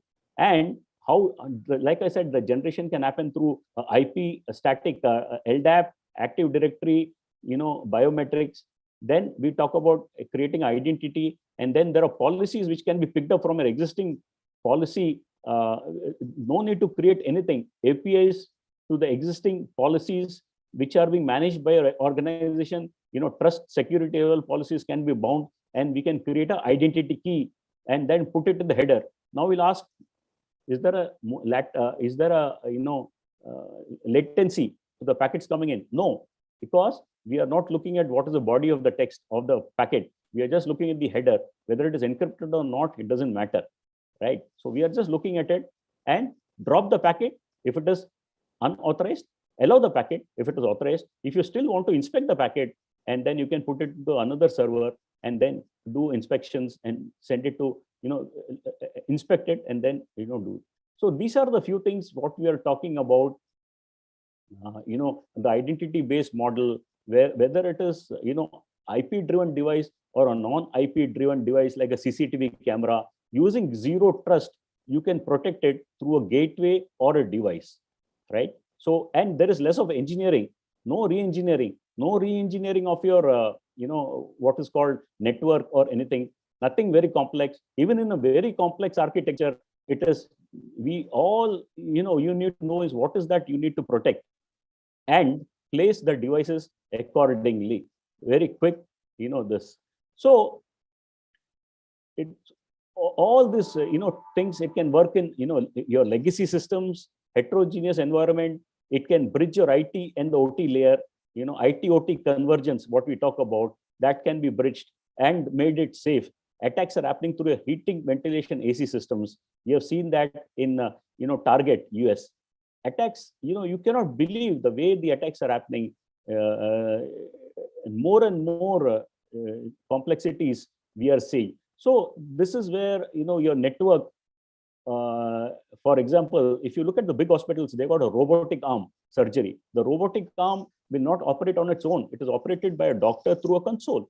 But I can, send some false signals to the robotic arm and it can go mad. And today it is not a matter of just compliance. Today it is a matter of safety of the people who are, using all these things. It can kill a person if it goes rogue. So it is a safety also which matters. So multiple ways of how your crown jewels can be protected, by placing some simple zero trust, solutions across, so that unauthorized people cannot see your crown jewels. Forget about attacking it. Okay. So how your CCTV cameras can be protected. How, if somebody tries to change the image in transmission mode, it is not possible. Before it goes into wherever you are going to, store the cloud, store the information, it is not possible. So that is where it becomes so and so important to understand all these things, especially in the industrial 4.0 structure, on how you can protect, all your robotic instruments or sensor-driven equipments to ensure that only the authorized people get access to the crown jewels. So basically, like I said, no changes required, no network engineering, complete cloaking, only the authorized persons will see it. Cloud access can be made very secure. The cloud access can be made secure by only authorized people can see or have access to the cloud with this sort of, thing. Only the red guy, if they try to enter, it will go berserk. It will not allow you. There it goes. So that is the funda, and how the identity is created, using a funnel. It can be via identity given by you, your client, IP address, LDAP, account, Active Directory. Take that, put it in the funnel, take the session key, put that into the funnel, take the clock, put that into the funnel, and there is a unique identity created, and that single identity is valid only for 4 seconds. Very difficult to spoof it, and that is what is put into your header. And once all these things, and on top of it, micro segmentation. Suppose if I'm to visit XYZ person in a building, I will be able to only visit XYZ person and come out. If I try to move across in the same organization, there'll be alerts and logs which are generated, by which you can catch such movements. So these are all the things where I said unwanted packets, once it is configured properly, unwanted packets cannot come into a system. Once it tries to come into the system, there are only three rules. Packets, whether it can go forward, it can be dropped, or you can send it to another server for analyzing it. So that's all from my side, from both my presentations.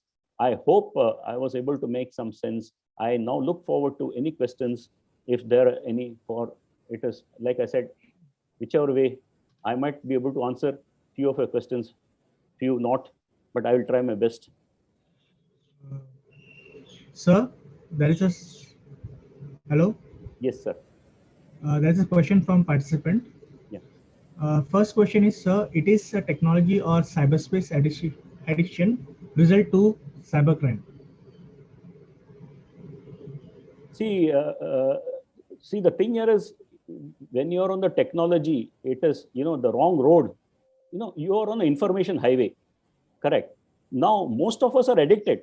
Forget, the question whether who's asking. Most of us are addicted. If I'm not on my laptop, I'm on my mobile. If I'm not on my mobile, I'm on my OTT. Okay, so it is an addiction for all of us. If I'm not able to get up and see my mail or my message, it is addiction. Now, the thing here is, if it gets too much on my head, if I don't do something else, it is addiction. Now, there are some few signs that is called cyber psychology. Few signs that you're addicted. Sometimes what happens is, games like PUBG or, there are other games our children play. Or Some people are used to watching pornography full 24/7, possible. And that can affect, when they go out, that reaction and whatever is shown in the, to the outside world. Second is, there are a lot of people like, this script kiddies and all of us, चलो hack करके देखते हैं क्या होता है. Hack करके देखते हैं बोलेगा तो क्या? There are law of the land. I cannot just go and barge into your house without asking you. So then you will be put into the jail, or there are a whole lot of laws which says even if I simply download a song, it is called data stealing. I have asked for the owner's approval. So to answer that question, you need to have some sort of a policy even at home. How do you stop this? How many hours I can watch? So that is why companies like Apple have brought in screen time. They analyze your usage, and at the end of the week, they will tell you, you have spent so much on this, so much on that, so much on that, you can reduce it. And then on top of it, mentally, all this too much of exposure can hit your mental health. And it leads to attention span being low. It can take you to drugs. It can take you to a wrong company online. So next question is, so Snowden exposed NSA regarding collecting the citizens' private information. Don't we have a right to privacy? What do you say about government collecting our private data? Yeah, see, right to privacy, the government themselves are coming out with a Privacy Data Protection Act, which is a bill right now. It is in the parliament to be connected. It is in the parliament so that it can become an act. So very soon we'll have our privacy, policies in place. Currently, at this point of time, it is, at this point of time, if you ask me strictly, there are no privacy laws. But what is happening in today's, I showed you a slide of the Data Ethics and the OTT Intermediaries Act, which is today, if you open the TV, you will see discussions on that. What is WhatsApp? Why the WhatsApp has gone to the code? Why this has gone to the code? See, remember one thing, that the government cannot just sniff at their data left, right, and center. There are a lot of laws.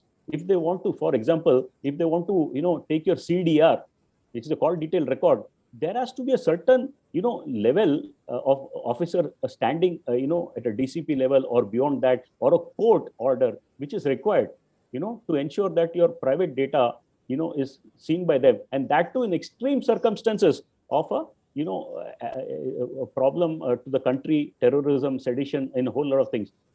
It is not like the private, people, individual understand governments, they snoop, they take. It is not like that. So there are a lot of rules and regulations, and there is a Data Privacy Act which is coming, which will look at the way it will change the life for all of us. There'll be a proper privacy law which should come soon, which is called the Privacy Data Protection Bill. So there is another question from Brahmanisha. Question is, I try MAC filtering, hide SSID, number of devices, but Wi-Fi jamming not preventing. Please explain how to prevent it. What is not preventing? No, I understood. MAC filtering hota hai. MAC filtering, then the number of devices, but is not preventing the Wi-Fi jamming. Yeah. To answer that question, ideally it should. Meaning the only reason why I can think of is, like I told you in my presentation, that if you don't patch your systems, my Wi-Fi router is lying there. It might be a 5-year-old system. How many times have I patched it? It might be old stuff. Have I patched it to get all the facilities? Typically, a brand new, properly kept router will do all those things. Like what you said, MAC filtering, SSID you can change. Third thing, you said something else. All these things, it will work properly. Meaning, I don't see any reason why it will not. Hello? Yeah. Next question is it dependency on artificial intelligence resulting to human stupidity in handling financial confidential information? So we are all saying artificial intelligence. We cannot 100% trust the artificial intelligence. Who is going to police the artificial intelligence? Correct. So it has to be always a tandem, a hybrid mixture of artificial intelligence and human, interaction, both together. 100% artificial intelligence will be stupidity. Okay, we have to work in tandem because ultimately the human has to take the decision. Correct? Next question is it true that antivirus software company creates a virus for cyber attackers? See, the thing here is whether it creates yes or no, I am not getting into that. The antivirus company, you look at it, first of all, the simple thing like antivirus, a proper security person might not even go for antivirus. They will understand the sys internals. Okay, in Windows, they call it sys internals. So if you understand the sys internals, and if you know that something, what is the correct word, abnormal is happening, you will come to know. Okay, the thing here is, as an antivirus company, you will say that I require access to all your files and this for your own safety. They will go up to whatever level they want. Okay, so other than that, in Apple, iPad and all, they say there is no need of an antivirus. But to answer your question, I don't know whether they created yes or no, but simple thing, let us not see one thing. It is like answering the question. There is a karate guy, 6 black belt guy walking in front of my street. Will he come and hit me? Why should he come and hit me? Unless and until you got something very big to hide. We have been using antiviruses for a long time. First of all, most of the antiviruses is based on signature based and all that. That's all gone. There are multiple other ways of hitting the system. So there could be a possibility. I'm not saying anything on that. So another question is, how can IoT devices be secure using zero trust framework? Yeah. So quite a lot of IoT devices work on sensors and might not even have an IP address. So if you look at solutions available in the market, there might be small devices which sit in front of the IoT device. For example, one of the slides which I finished fast, like a CCTV camera. There was an attack called Mirai botnet. I don't know how many people of you will remember Mirai botnet attack, where it brought all the CCTV cameras. Now, CCTV cameras can be protected using such small devices, and identity is created for each device of camera. In this case, I'm talking camera. It can be any IoT device, and using that, even when the data is in the transmission mode, if there is some change in the data, it will ensure that before it reaches your server or wherever, if there is any change, we talk about the hash value, right? If there is any change, it will understand that and it will drop the packet there. So there are devices in zero trust called transport access control devices. You can Google for it. You might get the answer. Possible, yes, 100%. To save to secure it. Okay, another question is, how does our IP address get hacked? How can we prevent it? See, IP address, first of all, the simple thing that, we first of all forget about the IP address and all that. I want to ask the person who asked this question, most of the times, not necessarily pointing to that person, whether we have gone for a broken version of the license of the operating system, or we have still gone for the license version. Correct. So there are multiple ways. Everything is available on the Zoom on how it has to be done. I don't know whether my good friend Shrey is on the line. Shrey, are you there on the line?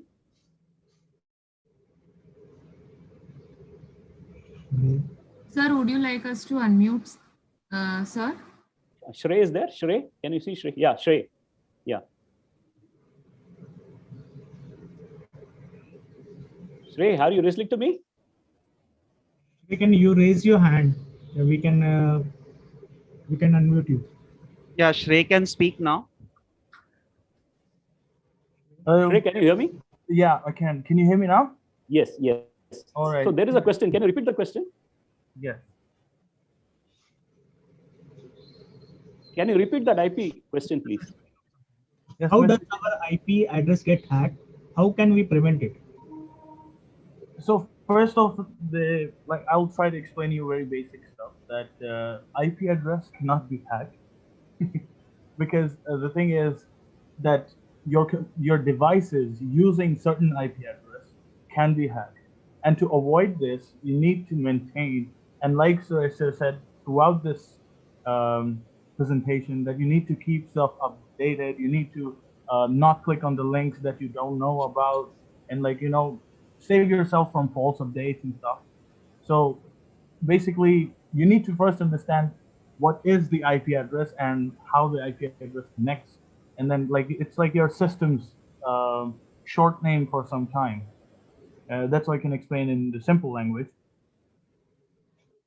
Okay. Thank you. Thank you. Thanks, Suresh. Another question is, static IP is more secure or dynamic IP? Shrey, for you. The same answer is yes. Sure. Hello? Shrey? Hello, Shrey? Yeah, I got muted again. Again, there is a question is that is a static IP is more secure or a dynamic IP? It depends on the usage. Static IP addresses are more like in terms of let's say I'm an information gathering specialist. I need my IP address to be dynamic so that anyone who is tracing me should not be able to look at my IP address that was like 5 seconds ago. It should keep changing after every minute. It's like, it kind of changes the entire way you work with. Now, static IP addresses is only good for certain dedicated servers, like, if you want to connect from point A to point B, and like, it's like a super secret between both of them, and it's like SSL secured connection, then of course, static IP addresses for such servers, cloud servers, for example, if they have had dynamic IP addresses, it will be hard for you to connect them because you would not know what the address was. So there's a choice. It depends on how you want to use things.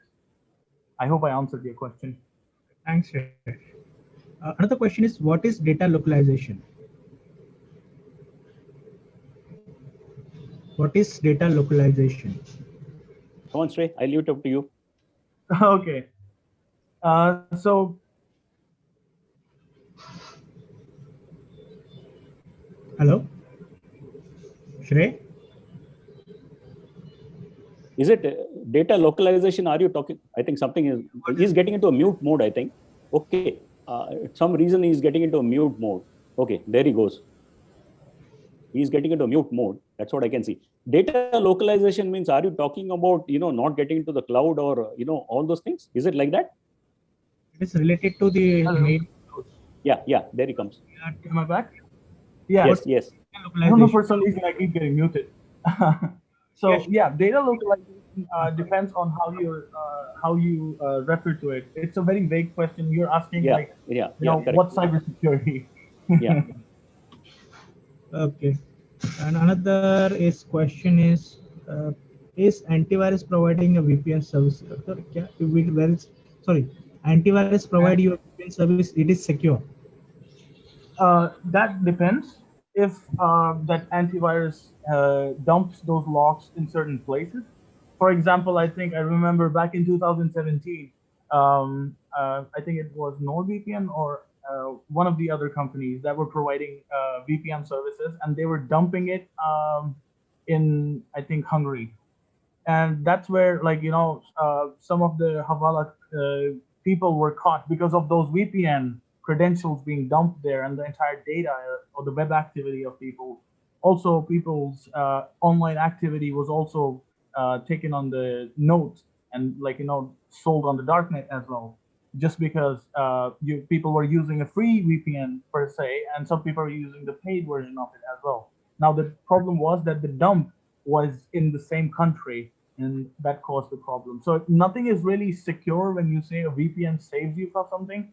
VPN just bypasses certain things. It's just, as its name goes, virtual private network.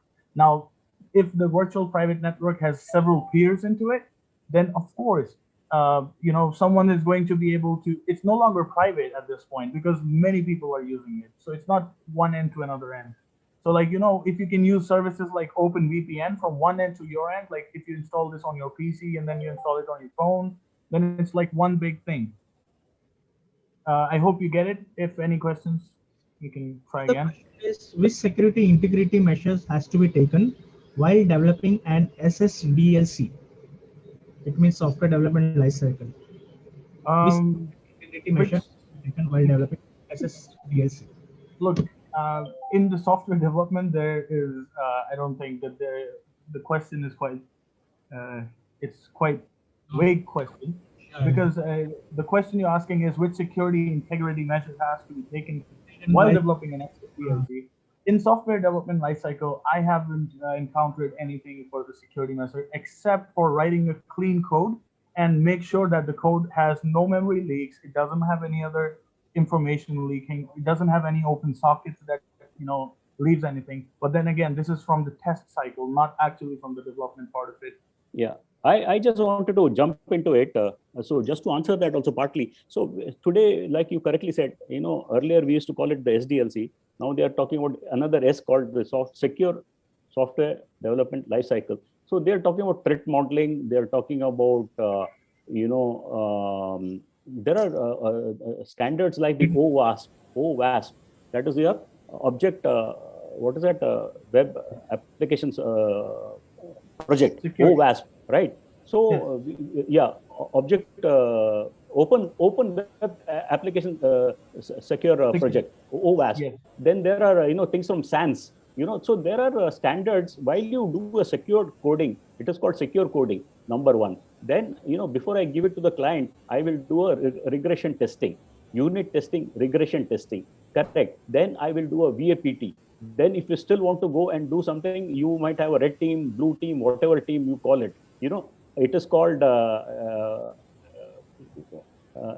aggressive. What is called? There is a word for it. It is called offensive testing. So there are multiple things right from design thinking, that when you want to design, write a piece of code, how do you, design think security? Because the moment you start thinking about security at a design stage, it works out cheaper for you. The moment you start thinking about security after developing the code, then it works out the expensive project for you. Exactly.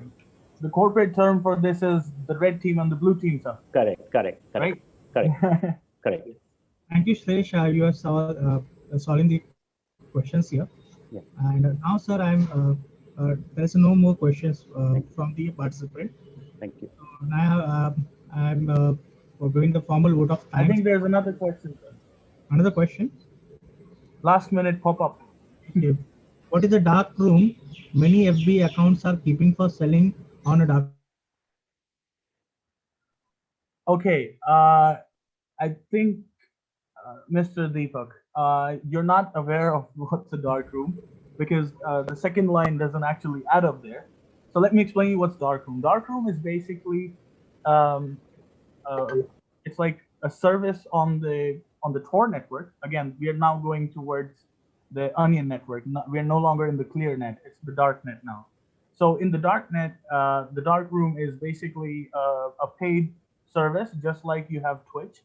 Instead of it being a normal Twitch service, streaming service, it's more of a pay per murder watching kind of thing. So like you kind of pay people to do certain things to certain individuals, and it's not really right thing to happen, but this thing happens. When you say that many Facebook accounts are being kept for selling on the dark room, that's kind of the wrong information. The thing is, the Facebook accounts are actually selling in a lot on the dark net, the forums there, not in the dark room. I see another question. How can... Yeah, this is the last question I can from the participant here. Then afterwards I can mail to you regarding the if a questions appear, I can mail. Sure. You can respond to the particular questions. Okay. How can check the person who is using a router open and using which website and how he can download it?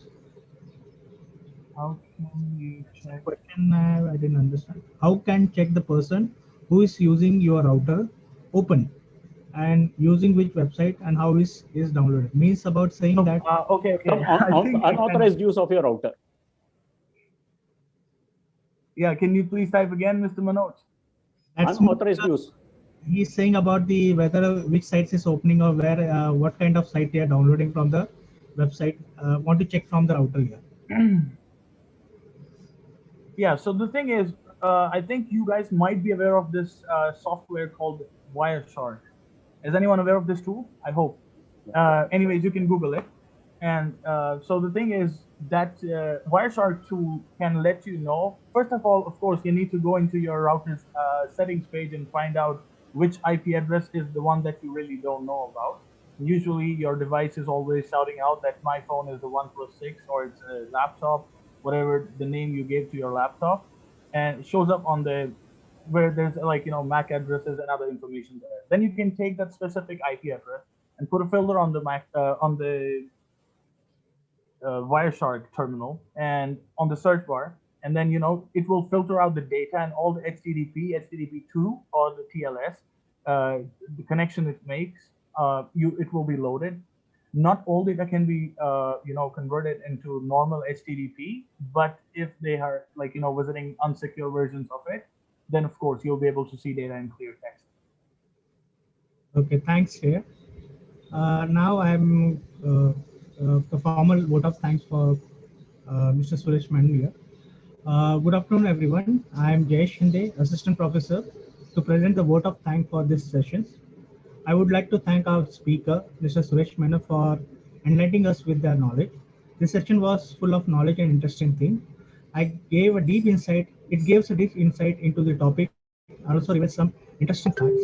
I am pretty sure that precious knowledge that Mr. Suresh Menon gave us will definitely help us in our participant in future. Once again, I would thank Mr. Suresh Menon for taking out time for busy schedules and enlightening us with knowledge. Thank you, sir.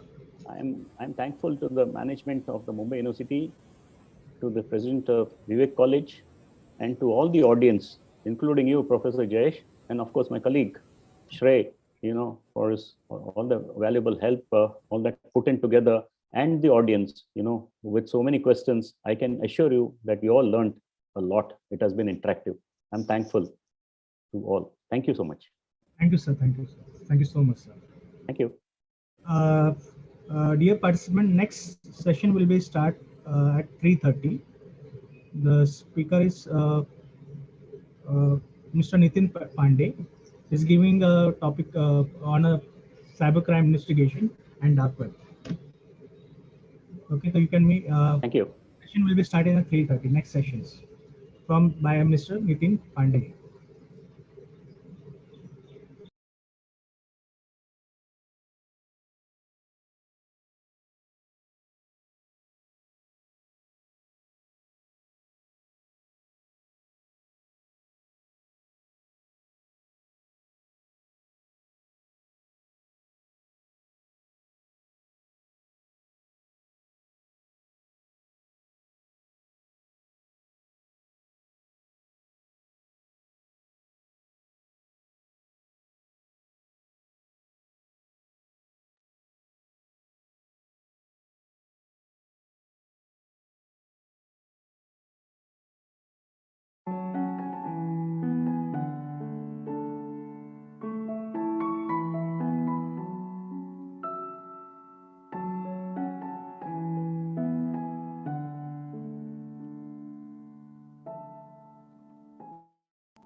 Hello, Nitin here.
Hello, Nitin, sir.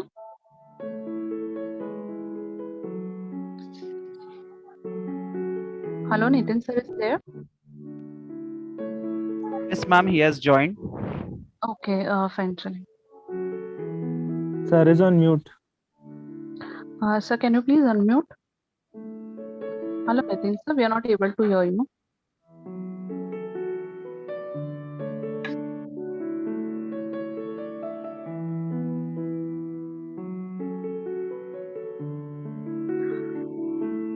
So you are visible, but you are not able to. We are not able to hear you.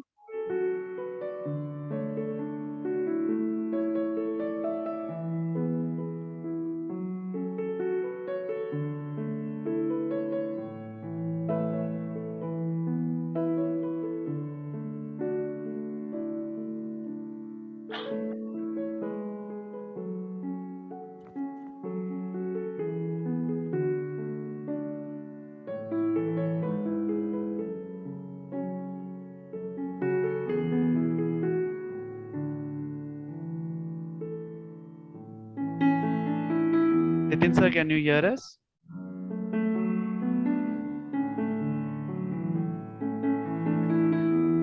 Hello, Nitin, sir. We are not able to hear you. So just plug in your earphone again.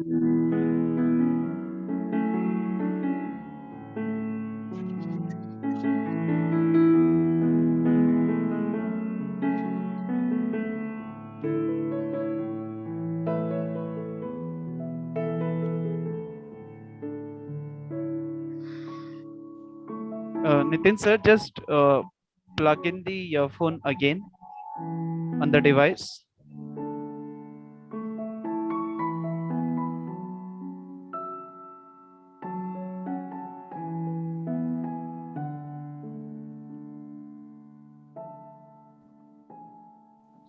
And just check which audio option has been selected.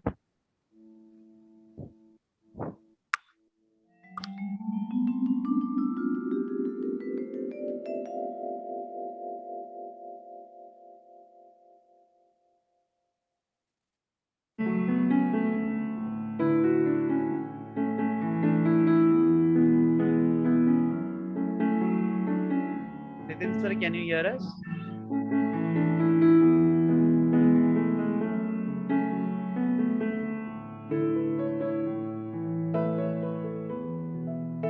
No, we can't hear you. We can't hear you, sir.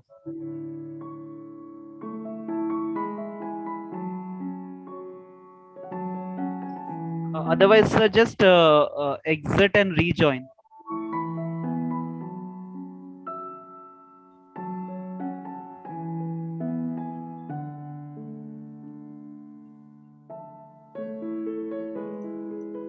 Meanwhile, sir rejoins. Sukanya madam, you're requested to read the instructions to the participants regarding the quiz. Okay, ma'am. Just one.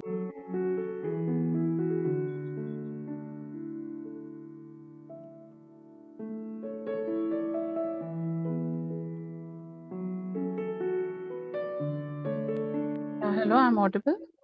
Hello. Yes, you are. Yes. Yeah. Quiz competition related instructions. It is quiz contest instruction alert. Participants should have a secondary device to play the quiz. If they do not have any secondary device, then they would have to play it on same device using split screen mode. The questions will be displayed on Zoom meeting and you will have to tick the correct symbols from the device.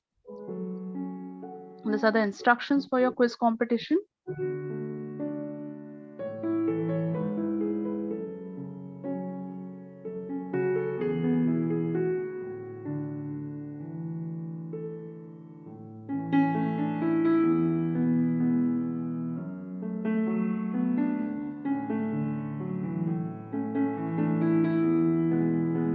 Shraddha ma'am, students wants to they want to listen to the instructions again. So if we can just turn off the audio. Sukanya ma'am, please read out the instructions again. Yeah, thank you. I'll repeat. These are the instructions related to quiz competition, which is going to be there after this. Quiz contest instruction alert. participants should have a secondary device to play the quiz.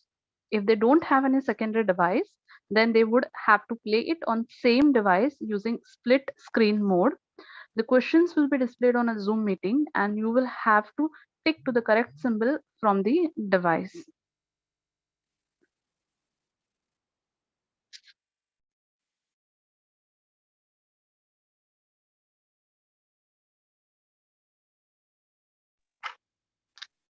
Has Nitin sir joined?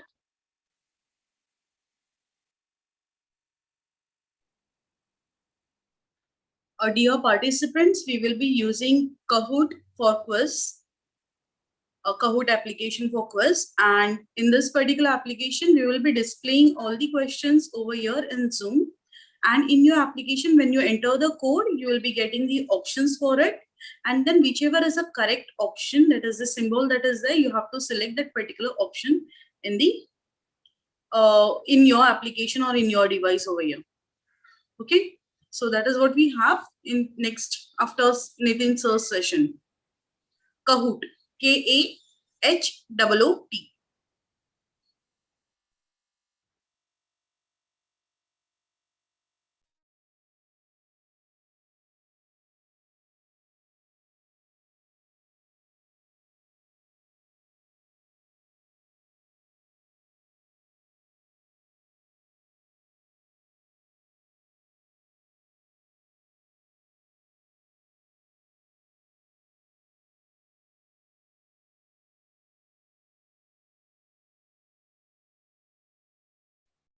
Nitin sir has joined, but his audio is still not connected.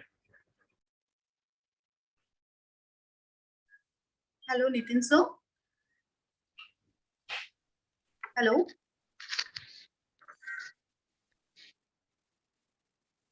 Nitin sir, can you hear us? So you are speaking, but we can't hear you, sir.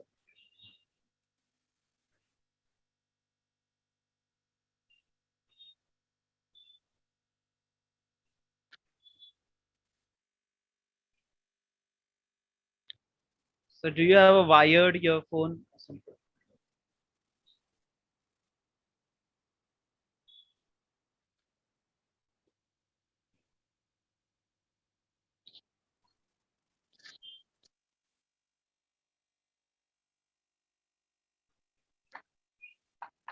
Maria ma'am, Shraddha ma'am, can somebody call Nitin sir and ask directly? Yeah, we'll do that.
Hello everyone.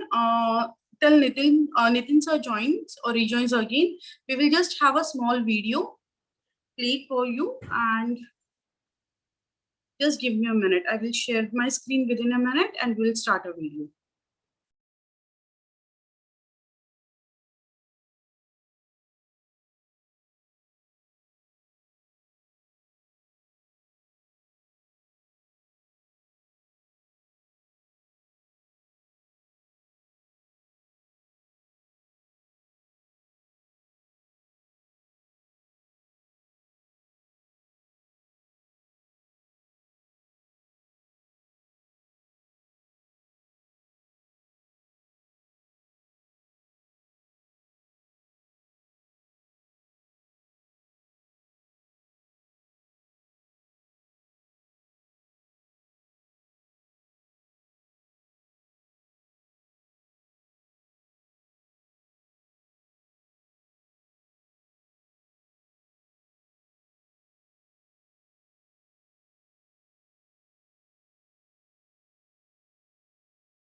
You don't know these people, but they've spent the last 10 months getting to know everything about you, your colleagues, and your company. The video quietly scanning and mapping your networks, collecting credentials, and identifying the critical data they want to exploit, all without being noticed. Until today.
You don't know these people, but they've spent the last 10 months getting to know everything about you, your colleagues, and your company.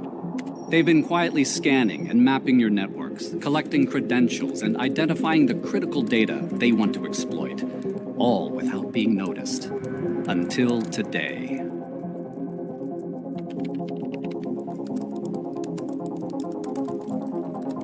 Three. Dalawa. Natin. Boom.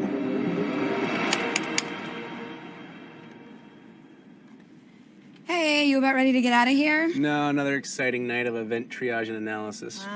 Sounds thrilling. Try not to have too much fun. Yeah. Hey, have a good weekend. You too.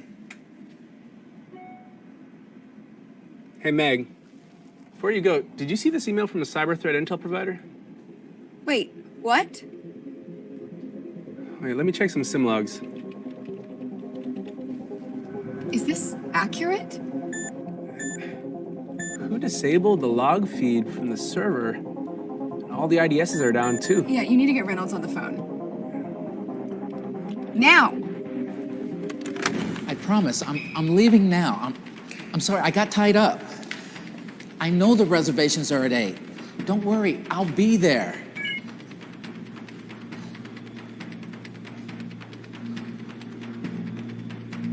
Honey, I'm gonna have to call you back.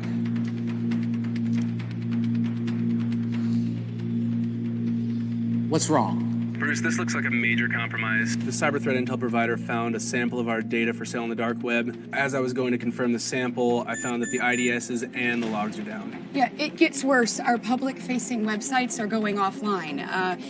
Employee data, client data, email servers, account numbers. It's all up for sale to the highest bidder if we don't pay now. What do you want us to do? Bruce, what do you want us to do?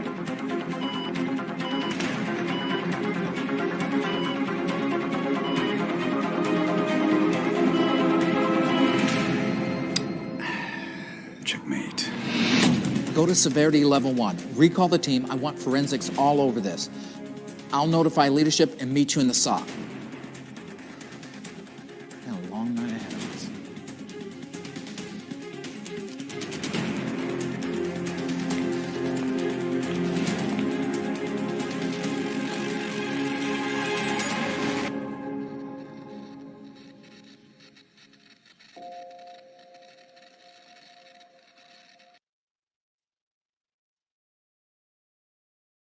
Ma'am, Nitin sir has joined.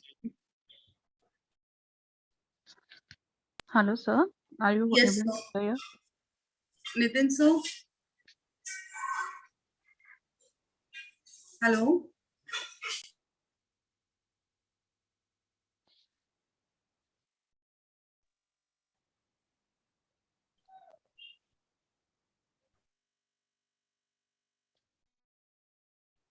Hello, Nitin, sir.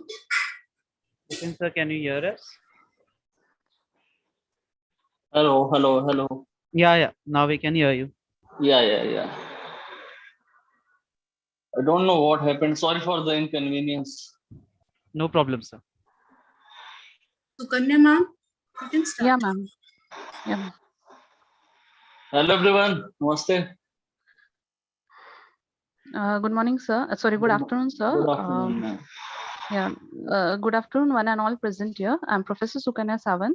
I would like to have an introduction and welcome to Mr. Nitin Pandey in National Symposium 2021. He's a National Cyber Security Consultant, Cyber Consultant of Uttar Pradesh Cyber Crime, Police Headquarters Lucknow, Security Researcher, Penetration Tester, International Speaker, author, trainer, and a blogger. He is also having an experience of more than 14 years in the field of cybersecurity domain. His expertise in ethical hacking, information security and compliance, dark web, counter and cyber terrorism, cyber criminal investigations, cyber threat intelligence, cyber safety, social engineering techniques, financial fraud, and cyber psychology. He is widely recognized in India and abroad for cyber threat awareness, which is reflected in deliverables of numerous workshops, seminars, talks, and training among a variety of different audiences, including colleges, companies, industries, meets, and conferences. I once again would like to welcome Mr. Nitin Pandey by virtually felicitating him. Thank you so much, ma'am, for the warm welcome. Welcome. Over to you, Shraddha ma'am.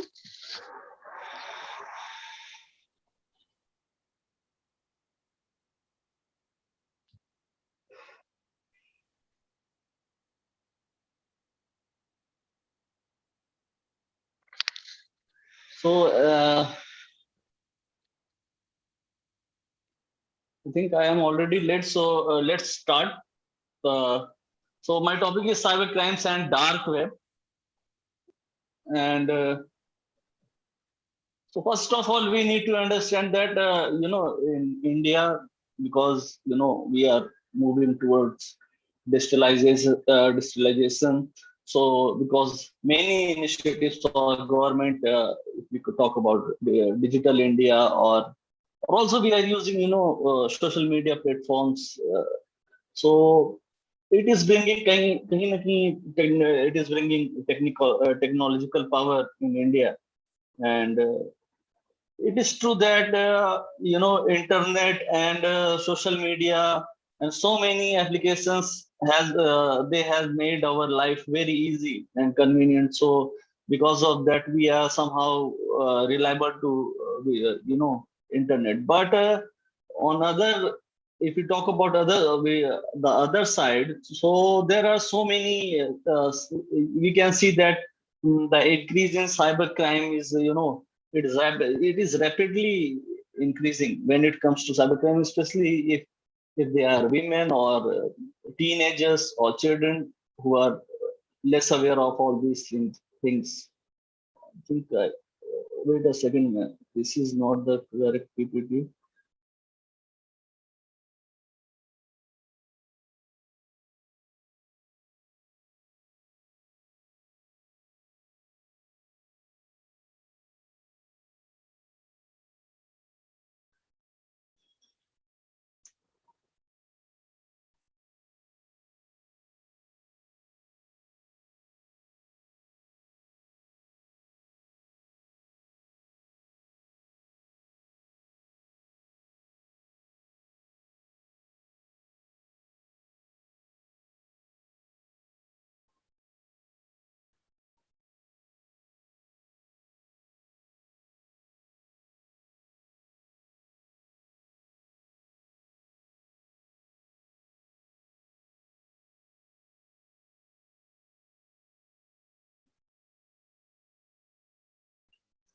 So yeah, let's start. So as ma'am already has introduced myself, that I'm a security researcher and I'm working with Uttar Pradesh Cybercrime, Police Headquarters, Lucknow.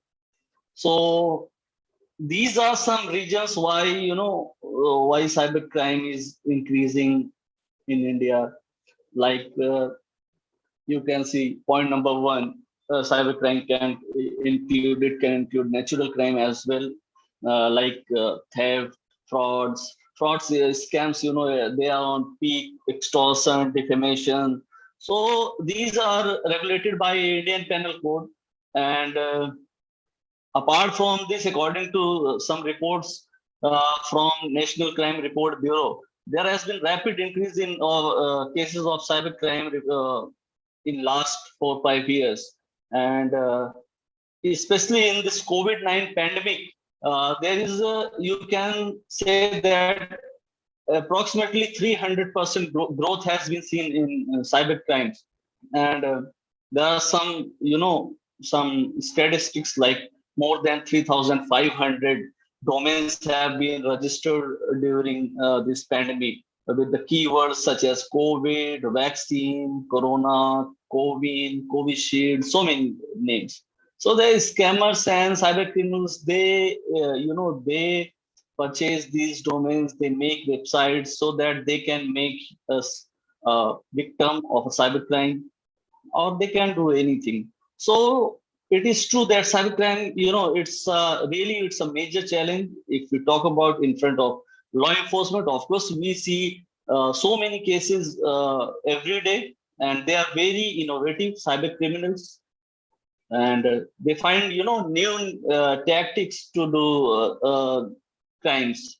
Like if we identify their one tactic, they will find another. So it's a big challenge in front of law enforcement agencies, and women, as I already told you, women and children are their main target, and they are you can say that they are at high risk. So why, the question is why cyber crime is happening? It's happening because it is unexpected. We don't expect, हम कभी expect नहीं करते कि हमारे साथ cyber crime हो जाए. It's unseen. We can't see cyber crime. We can't see cyber criminal who is doing what, who is going to target us, who is going to do it is unapproachable and also unknown. Many times we don't know who is the person who is doing these things with us. So that's why there is law enforcement. So that's, you can see, that's the era of internet uses. So if you will see the old internet, so it was, and if you will compare it with today's internet, the new internet, so you can see the rapid growth in internet users. So that's why obviously crime will increase with the numbers figures. So these are some figures like the internet in India by 2020. Last year, 730 million internet users, means 73 crore users.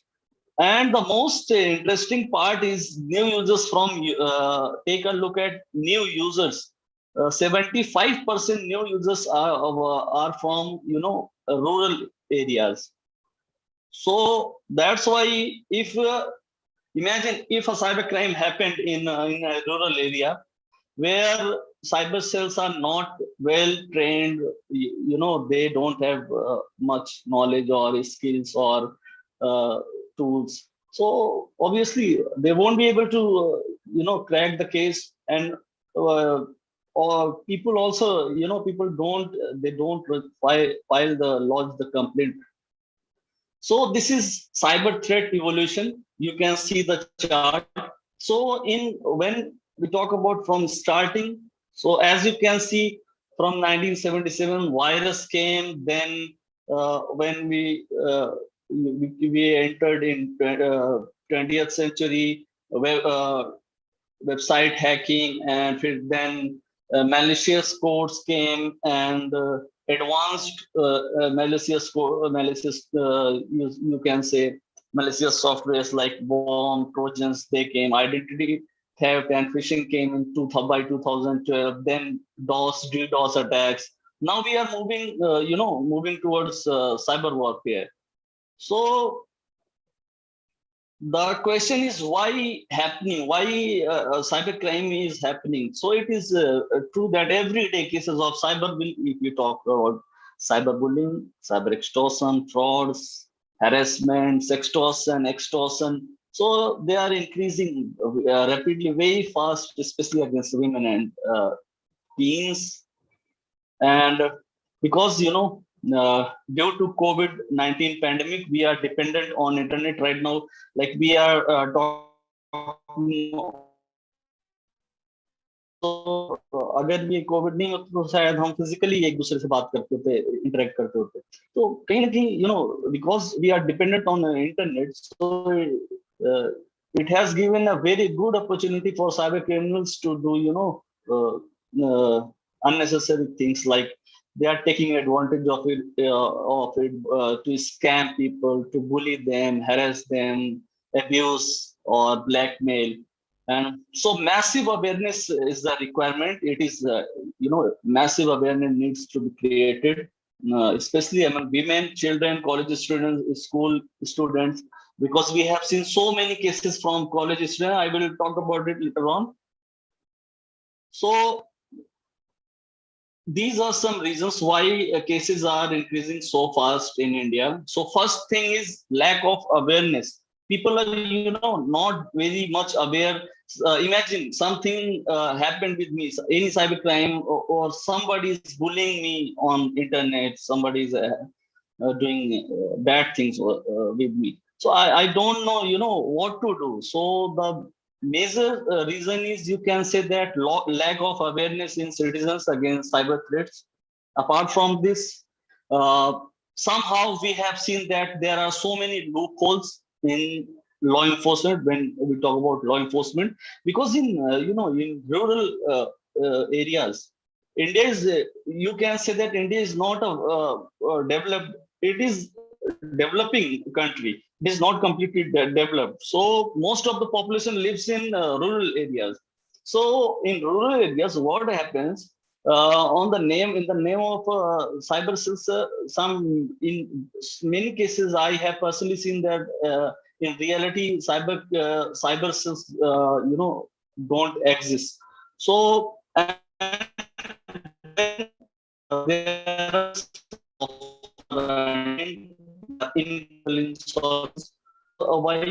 that's the another reason why cases and crimes are increasing. When criminals won't get, they will be roaming freely. So they will they will keep doing such things.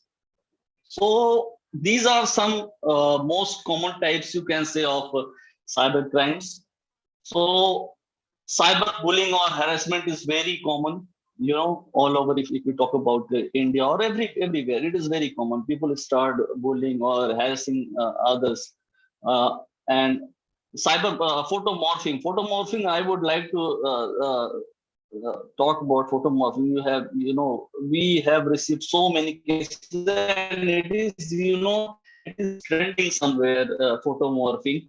What they do, for example, they will have my face, and they can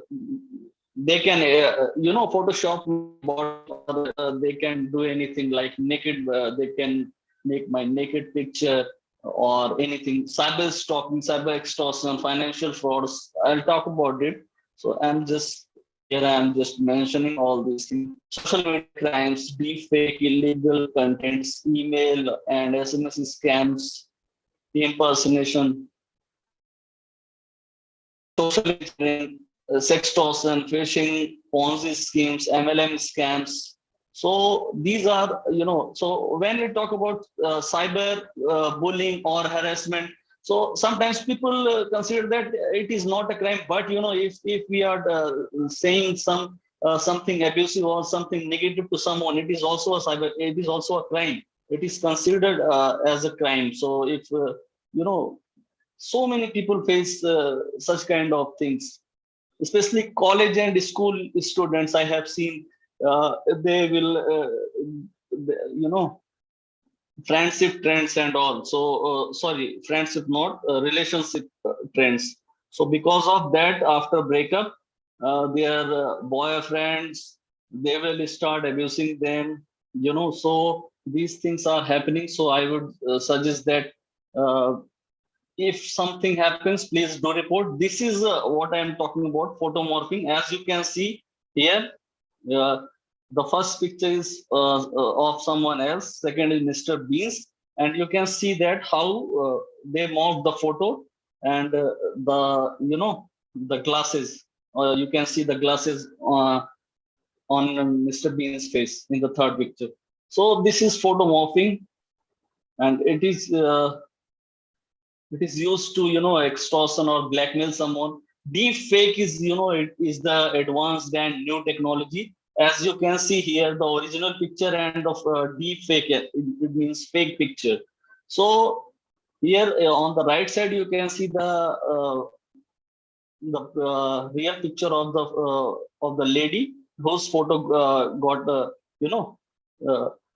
edited, and you can't identify that it is a real picture or a fake. So to understand how deepfake technology works, I think this video is perfect. So I'm going to play.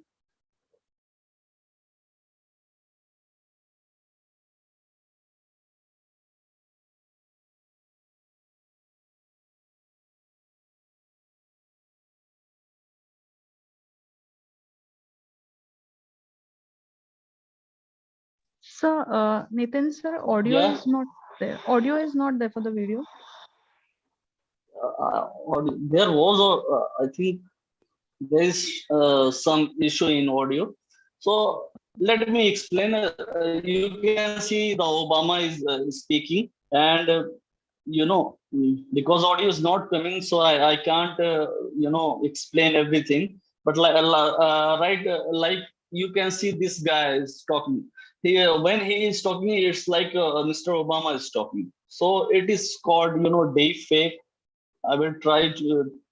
I'm trying to enable the audio, but I think there is some issue with the audio.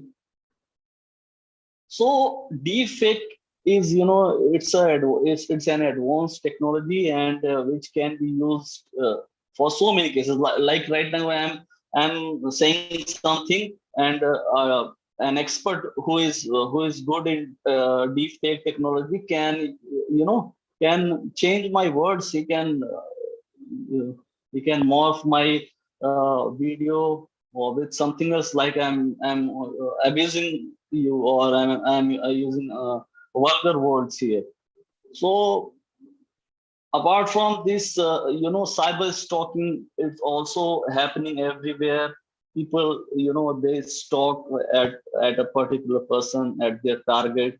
I mean, stalking means, you can say that having an eye on someone, on their activities, what they are doing, or these things, collecting their information. So I will show a good example of cyber stalking later on. Cyber extortion, the cyber criminals, or you can say hackers, what they do so many things, like I think most of you are aware of ransomware. So what they will do, they will encrypt all your files, all your data, and they will ask for money, ransom. And until you don't pay them the ransom, they won't give you the decryption key, and you can't decrypt the files without the key. So you have to pay. If you won't pay, then they will remove your files will be deleted. So as you can see in this picture, someone is doing DDoS attack, and it happens. It really happens. They do DDoS attacks. They do other kind of attacks on the target, and they ask for money. So financial and banking crimes, it is on peak. I mean, currently, especially if you talk about this pandemic, we all have somehow, received some fake calls or messages from scammers that your KYC is not updated, your card is going to be expired. So, on the name of these things, so many people have become victim of, financial crimes, and they have lost lots of money. So please, there are some things, please do not give your number, at public places. Also, please don't share your banking details with anyone, because if you will notice, if you talk to your bank customer care, the customer care executive will, first of all, they will confirm your identity. He will ask you many questions, like, can you please tell me your name, your father's name, what is your date of birth, your nominee. So, and the scammers, they will call you and they will directly say that, hello ma'am, hello sir, your card is going to be expired. So if you want, renew it today, you will need to go to the bank. So, we all are somehow avoiding, public in going to the bank. So many people, they believe that the person is calling from really he's a bank, he's the bank employee, but actually he's a scammer. So please do not share your personal information with anyone. Then comes social media crimes. On social media, crimes are happening every day. People are making fake profiles, and they are abusing people. They are copying profiles. Like I still remember, I think 2 years ago, someone had made my own fake profile, and he was, and it happens with so many people. And what they do, they will make your profile, and they will contact your friends. They will say that, I'm in emergency, I'm in hospital, I don't have my card or wallet with me. Can you please transfer 5,000, 10,000, 15,000, 20,000 rupees in my in this can you do this? They will provide the UPI code or anything where they can get the money. So illegal contents like pornography is happening everywhere, and because of porn websites, somehow it has we have seen that people have they have got malicious things in their systems, or like in their laptops, or we talk about phone. So I think we shouldn't use such things. So that's what I was talking about, scamming messages. As you can see here, someone has received that your KYC has been updated successfully. You will get 1,205 cash back in your wallet. So once you click, it should be, it should be a phishing page. It could be a phishing page. It could be a malicious page. It could be a spy. There could be a spyware inside this URL. It could be anything. So once you click on this link, so maybe it asks you, you will see an interface of your bank, but in reality, it could be, a clone of your real bank. Here you can see an example of email scams. So they send some such links. These links are malicious. So please do not click on such links. And in the name of COVID, this message I had personally received that hello, you are eligible for 75% discount on COVID antibody test done at your home. So they send such messages, and many times people believe that it is a genuine message. So I should immediately click and register myself so that I can save my 75%, and they will do the test at my home, so I don't need to go anywhere. So as you can see, anything, it could be anything, a ransomware, spyware, any malware. So it could get installed in your system silently, and you won't even know that your phone or your system is affected now. This is called impersonation. It means, copying someone else's identity. And this is extortion. It is also on a peak. I will show some cases, like you can see here. These days, a trend is happening everywhere. So please be aware of it. If you are getting unknown video calls on WhatsApp or on Instagram or anywhere, please do not receive it, because if once you receive, they can blackmail you by morphing your video or using deepfake technology to do anything. As you can see, woman blackmails man over his nude video. So these crimes are happening very fast, and after that, once you will say that I won't give any money, they will ask for money, that give me money, or they can ask for anything like money. Sometimes they ask for to send real naked pictures. So they will make fake ID cards, as you can see here, the YouTube Care Delhi. So this guy just copied an ID card from, he just Googled, and you can see here on the left side, it's a government ID card. He just changed everything, YouTube Care Delhi. So they will say that I am calling from YouTube, I have received your video. So if you won't pay that much amount, we will publish your video on YouTube. So they use such kind of tactics, to harass people for extortion or ransom demands. So this is a case you can see here, cyber crime incident. So where a woman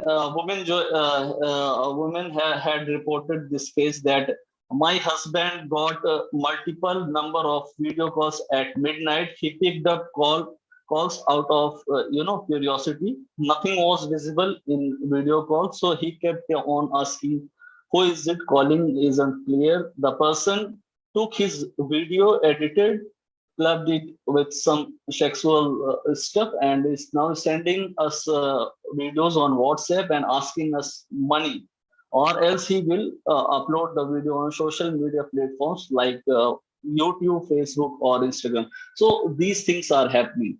So what they do, they edit the picture or video.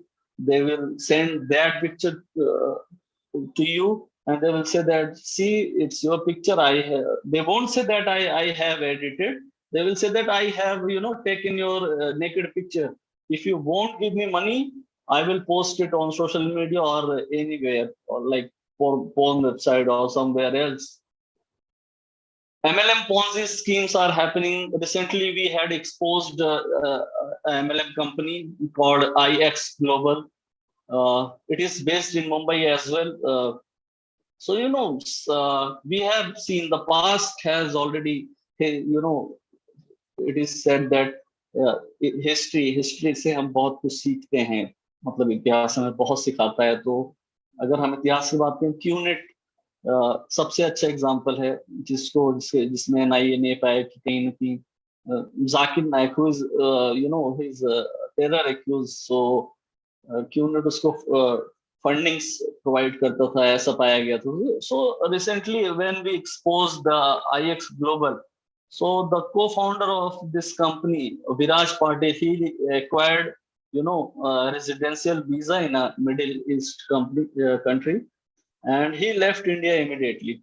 And I don't know the exact amount, but as per sources, he has I think 15 or 16 crore. He had that much amount of people. So he took all the money and left India. This is phishing page I was talking about. As you can see on the left side, this is the real one, and on right side, this is the cloned page of Facebook.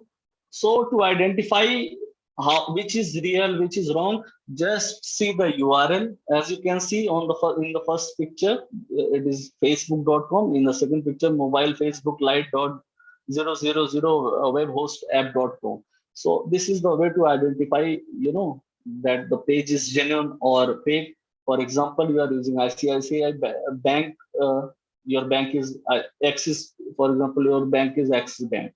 So if the URL of your bank is axis.com, so maybe a cyber criminal or a scammer create a phishing page of Axis Bank using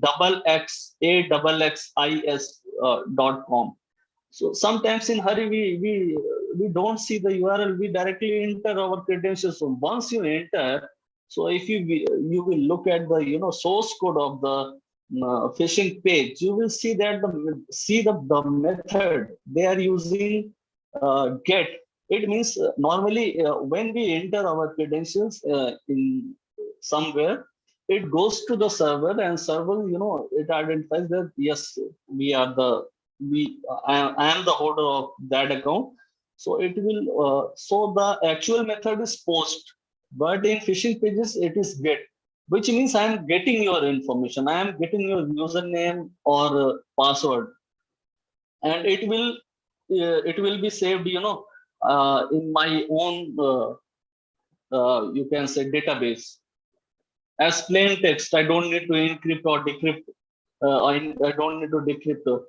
So talking about this cybercrime investigation, I don't think that college students need to know how to catch a cyber criminal or a criminal, because it takes so many things. A deep study is required, and I mean you need a forensic team. I think अभी मुझसे पहले दीपक कुमार जी का session था, उन्होंने आपको deep forensic के बारे में बताया होगा. He's an expert in digital forensics. So you need a forensic team, an investigating officer is required, to investigate a case, whether it is cyber crime or normal crime, legal IT acts, CRPCs. We need a security expert. We need open source intelligence team. And the most important part is SOPs. SOPs means standard operation procedures, which every investigating officer and his team follows in investigating any case. So I'm giving a short example, case study, so that you will get a an idea of how it works. I won't go into depth, because as I told you, it's I don't think it will be useful for you right now. So suppose a girl filed a complaint at her nearest local police station or cyber cell, and she said that the accused has created a fake Facebook account of her, in her name, and he has posted photographs along with pornographic images, videos. I mean, he has posted so many bad things. So people are believing that it's her own profile. He has posted her phone number as well, so that people could they can call her and ask for bad things. So after that, what happens when it comes to registration of case under proper provisions of law under IPC or special acts, and after that investigation to be done or to be conducted by an officer or officer of or above the rank. At least he should be the above the rank of inspector to investigate the thing, because section 78 of IT Act, it empowers a police officer not below the inspector to investigate offense of any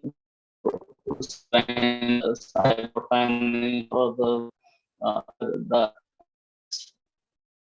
So in that case, when that guy created a fake profile of that lady, fake Facebook profile, he posted obscene content, he posted her number. So these are the charges which will be applicable on this case, like section 192, 194, 354A, 419, 465, 469, and 509. So these are some IPCs which will be applicable on that case. And if you talk about IT Acts, so these IT Acts will be applicable on the same case.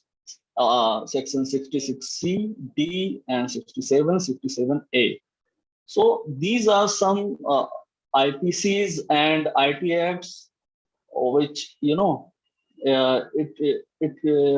depends on the nature of the crime, which IPC Act. So in case of, if suppose if is a minor, in case of minor, section 67B of IT Act and section 12 of Protection of Children from Sexual Offences Act 2012 applies. If not Facebook, if imagine it is happen on YouTube, some or WhatsApp, Telegram. So these are the basic requirements which you always need to keep in case it is. I mean, you need to understand these things, that if something is happening with you, please always keep these things, like on YouTube, TikTok, Flickr, or any website, or where you can share video. Snapchat, I think it's also trending in India. So you always have the user ID of the person, URL of the ID, and if you have if any particular post or content or video or picture which is affecting you, which is related to you, have the URL of this, and also take the screenshots of these things, as an evidence.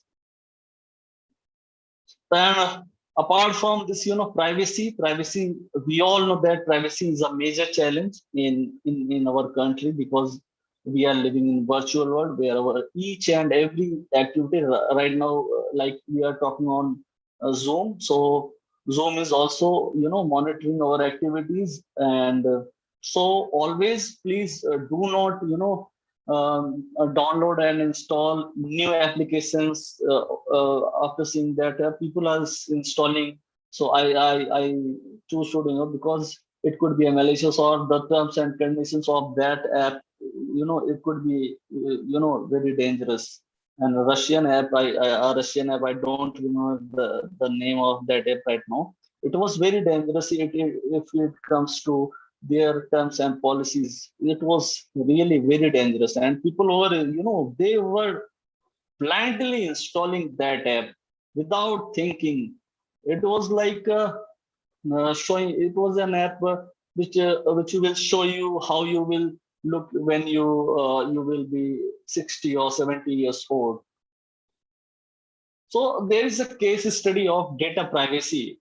A young boy, a young man, he emailed his mother, "I have broken up with my girlfriend. I am depressed, not in condition to talk. Will call you soon." So he emailed his mother on Gmail. This is a real case study. He mailed his mother on Gmail. What Gmail did, they, you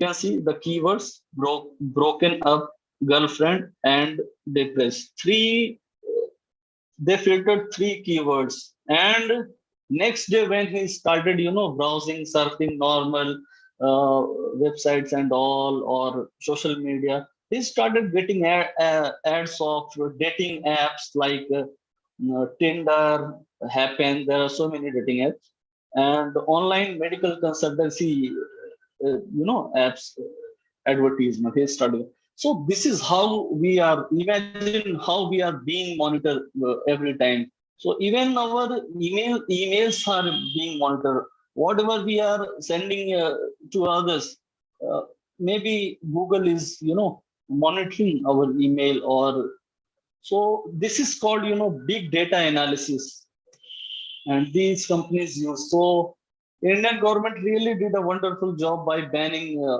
59 apps. They had banned the first time. They had banned TikTok and other apps in India. So it was a very, appreciative step. Another good move, to protect our cyberspace. So the reason is, you can see here why I'm saying this. Here's you can see how apps take non-core permissions from their users, from us. As you can see here, Flipkart is taking our device and app history permission, flashlight, camera.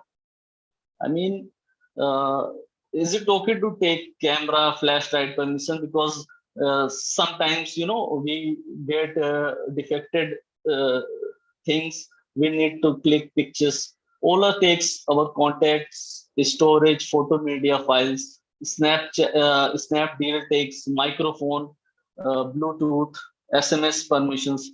Take a look at Hotstar. I think Hotstar is an entertainment app where you can go and watch your TV shows or movies, but they are taking body sensor permissions. So you yourself think that what is the use? What is the need of taking body sensor permission? Is it a fitness brand? Of course, no. So they are taking, non-core permissions. So we don't know what permissions they actually are taking, because if we will go to read their, whole policies, we can't read, because they make it like that, so that we immediately allow all these things. And addiction of gaming, children and teens were too much, especially when it comes to PUBG.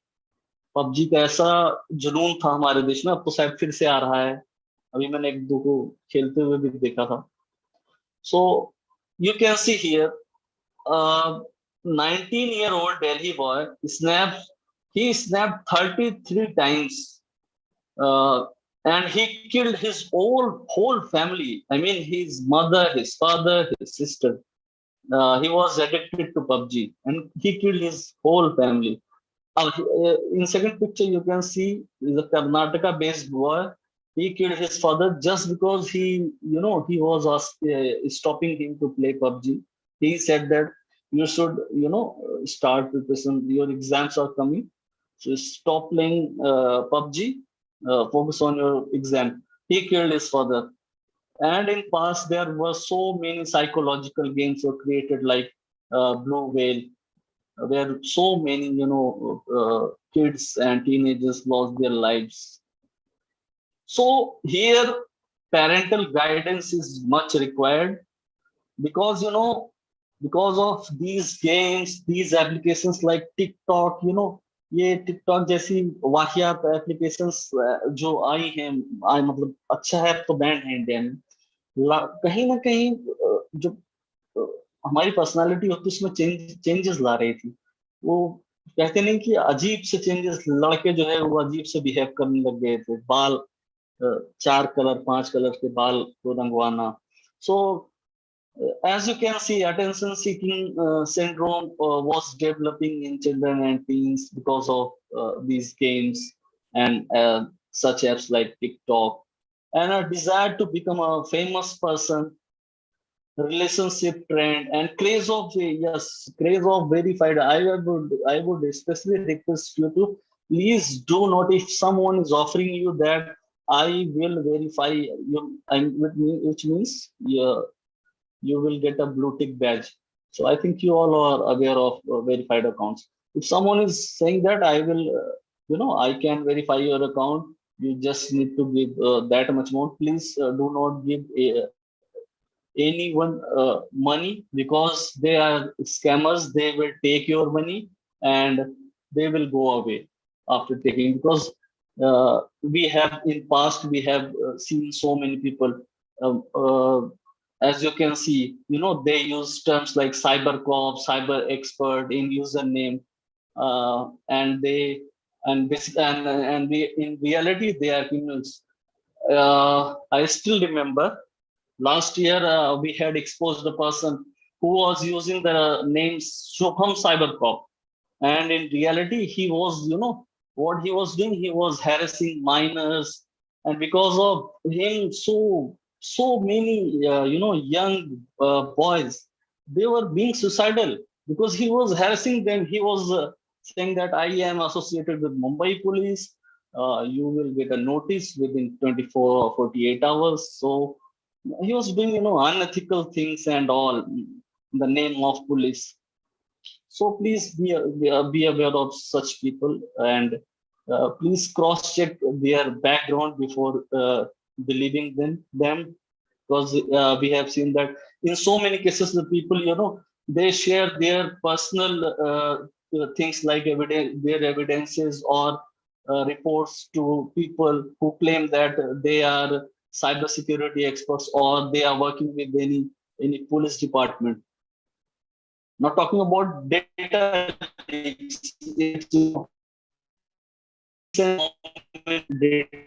which on May 21st, and what hackers did, they uploaded the whole, they made a search engine on dark web, where you need to enter your number, and you can see that if you have ever ordered from Domino's. So they had 13 terabyte. They have 13 terabyte data of employees and customer, including employees and customer details.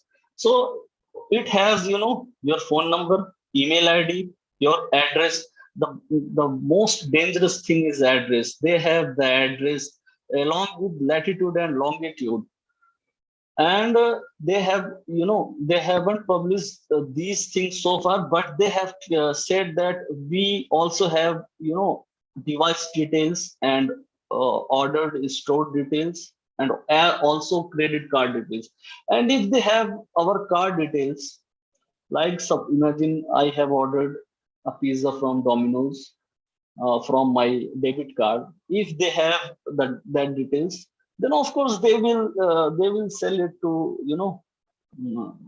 people who are interested. Most companies, they buy such kind of data because and so there are so many things. So what can this data on an individual level be misused. Just imagine a person who is, who is with a criminal, especially stalkers. I was talking about stalkers who is looking at you or having an eye on you. Imagine if that data, he gets the data of someone he's looking at, so he can directly, he has the access of, he has the address of the target, so he can access this data and collect the address of the target. He can, next day maybe he can, you will see he in near your home. And if someone has your number, they can just, simply check your number in that database, and they will find your address. They will save it. So somehow our privacy, it was a big, I will say that in the history, I had इतना भयानक मैंने नहीं देखा था इस level का data breach. बहुत सारे हुए, मूवी क्विक का हुआ था अभी, जिसमें KYC details, our Aadhaar card and PAN card details were, made public. But address is like, it is very confidential and personal thing. But imagine if hitman, because on dark web, people hire hitman. If they also, collect the data. Because maybe in future someone asks, someone give him a hitman that go and slap Nitin Pandey.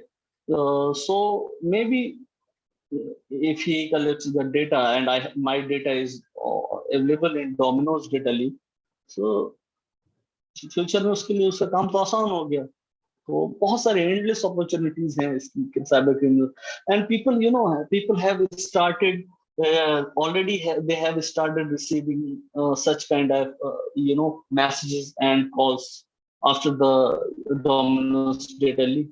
Like you can see on the left side, you can see my wife had received this message, and I was shocked to see, because her number was in the database of Domino's, and by God's grace, my number is not there because I don't eat pizza and all.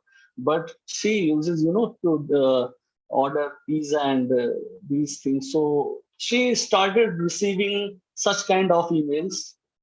You can see the data as well. On 22nd, she started receiving phone international calls. You can see ++44. I think it's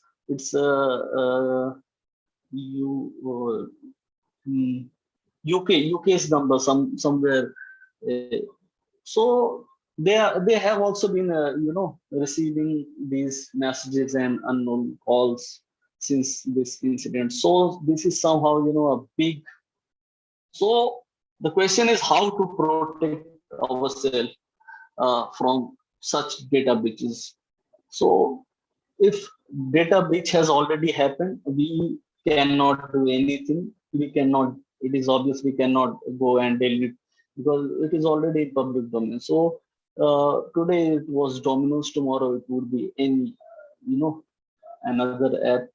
And imagine if Paytm and other databases come in public domain, what will happen? So this warrants immediate attention by the authorities. I mean government. Government should take it seriously. But for the time, we have to do our part. So I would suggest 3 things that please, whenever you order something or you are paying money online, always use UPI instead of cards. So if you use UPI, imagine if they are saving your card details. So if your card goes public, it could be a dangerous if we think about financial ways. But if someone, for example, my UPI is Nitin Pandey at OKAxis, I'm openly telling you my UPI. Everyone knows PMKS UPI, so it is secure. Nobody can do anything after knowing your UPI. So always try to pay money via UPI, and do not unnecessary permit applications, for the permissions which they do not require. maybe, messages, call logs, camera permissions, etc., etc. In the beginning, you will see that you have to once you imagine you are installing an application in your phone, you have to allow. If you won't allow, the app will keep asking you to allow for the permission. You can go to settings and you can deselect the allowed permissions which you think are not necessary, and always keep changing your password time to time. People they and don't make the same password on many sites like for Facebook, Twitter, Instagram, or bank. So many people they have same password for all their Gmail, for all their social media, email services, or even bank services. They have same account.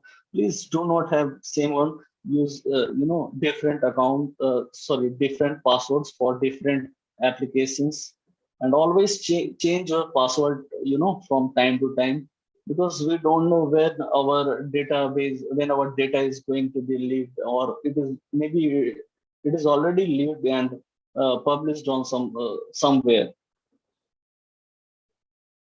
So in India, personal data protection bill, it is really much required in India. Government should implement this bill. And as you all know, right now government is fighting with Facebook, Instagram, WhatsApp for their new IT rules. But I think instead of all these things, they should think about the our protection. So let me tell you about this bill.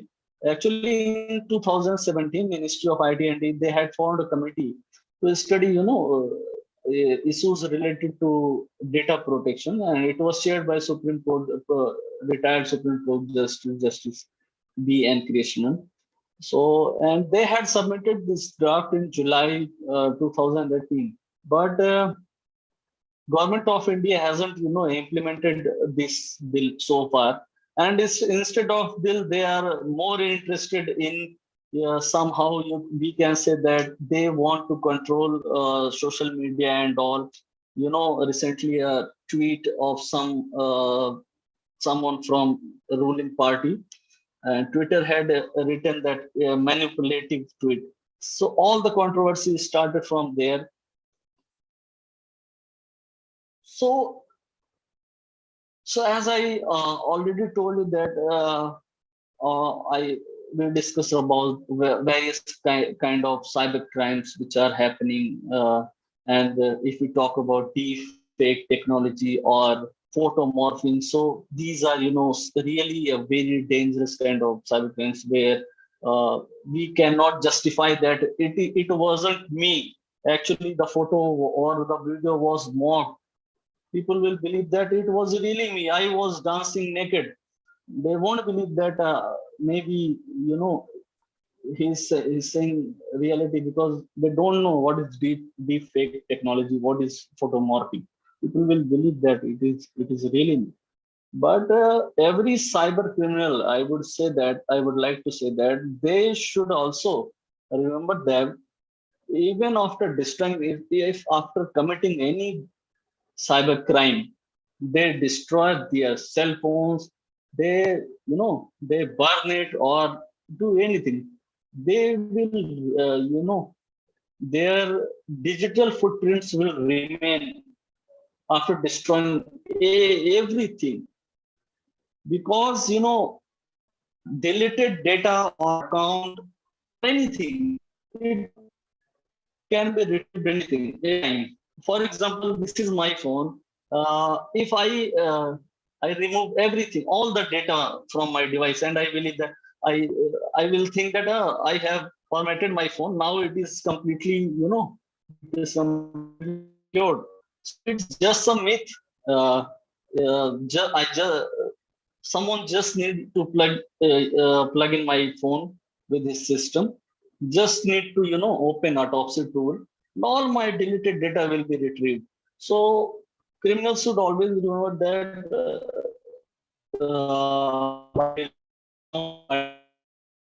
or bad things, they are safe. It's just an illusion. Anonymity is just an illusion. So the main thing is what, imagine something happened with you. So the obvious thing is how to report a cybercrime, where and how. So as you can see here, National Cybercrime Reporting Portal. It is an initiative of Ministry of Home Affairs, very good initiative, where you can see 3 categories. You can report if you are women or child. You can report their women child related crime, and they take it very seriously. You will immediately get response. And you can also respond anonymously if you don't want to share your identity. You can, there is an option to report anonymously. It means you don't need to give your number or your name or your address, anything. And the third one is for other crimes, like for the financial frauds, like I already told you, IX Global, such kind of MLM scams happened with you. You can visit the cybercrime.gov.in and you can file a complaint there. So always remember this URL. This URL is very useful. And when it comes to cybercrime, cybercrime.gov.in, all you need to just go and report your complaint, and this is how it was. The best part is it is interconnected with each and every police station across the nation. As you can see here, it is connected with all the police stations of Maharashtra, Uttar Pradesh, Haryana, Rajasthan, Tamil Nadu, Madhya Pradesh, everywhere it is connected. So this is how it works. Once you file your complaint at cybercrime.gov.in, your complaint it will go to your nearest police station or cybercrime branch. You might receive a phone call or something or message. Mostly people receive phone calls from their nearest police station, and they will ask you to visit in person for the written statement. So that was I was talking about. Please never, if something is happening with you, something bad is happening with you on social media, never delete any evidence. In many cases, we have seen that people have deleted the evidences. Especially if you talk about photo morphing cases of photo morphing or deep fake, people, they you can say in hesitation or embarrassment, they delete these things. But please do not delete anything. Always keep all the screenshots, messages, call details, recordings, any kind of evidence you can have, because it will help law enforcement agency or the officer, to after a complaint, you will receive a message on your number which you have given on cybercrime.gov.in. Always, have your acknowledgement number. Do not delete the SMS. If you want to delete, then you at least have write down the acknowledgement number. For the further जो आप कभी भी मैंने बता दिया था, आप देख सकते हैं एक बार.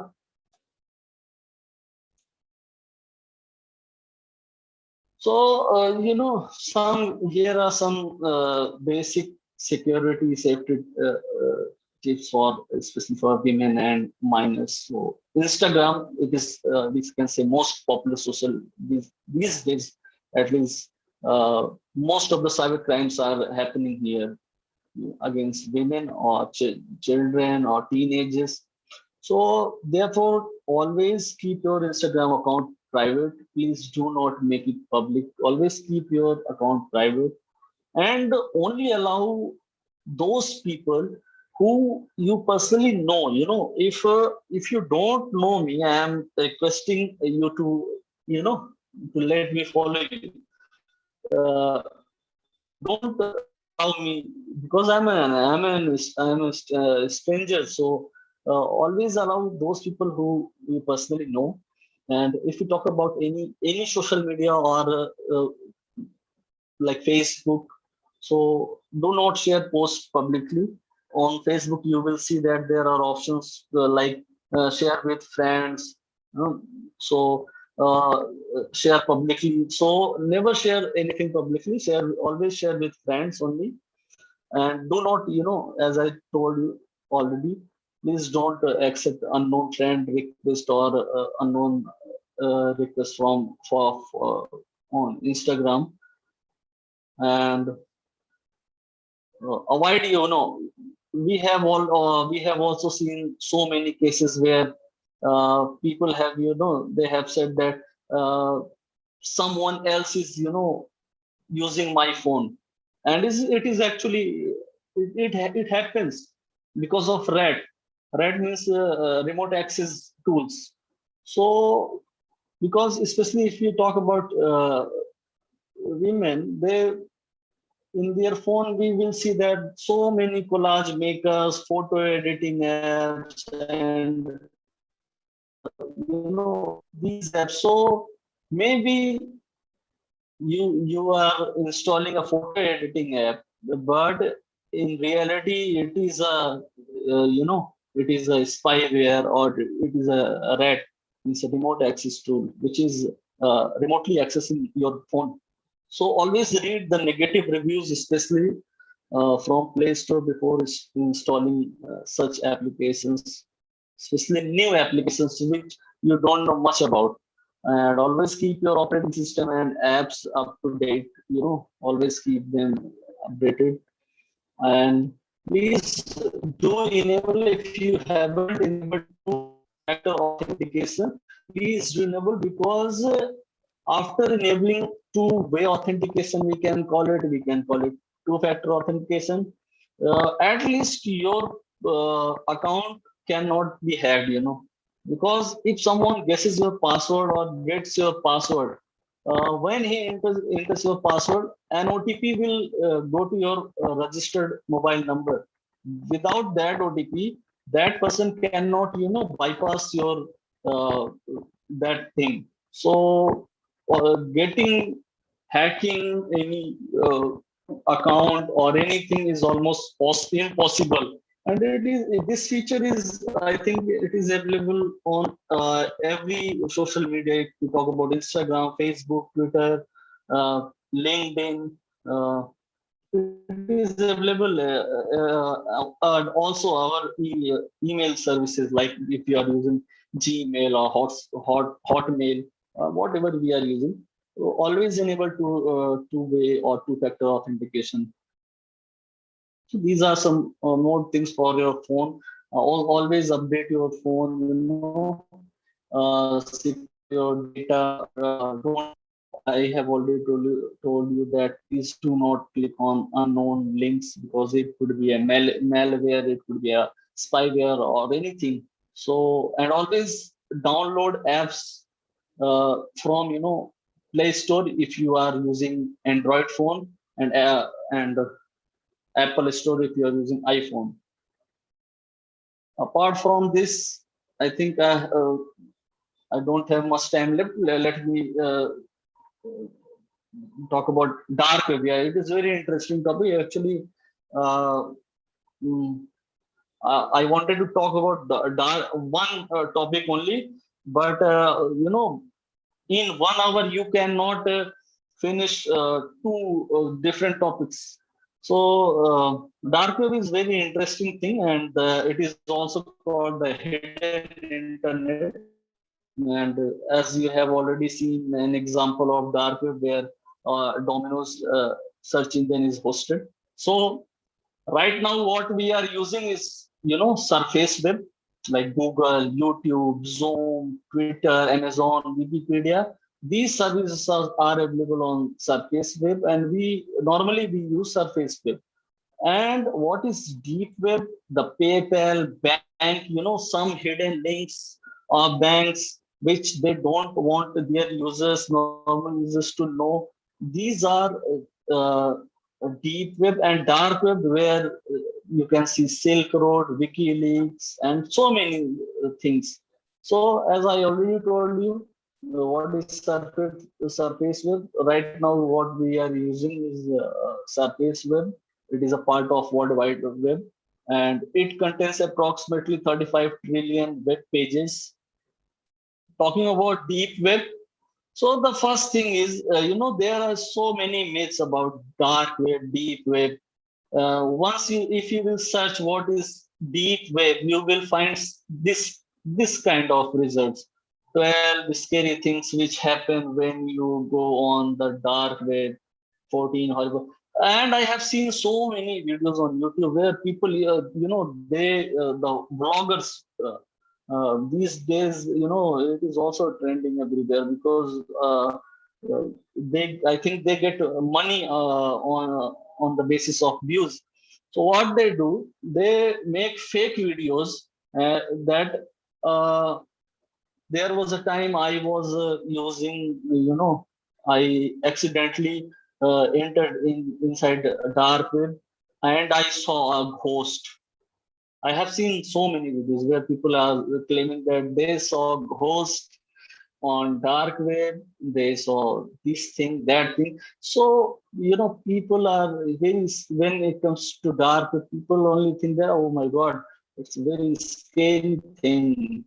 So it is not like that. Dark web it's a technology. So always, what to say about them. So deep web is also known as invisible web or hidden web, and the parts of, it is also a part of World Wide Web, whose content, as I already told you, suppose my bank has a, has a unique or they have a login page, and they don't want to share that login page publicly. They can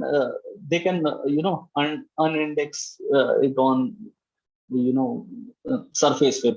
So it is something like the contents are not indexed by standard search engines for any reason. It could be anything, their personal protection or anything. So that's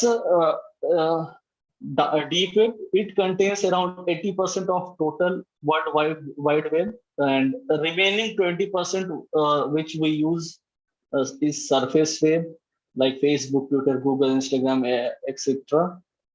And most popular, we all know that search engine Google can search only 15% of surface web. So understand how deep is the whole internet system is.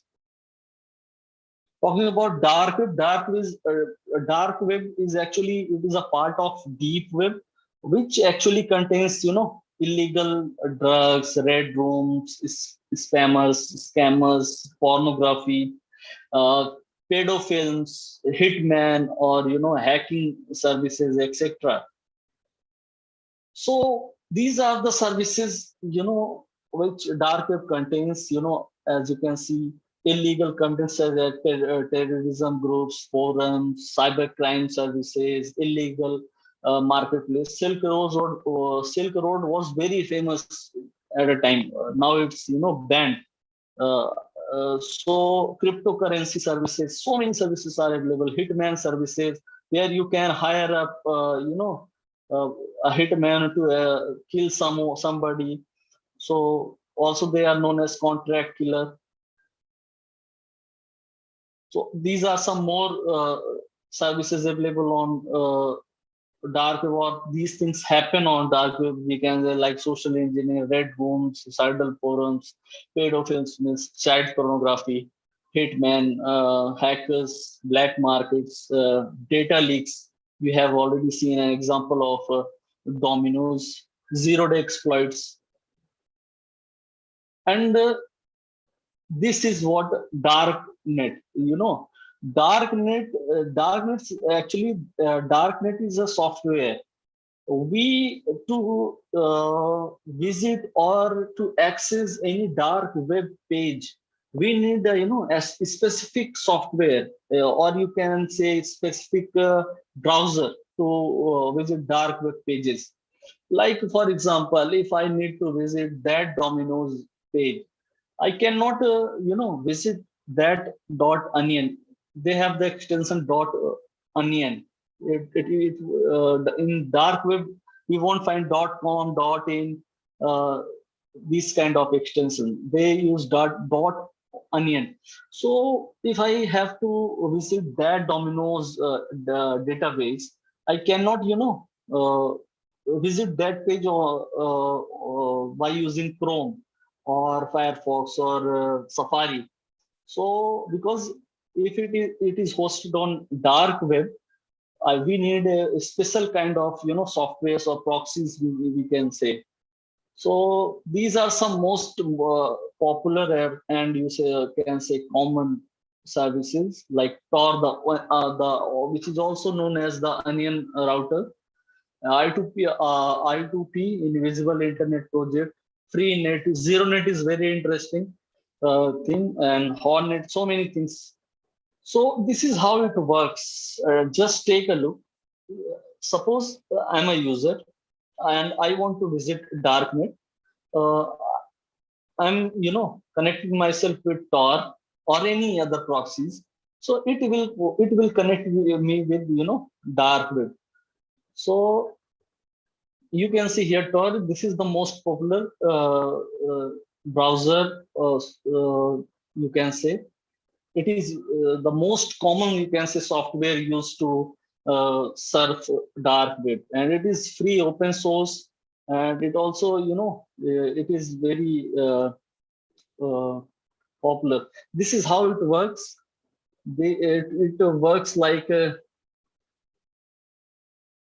the onion routing technique.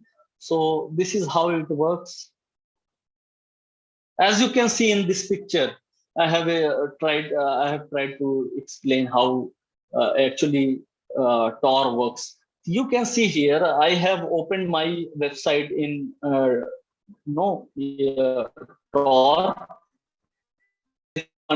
.in.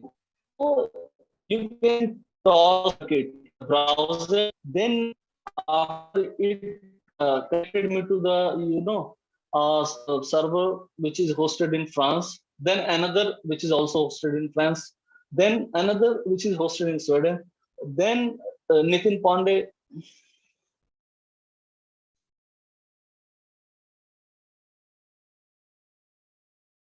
Yeah, then it will it will redirect me to nitinpandey.info. So see how how many circuits it uses to to access that page.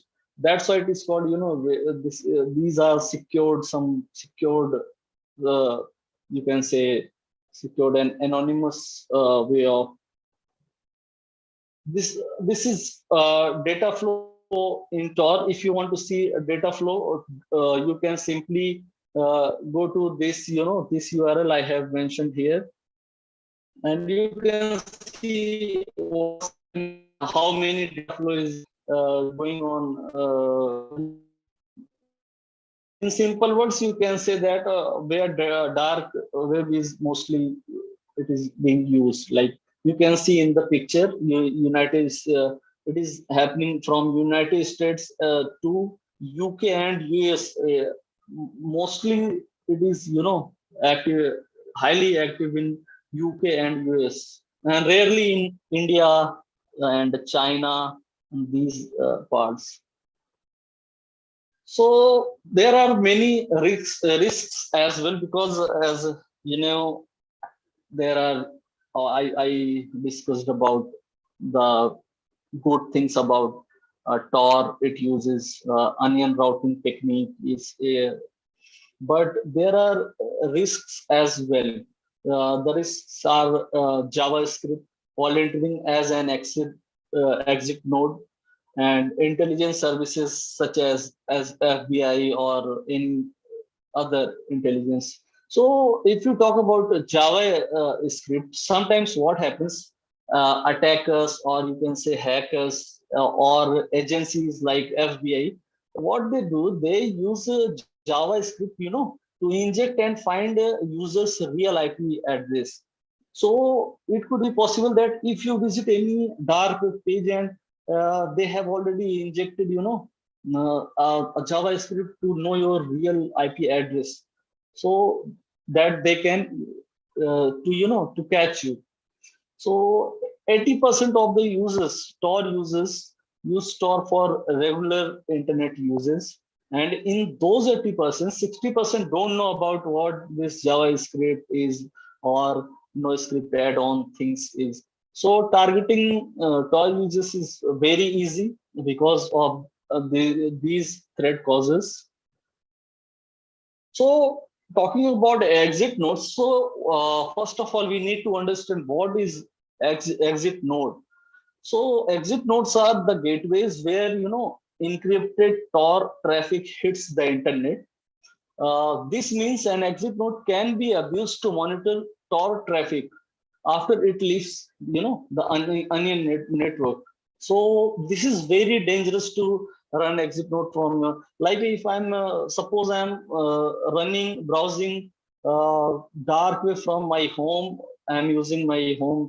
I have a router in my home and I'm using a dark web, and I'm completely unaware of the technology, how to use it, how securely I need to. Accidentally I visited illegal page. Like I visited a page where drug services are available. I got curious to know about the drugs and all. I keep I keep surfing and on. How am my somehow am I you can say exit nodes, because there are many chances to get your IP for all the illegal traffic running through your server.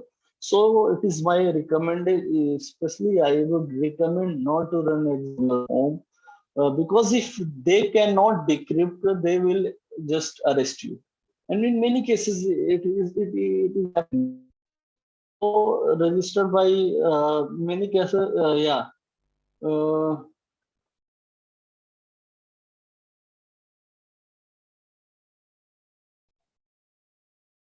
These are some good services. Dark web, as people say that dark web is full of illegal things. It is not like that.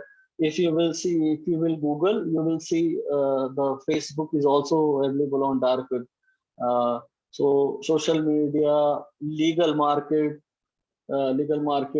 case studies, especially when we research, sometimes it really helps to get many things. So and journalism, so many services. WikiLeaks is a very good example, which showed the whole world when WikiLeaks came publicly. So it was also a part of the dark web.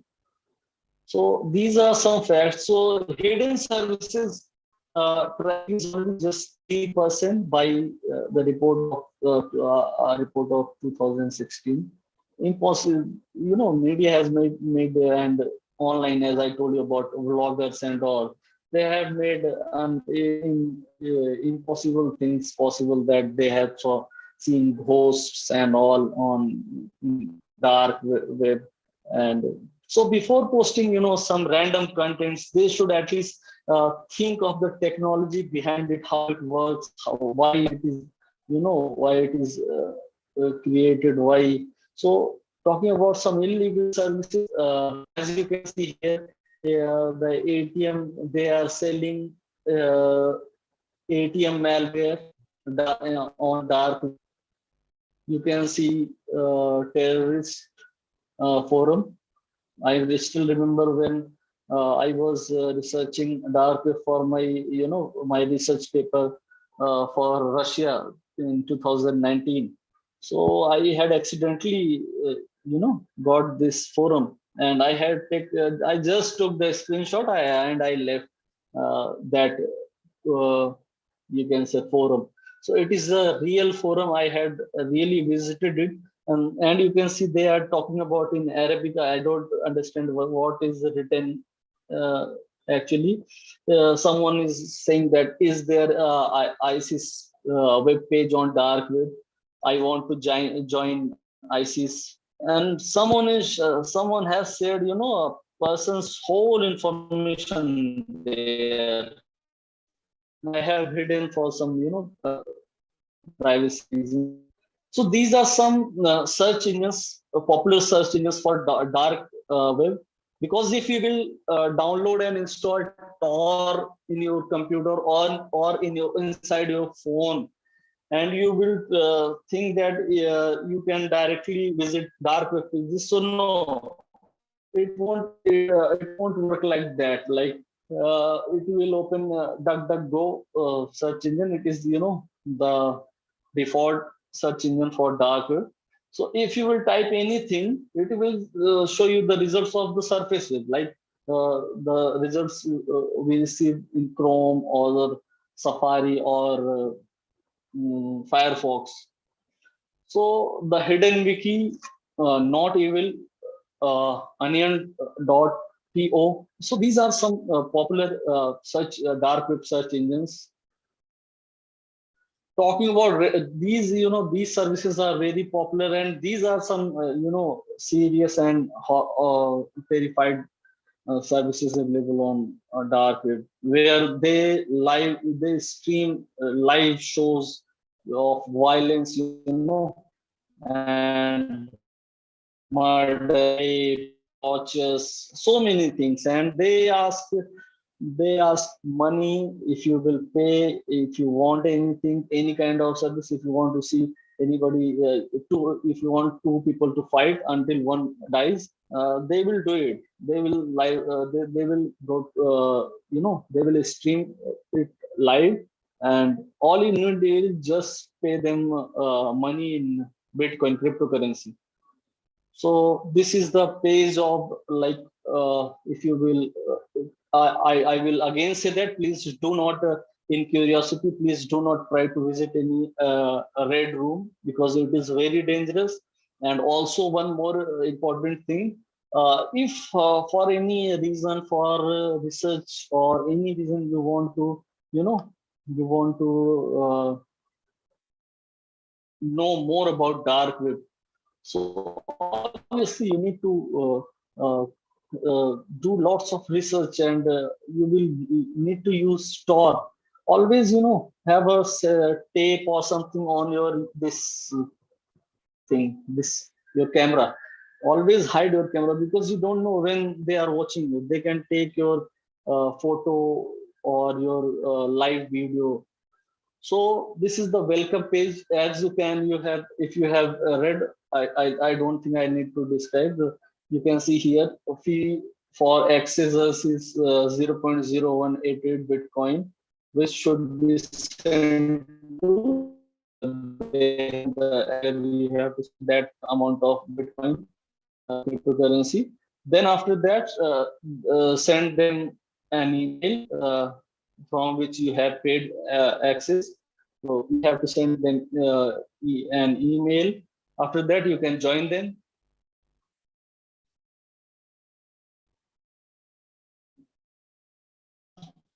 So as you can see here, a live, it was very sad on 29th of August. They had broadcasted a live murder of someone, ISIS people. This is how they torture people in live streaming.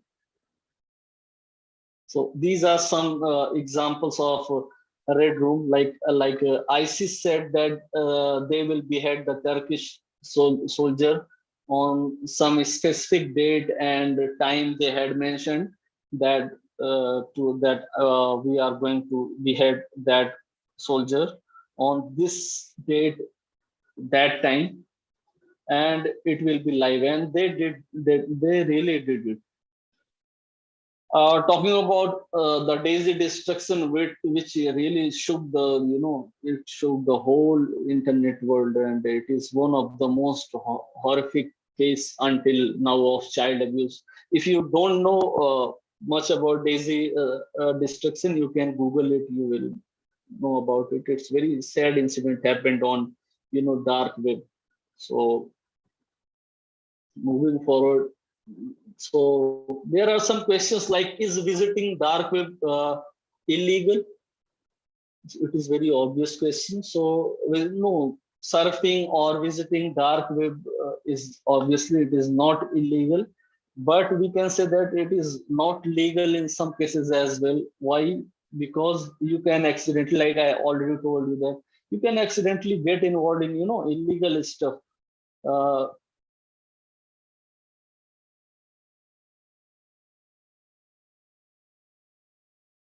Normal dark web pages, and you accidentally visited a drug dealing page or a pedophile page. You left your traces. If something big is happening there, you have left your traces on that page. So if police, if the intelligence agency starts, they start their investigation, and they will start finding people who were, who were live there, who were on that page at that time. They will find your traces as well. So you can, end up behind bars if you try to buy illegal things. Or in cases if you don't want to buy, you just visited the, arms market, drugs market, illegal hacking activities, carding, child pornography, etc. If you are not doing it, but we have you are you are watching it, you are surfing it, so you could be caught. So this is how case of the detection. But if when it comes to detection, it is still very difficult to detect, to trace people who do all these things on dark web. So this is case number one. Employees, or we can say users access dark web pages like we. For example, I am accessing a dark web page. That's how they can detect me. The second case, I am hosting a dark web services. Most important thing is I would like to here mention that most of the dark web pages, the hackers or makers, the page makers, they host these services on their own systems instead of like in surface web. We need to buy a hosting, we need to buy a domain, then we need to buy hosting, or there are so many free hosting services also available there. So but when it comes to dark web, we don't need to, first of all, we don't need to buy any domain. Second thing, we don't need to buy any hosting services. We can host dark web pages on our own system. So I still remember I had created my own dark web page for just for demo purposes last year, not last year, in 2019. So this is case 3, fraud detection, by relay addresses. I was talking about exit node. This is how they sometimes the intelligence agencies, they get the people. You can see here exit node published. Then all details are mentioned here, including IP address. So it is really a big challenge to trace hidden services running on dark web. And Hornet, talking about, if we talk about Hornet, it is Tor style new anonymous dark web browser. It is a new dark web that allows high speed, because Tor is considered as a, it is very slow. If we talk about the speed of Tor, it is very slow, and that's why the Hornet, this new browser is coming with high speed and more anonymous web browsing. Ether, the cryptocurrency, if you talk about Bitcoin, Bitcoin is most popular. We all know more, it is most popular cryptocurrency. But now Ethereum is, somehow it is parallelly, it is also very famous, and it is much more secured than Bitcoin, because the technology Ethereum uses is they uses a Bitcoin, blockchain technology. It is based on blockchain technology. That's why it is more secured, and which makes agencies more difficult to trace. So dark web is more about, as I told you, it's more about the technology than the content.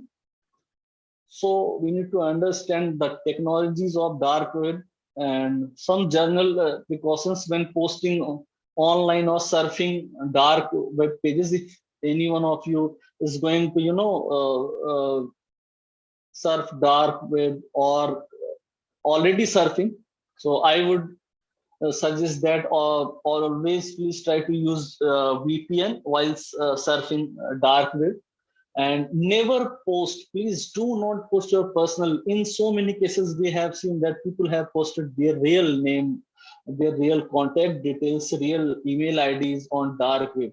And because of that, so many, criminals, they have harassed them, they have tortured them, and their lives got destroyed because of sharing their personal details.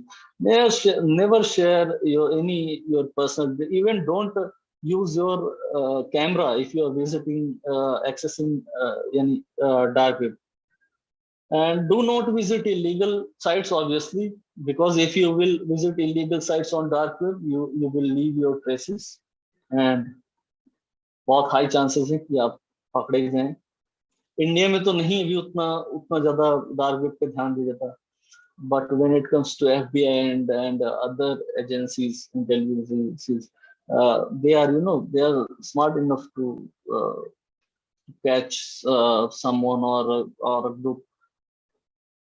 So never communicate with illegal stuff sellers or strangers on dark web.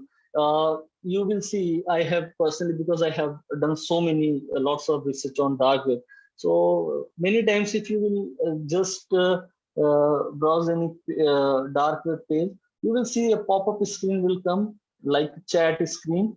The person will, hey, welcome.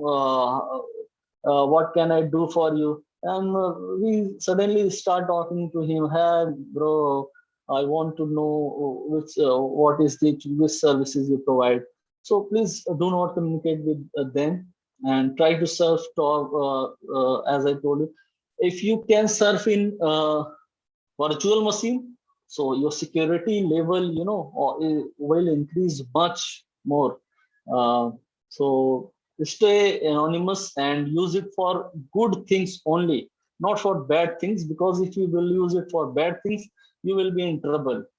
So always you use it for good things and stay safe. So that's why I told you these things, that please do not disclose your personal details, or and don't communicate with unknown or people. So that's all, and thank you so much. Welcome, sir. There are some questions from students. Okay. The first question is, where did torrent stand? Is it a surf, dark web, or deep web? Torrent. Yeah, torrent. Can you please repeat the question? Surely, sir. The question is, where does a torrent, that is uTorrent and all apps like that, Where does it stand? They are a surfing app, deep web app, or dark web app? Torrents are available on, they are available on surface web as well. They are available on dark web. They are available. I mean, you don't need to, they don't need to host torrents on dark web. They host it on surface web as well. That's why we sometimes we download movies or softwares from torrent, and if they will host it on dark web, we won't get that much speed. Okay, one more question is there. What are the career options in this cybercrime, and how to get in there? If you want to pursue your career in cybercrime, like an investigator or consultant, all you need to do is just try to learn more and more about, try to learn from case studies. The crimes are happening, the emerging crimes and threats which are happening in India or all over the globe. Try to understand the technologies they are using, to scam people, or like I have discussed, like I already discussed about the deep fake technology or photo morphing. Understand the concept, understand how how it works, how to trace a person. If possible, do attend some some training sessions of law enforcement officers or agencies. It will really help you a lot if you will, if you even if you just attend 1 or 2 sessions which includes SOPs, you will get the whole idea of how to investigate a cybercrime case.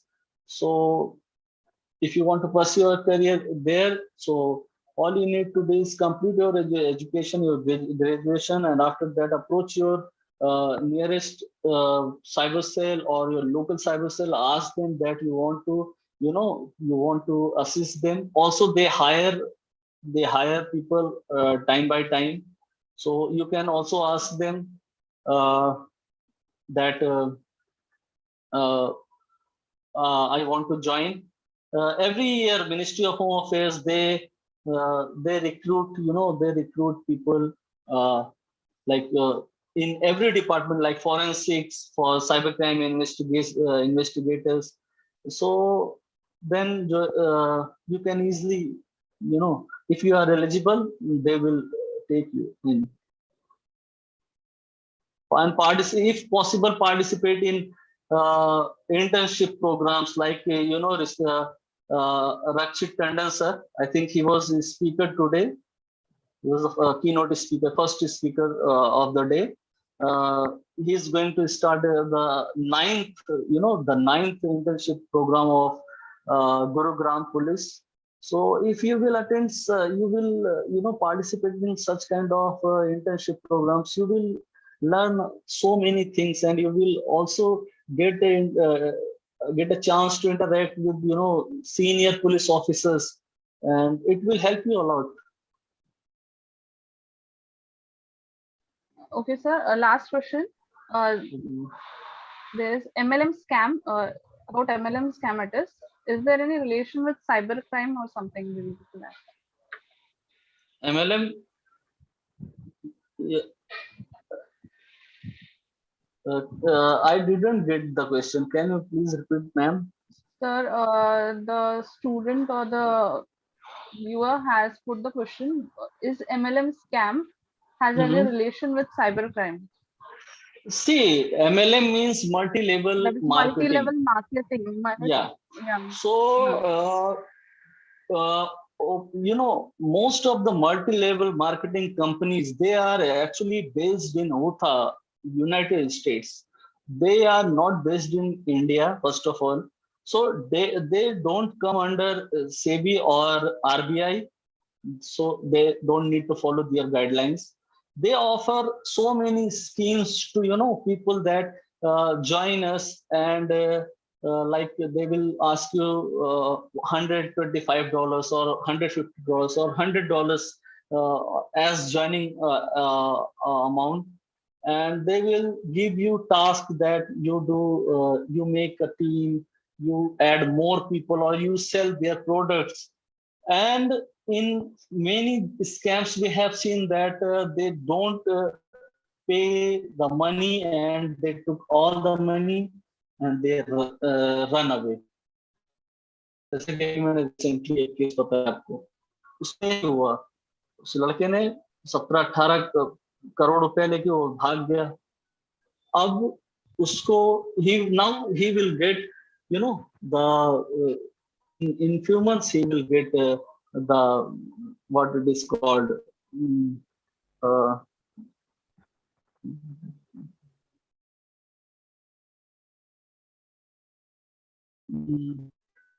not getting, sorry, yeah, he will become, you can say he will become a citizen of that Middle East country.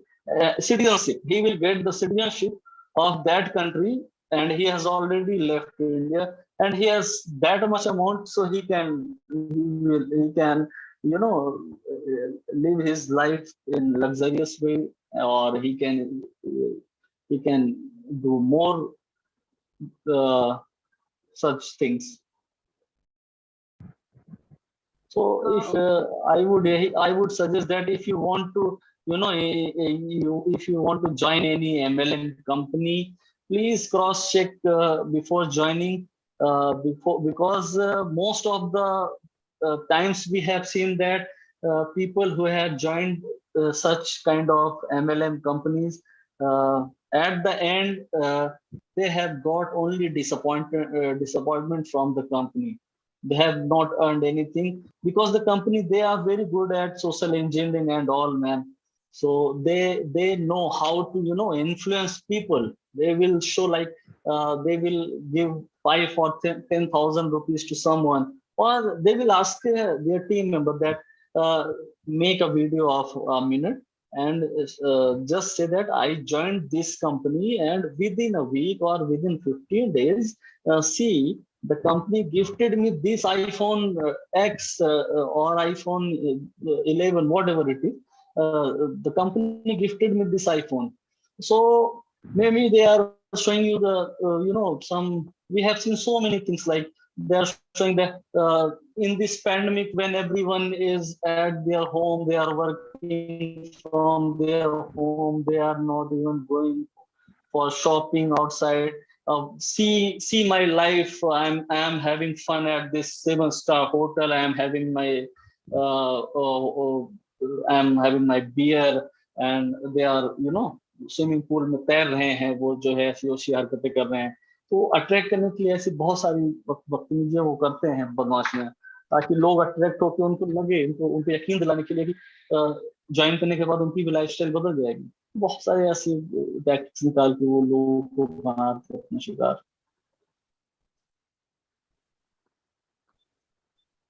Okay, sir, there is one more question. Yes, it is. Someone is asking that while creating UPI ID, we have to add a debit credit card number. Is it safe? Yeah, obviously, because, you know, because if you want to add your debit card or credit card number with, while creating your UPI, so you won't be able to, you know, make your UPI, because you have to pay the money to the service you are or somewhere you're shopping. So you have to, you know, somehow you have to add your credit card or debit card number. You can say that you just need to attach your credit or debit card information with your UPI. So it is completely safe, because if you are using you are paying via UPI. So if it database gets leaked, your UPI becomes public, nothing will happen. Everyone knows about PMKS@SBI. So many culprits have created, you know, similar UPIs. But if you say that by if we say people can take misadvantage of, they can hack people, so it's not like that. So you can say that you are safe. Patanjali, I won't prefer to say any name, sir. In order app of Patanjali, they didn't give the option. I think you should write an email to them that please enable the UPI method as well for the payments. You can ask them, or you can use third-party apps like Flipkart or Amazon to order Patanjali products, because they have the service of UPI. Can I host or publish my to clone website for credentials? So many questions are coming. How we can find the person if you created Insta? If someone has created your fake Instagram person, I have already told you. If someone has created a fake Instagram or any account of yours and posting wrong thing, immediately file a complaint at cybercrime.gov.in. Do not get afraid. Just visit cybercrime.gov.in. Take the screenshot, take the URL, post, give them all the information, and it is their job. They will, they will send your complaint to your nearest cyber cell, and your cyber cell will, find out the culprit. If he has really posted something which is sensitive or which is really wrong. Sir, there is one more question. Just one second. Can I host or publish my set toolkit clone website for credential harvesting? When I host or publish my set toolkit clone website for credential service.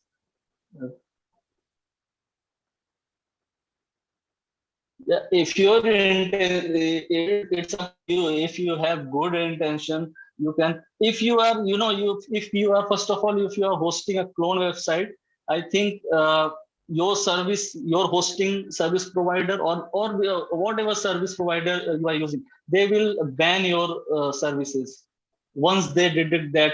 Once they detect that it's a cloned website.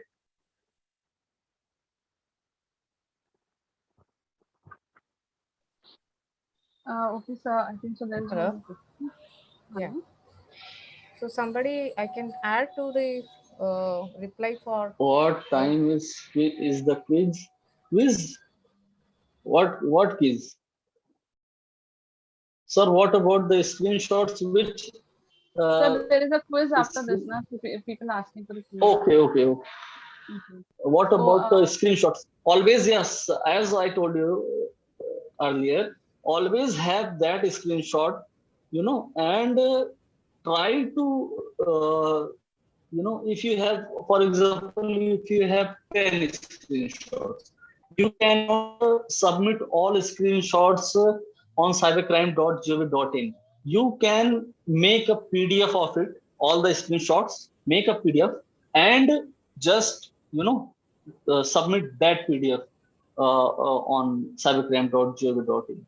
It will help a lot, because if you will include the screenshots, it's a good evidence. So always have because sometimes culprits, they abuse you, and after next day you will see they will deactivate their account. So you have only one option of which is taking the screenshot. Can you please share your PPT with those who wanted? Yeah, sure, ma'am. Hello, ma'am. Yeah, yes, sir. So someone is asking for the PPT. So can you tell me how can I share my PPT if your students want to want that PPT? Okay, sir, I'll communicate with you regarding the same. Okay.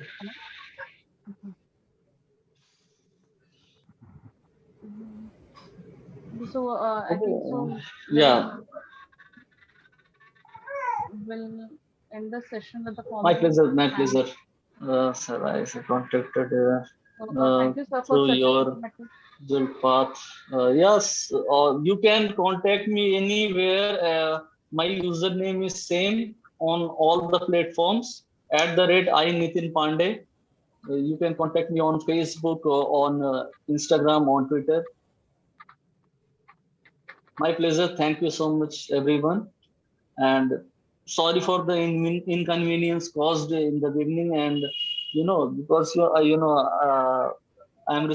I'm recovered from COVID, so I have little bit some health issues as well.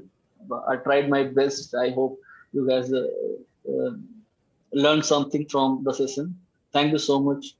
Thank you so much, ma'am. Thank you so much for inviting me. And Thank you, sir. It was an informative session, and you have provided a very good insight about cybersecurity and attack. And it was really informative to our students also, whosoever has joined. Thank Handing you. over to Maria, ma'am.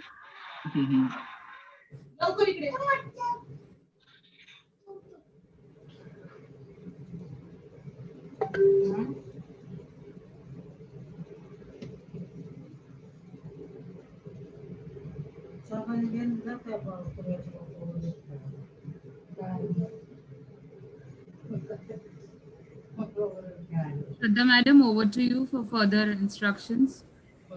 Yes, thank you, ma'am. Thank you, sir. Selvin? Yeah, hello. Yeah, Yes, Selvin, yeah, you hello. can share Yeah. the screen. Yes.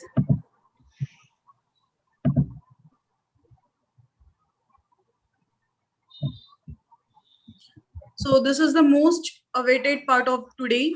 That is nothing but quiz. And yes, let's see. Selvin? Yes, just a second. Yeah. So let us see what questions has Selvin got for you today.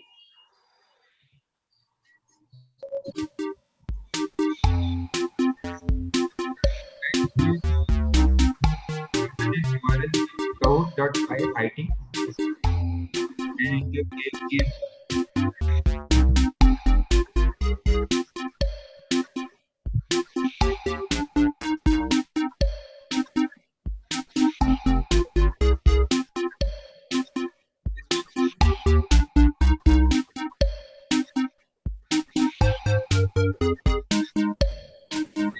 Screen is not shared yet.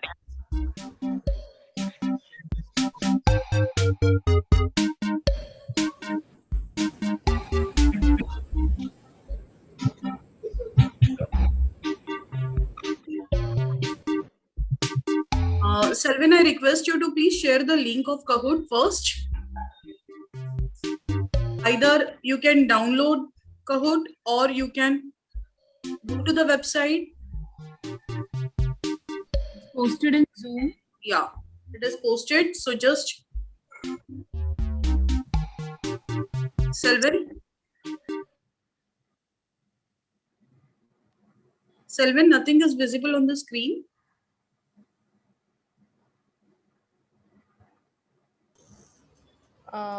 Ask Yes, him to madam, stop we the are screen sharing. and then somebody else take up.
So yes, guys, the pin is 4103928. 3982. 4103982. Let us stop the music. Thank you.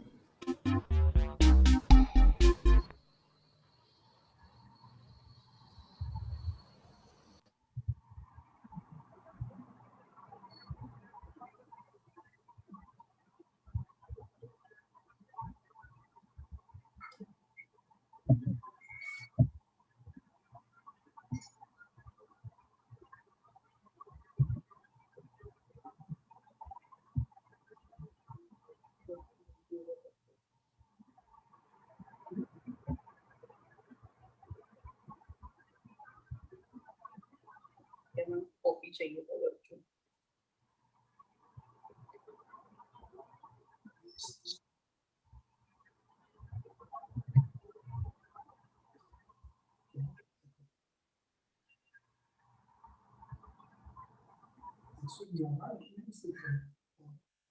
सही है 192 थे. अच्छा, इसके अंदर enter करने कितने को मिलता है वो देख रहा है.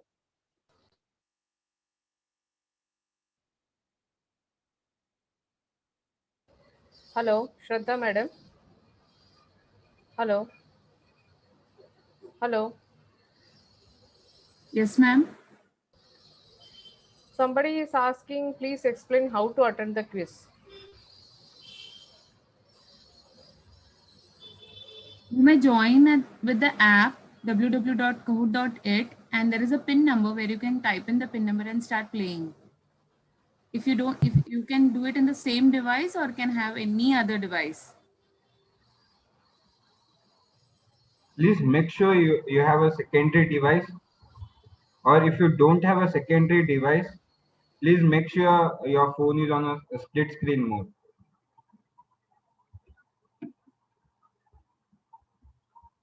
Hello. Hello.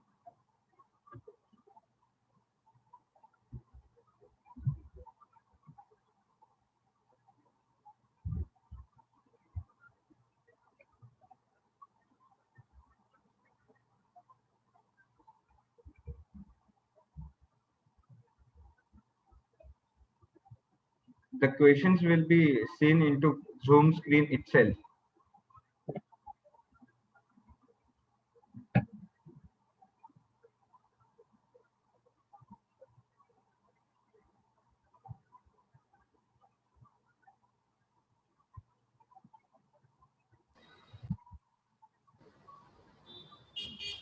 Participants are requested either to download the app and then put the pin, or else they can just click on the URL and then they can get into they can enter the pin. The pin is on the screen, 4103982. And we are waiting for all the participants to join. Right? Somebody has asked like they have joined and they have entered the pin and nothing is happening. So questions will be displayed in Zoom screen. You have to answer that in Kahoot. You will have to wait till all the participants enter.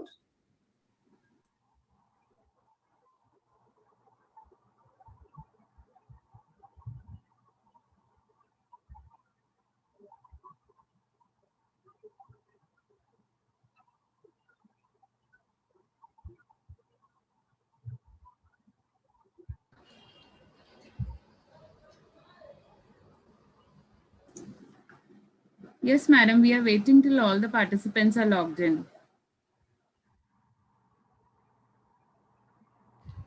There was a question, is it compulsory for everybody to attend?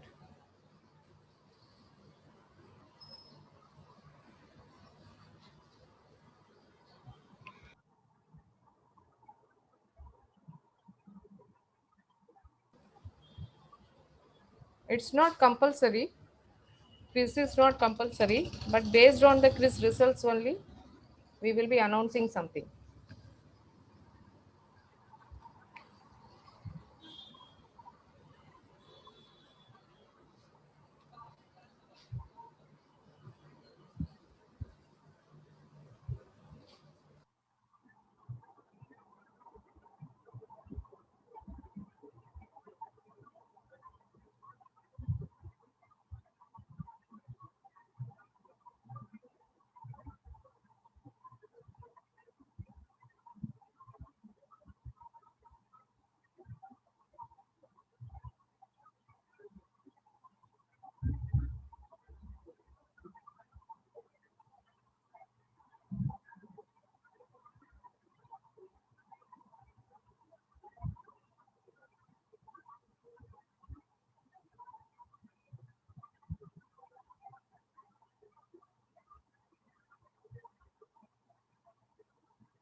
Please announce before starting. Organizing team.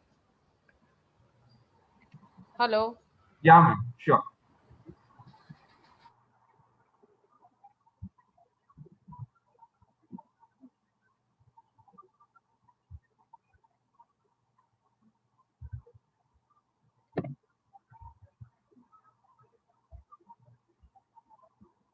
We'll be starting in next 1 minute.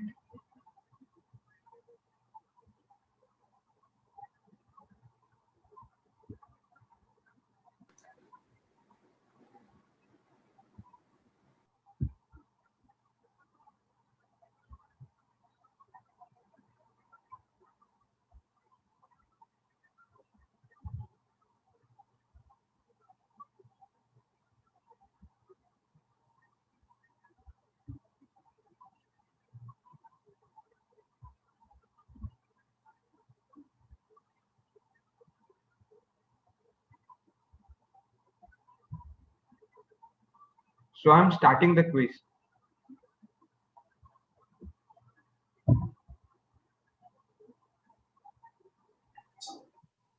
So let's have the first question. Get ready.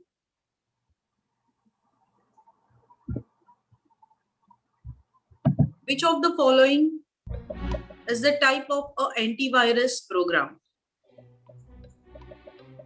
Which of the following is the type of the antivirus program? You have to see the colors and then you have to mark the correct color in this.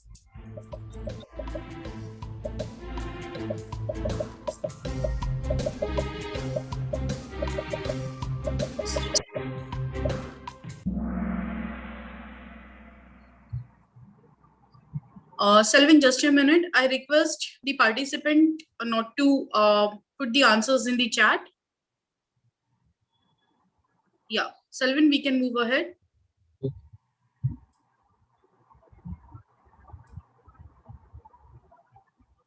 So Leo is leading. Yes, next. Cyber security also be referred to as incident security, information communication technology security, internet security, or threat security. Cyber security also be referred to as incident security, information communication technology security, internet security, threat security.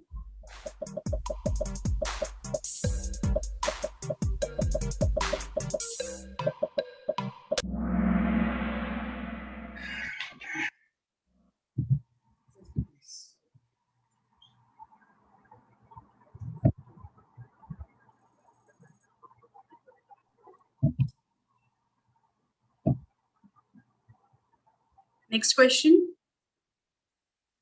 In which of the following a person is constantly followed or chased online by another person or group of several people? In which of the following a person is constantly followed or chased online by another person or a group of several people? Cyberbullying, phishing, cyberstalking, and identity theft.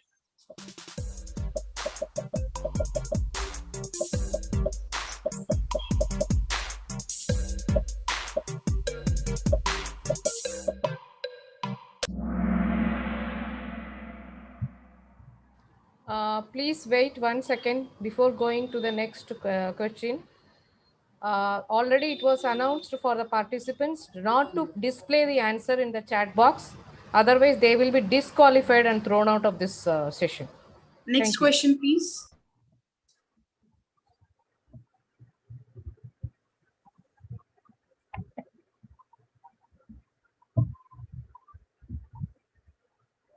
Dash is a type of software designed to help the user's computer to detect viruses and avoid them. Dash is a type of a software designed to help the user's computer detect viruses and avoid them. Malware, adware, antivirus, both malware and antivirus.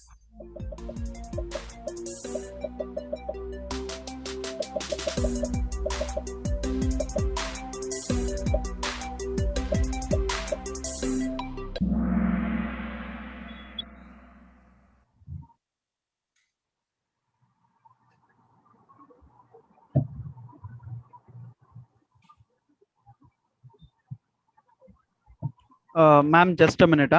Next question, please. Dash refers to exploring madam, the please appropriate wait. ethical Madam. behavior to Shraddha, the online madam. environment Ma'am, and digital we media can't platform. wait in Cyber law, cyber ethics, cyber security, cyber safety.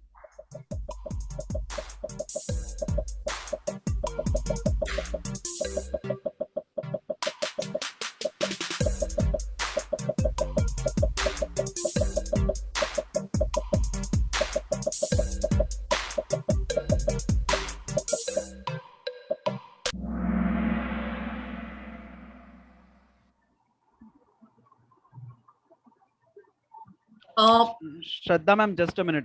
Selvin, just wait for a minute. Shraddha ma'am.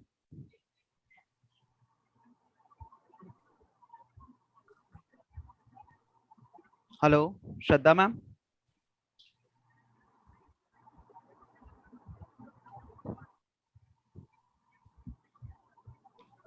Participants, please don't put anything in the chat box because this is blocking the screen. Your chat messages is blocking some of the options. So please don't give your opinions, your whether you are attending, not attending. Please do not put anything in the chat box right now.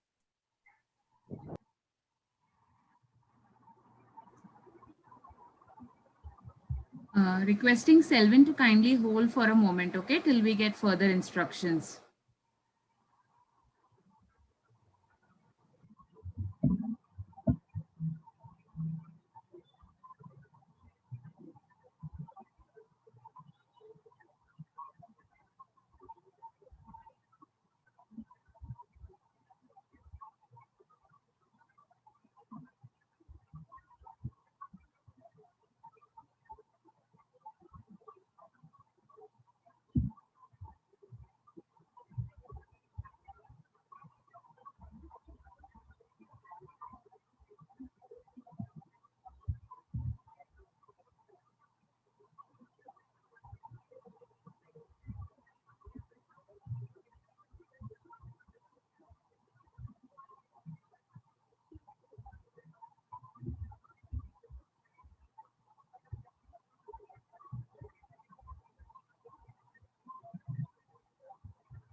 Hello?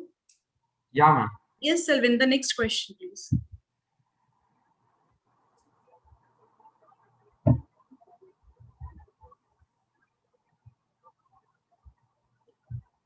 Indian government in 2015 had launched Startup India initiative, which one of this is the authentic website.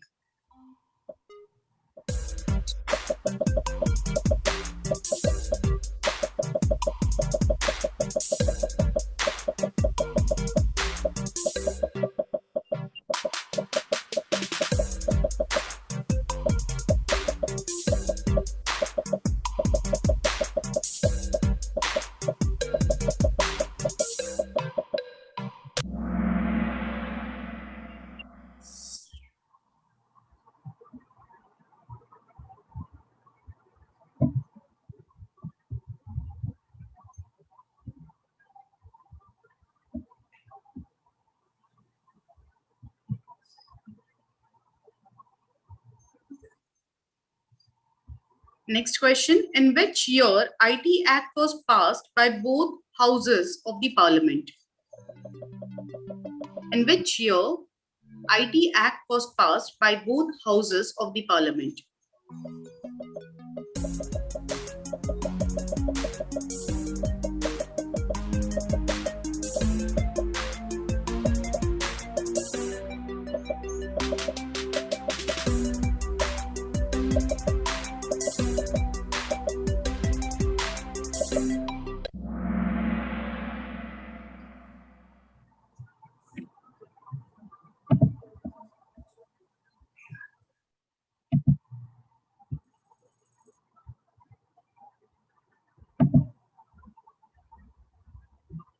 What does the CIA stands for in the cyber security?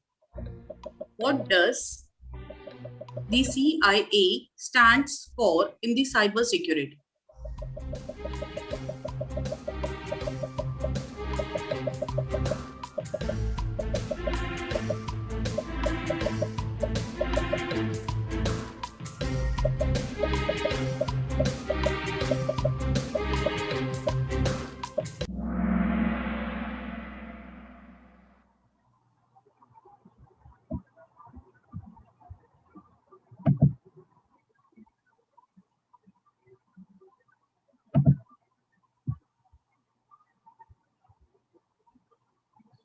What is the goal of the cyber security?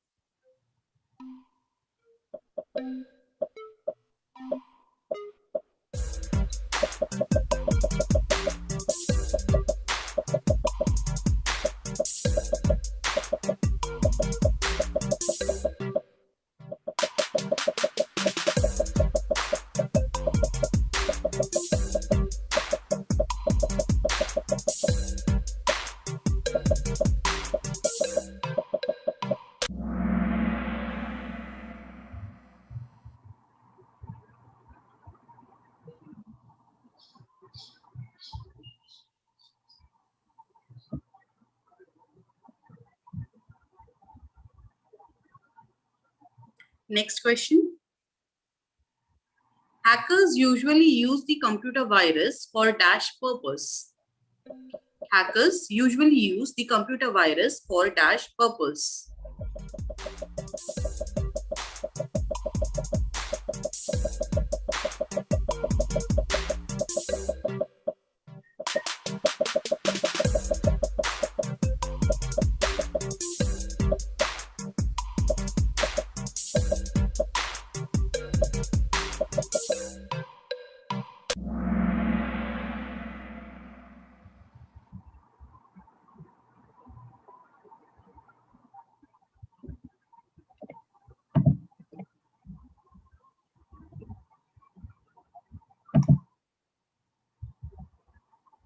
Which website can be used to check if your email ID or your phone number is breached in the data lake? http://breached.com, haveibeenconned.com, google.com, facebook.com.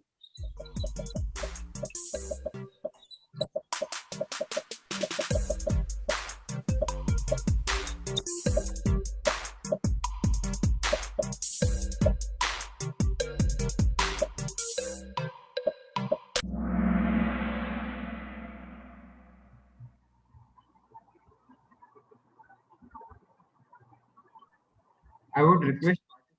Yes. Read the options.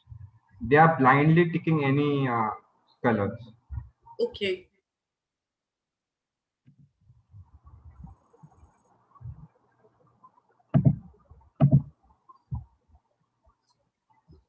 If you receive a friend request on Facebook from an unknown person, you should. If you receive a friend request from an unknown person on Facebook, you should add him a friend, ignore the request, report the user. Add him or her as a friend, ignore the request, or report the user.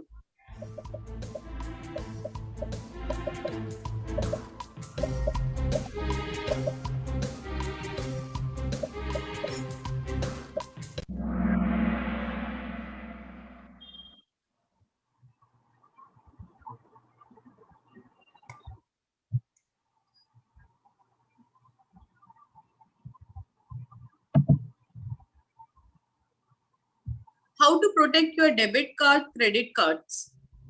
Never use it in public place. Keep it in your wallet or purse. Use the NTRF RFID card holder and never use the debit card, credit card. Never use it in a public place. Keep it in your wallet.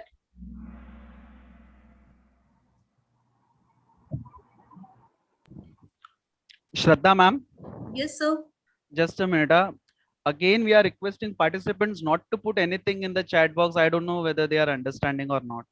Continuously, they are dropping the message unnecessarily, which is blocking the options. There are participants, they may not be able to attend also even.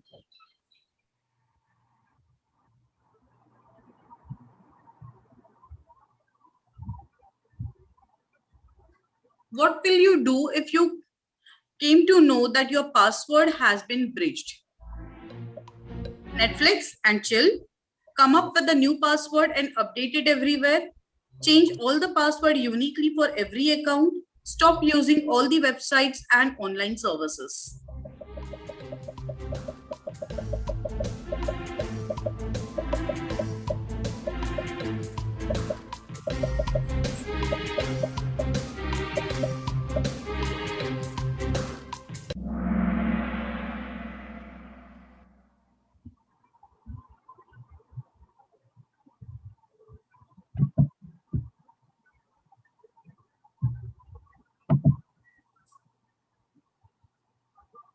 Should you use two-factor authentication? Yes or no?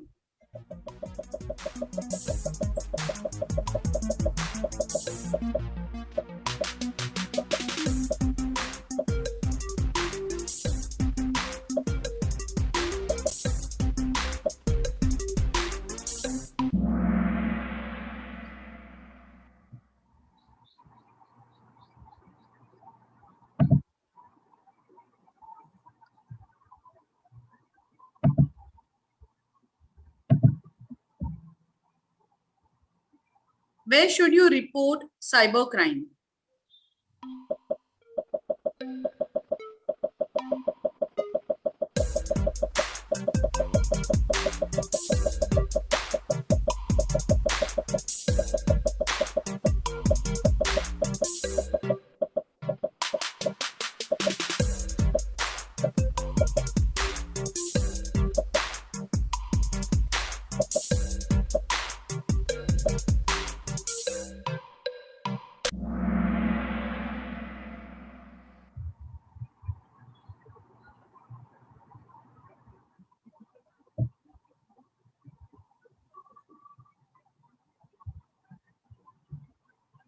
Next. If you receive a video call on WhatsApp from unknown number, you should pick up the call and see who he or she is, or ignore the call and Netflix and chill.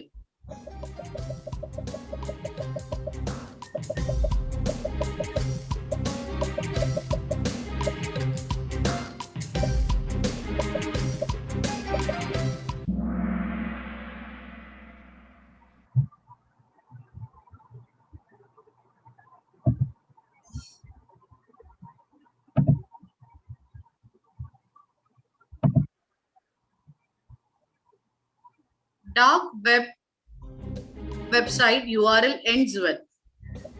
Dark web website URL ends with darkweb.darkworld.com.onion.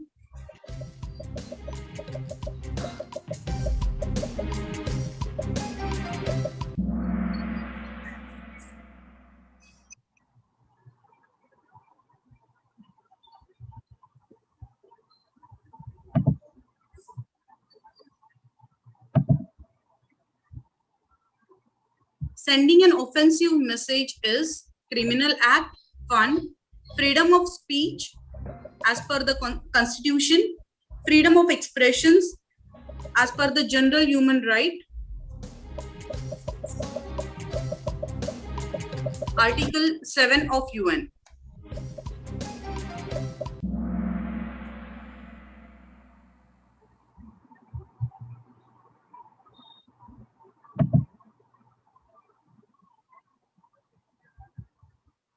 So the last question now.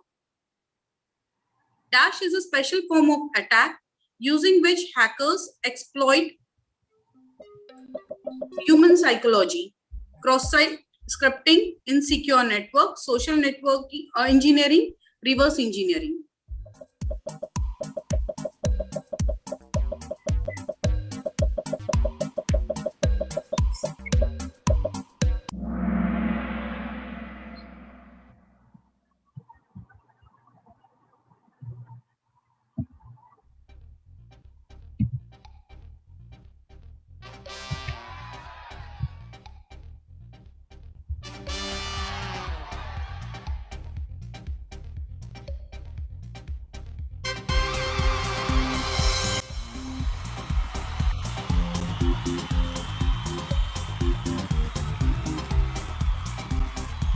Congratulations, we have got our first 3 winners.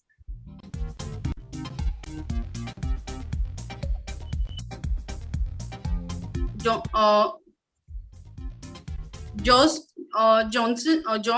Leo, and Bhavesh Shah.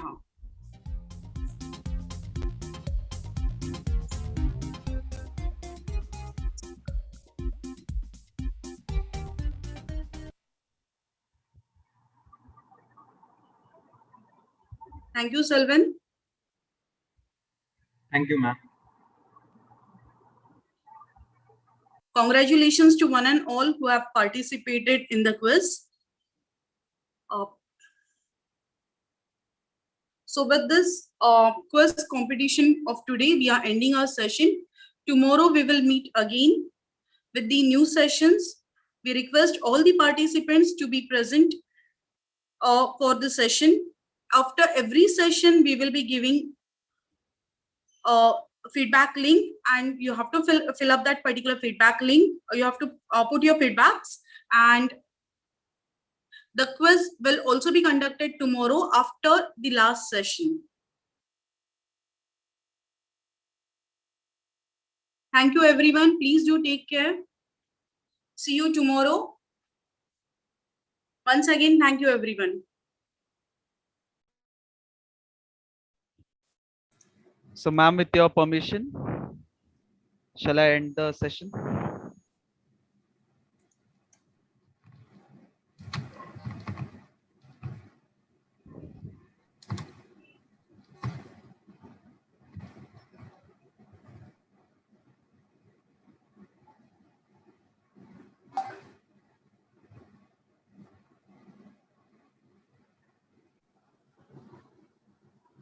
Shraddha ma'am, shall we end the session?